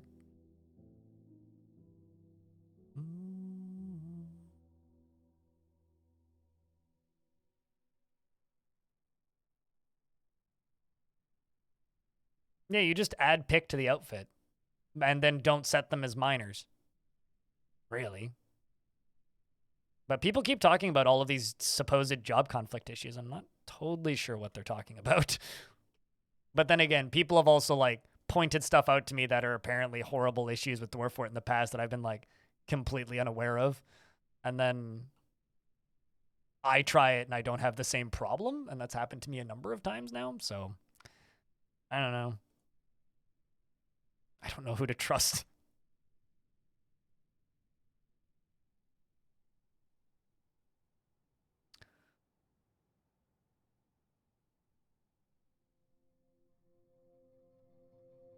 Canonically, you love Pick Dwarf Squad? To me, axes and hammers are just as dwarfy, but yeah. It is a very dwarfy weapon. Certainly not a weapon for a more civilized age, but...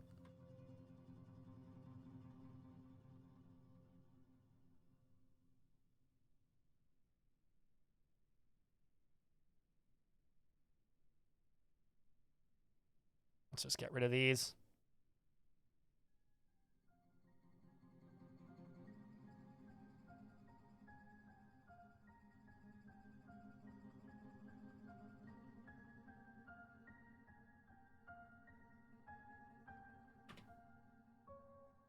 And that. There's so much grass growing down here. The grass growing down here is weird. Because it's just like, oh, it's a rocky wasteland. Nothing grows here. Dig down 1 layer, grass sprouts everywhere. It's like, all right.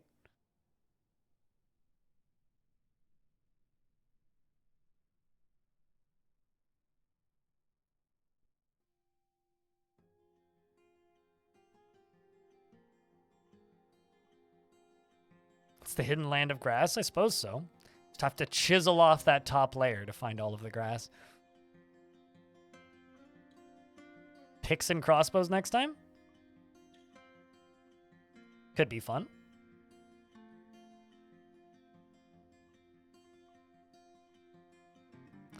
Seems like an elvish disinformation campaign to me. What, that picks cause issues? The concept of an elvish disinformation campaign is very funny to me.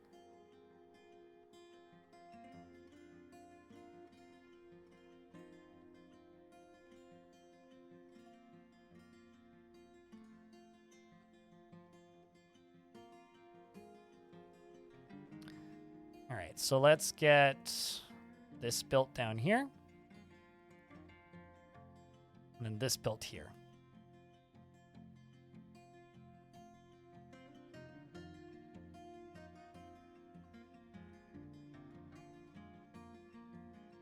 You can go all the way along here. You can go along here and just be all those chalk boulders. So I can build a wall here quicker. We can deconstruct it after. The idea is to go along here, build all this. They die as fast as the others. If they're running in and bashing baddies with your... Well, I mean, actually, if your dwarves are dying fast, you're doing something wrong. Because dwarves should be stronger than basically any threat. Like, dwarves, strength stats-wise, are just better than everything else. Which is why you end up with ludicrously overpowered dwarves. Like, to a point where I would say it's actually difficult to make your dwarf squads weaker than, like, goblins or other adversaries.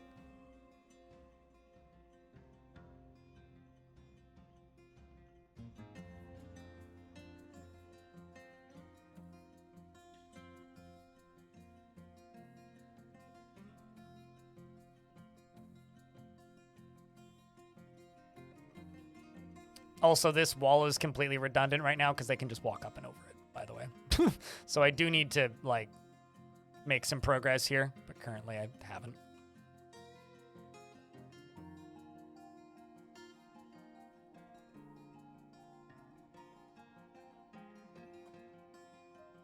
This is some weird choice of, like, spots to dig for these dwarves.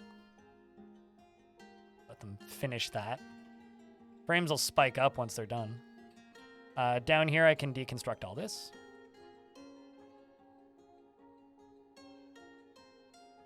So we'll just knock all that down. And there we go. Sweet.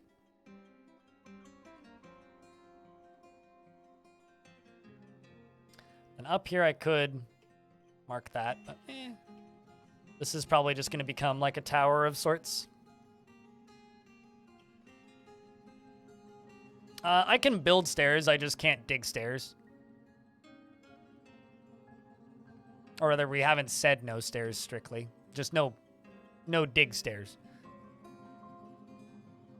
So if I dig out a large open space, theoretically I could put stairs on it.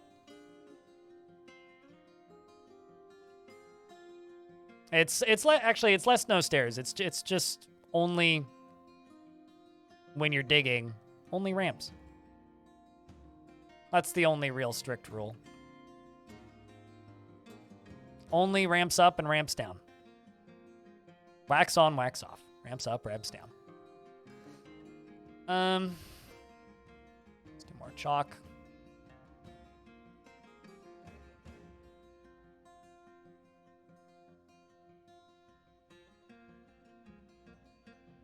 Ramps and turnips? Where did turnips come in?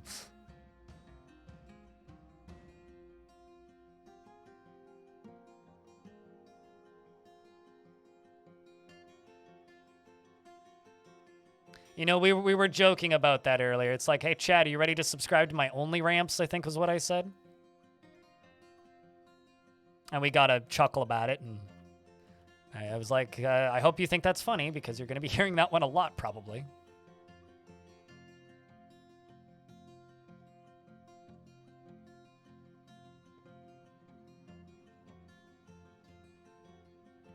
Only mugs? Let the mugging begin.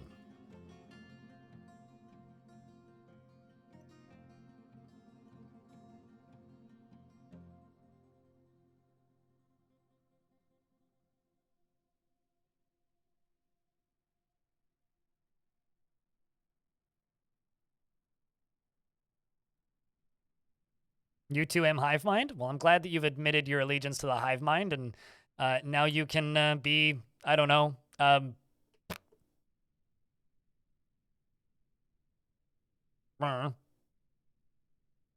B-Mind? I don't know where I'm going with this.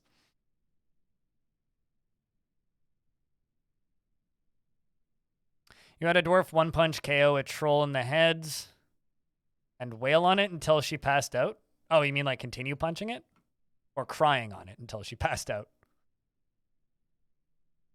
One of those things kind of funny. The other one kind of sad.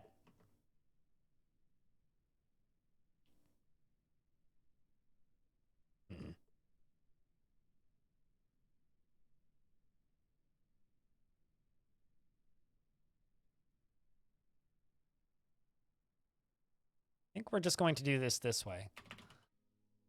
I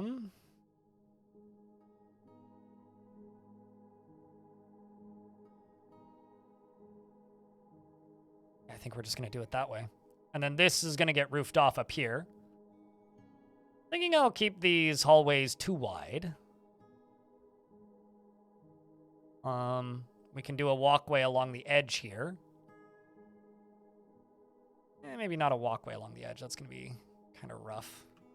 But we'll have workshops up top here, and maybe just, like, build walls around the edge so that they have, like, things that they can look down. Just kept punching it in the head. Must have really not been happy with that, that troll, I suppose. Some migrants have arrived. Why would you do such a thing? Migrants, go away. Don't come here. We don't need you here. I might actually turn down the population limit for this one, but that wasn't part of the theme, so too late.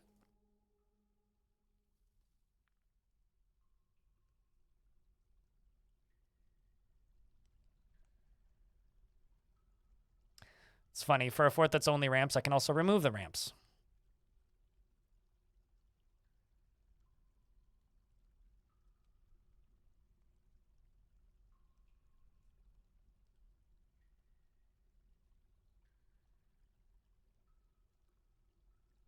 The reason they're quite low is because I'm channeling this.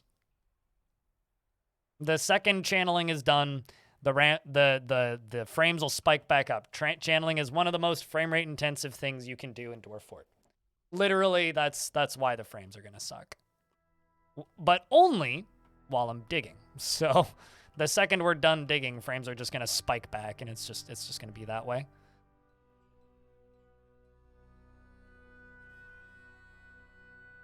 Going to make a furniture, ammo, finished goods, cloth stockpile. Be also armor.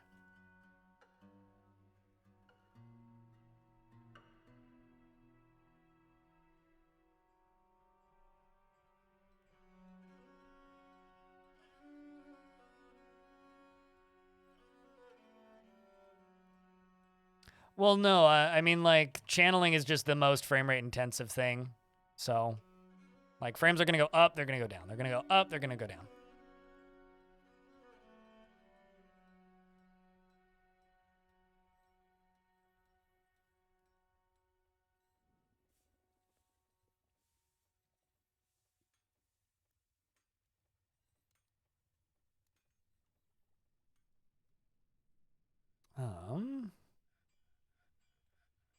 I'm going to go down to here.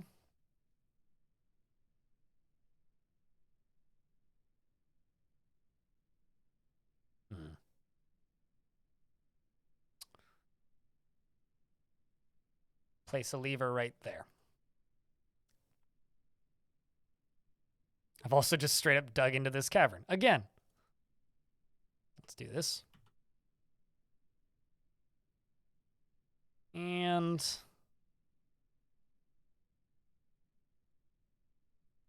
that. And that. And down here, I'm going to do ramp up.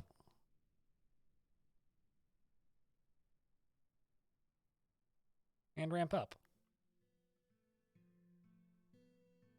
Then I can start building flooring. Gotta go grab weed. Well, you have a good time with your weed. We'll see you when we see you. Or once you're done grabbing your weed.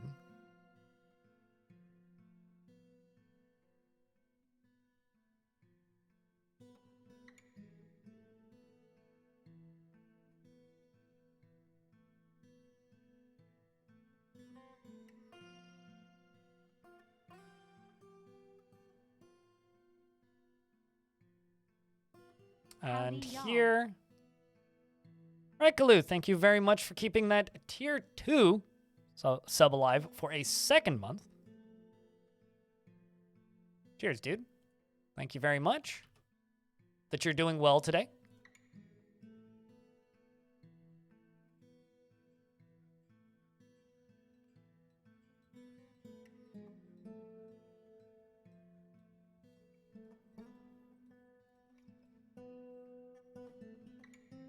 Ever played Dwarf Fortress on weed? I mean, I could go get weed right now.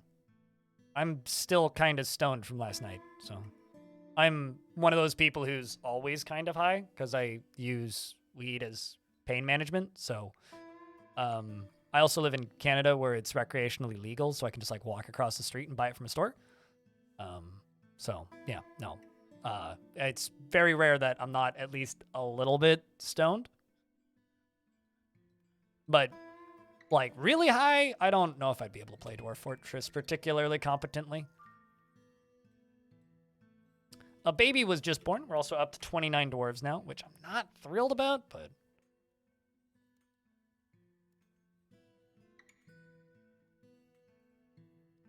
meth is not legal. Oh. Unless you're talking about, you know, like ADHD meds. But I don't have ADHD to my knowledge, so...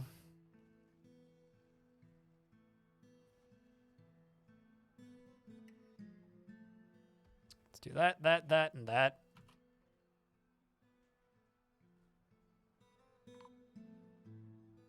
I'm sorry, what? Ah. Well, that's a pain in the dick. A were antelope is in my fort.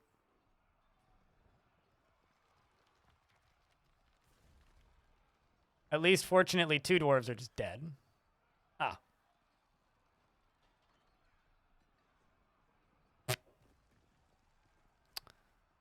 Stressed, tired. Well, this is...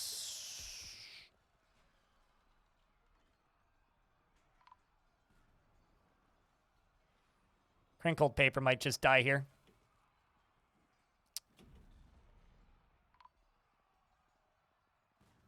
I don't like this. I might, What year is it? It's, mid-spring.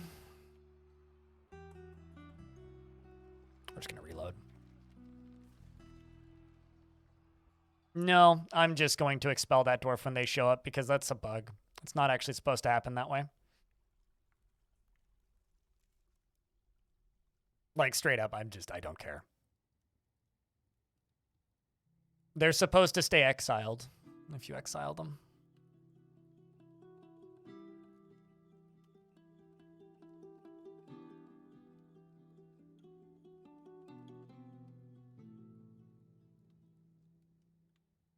By the way, one of them's a were creature. Fortunately, it's nicknamed. It's from a previous fort. They're named Bit. Okay, well, how much digging did I lose? Ah, my construction. Well, that's fine. I can reconstruct that because I know what I did. I love how I still have the combat sounds. Apologies for the save jump back, but I could not be asked to deal with that. If you want to deal with that, you can do that on your own time, but I am not a fan of that. I'm just not going to worry about it.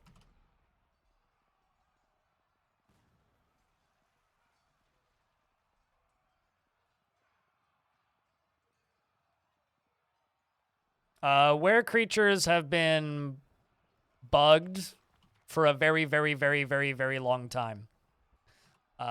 So essentially, they're not supposed to show up as visitors in your tavern, and they're not supposed to just migrate to your fort if they were part of your fort previously. And if you expel them, they're supposed to stay expelled. But for some reason, were creatures just migrate back.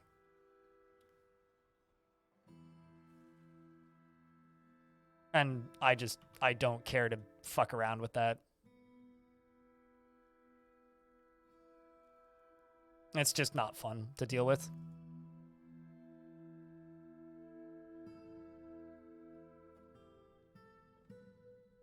And if that dwarf migrates here again, I will just expel them.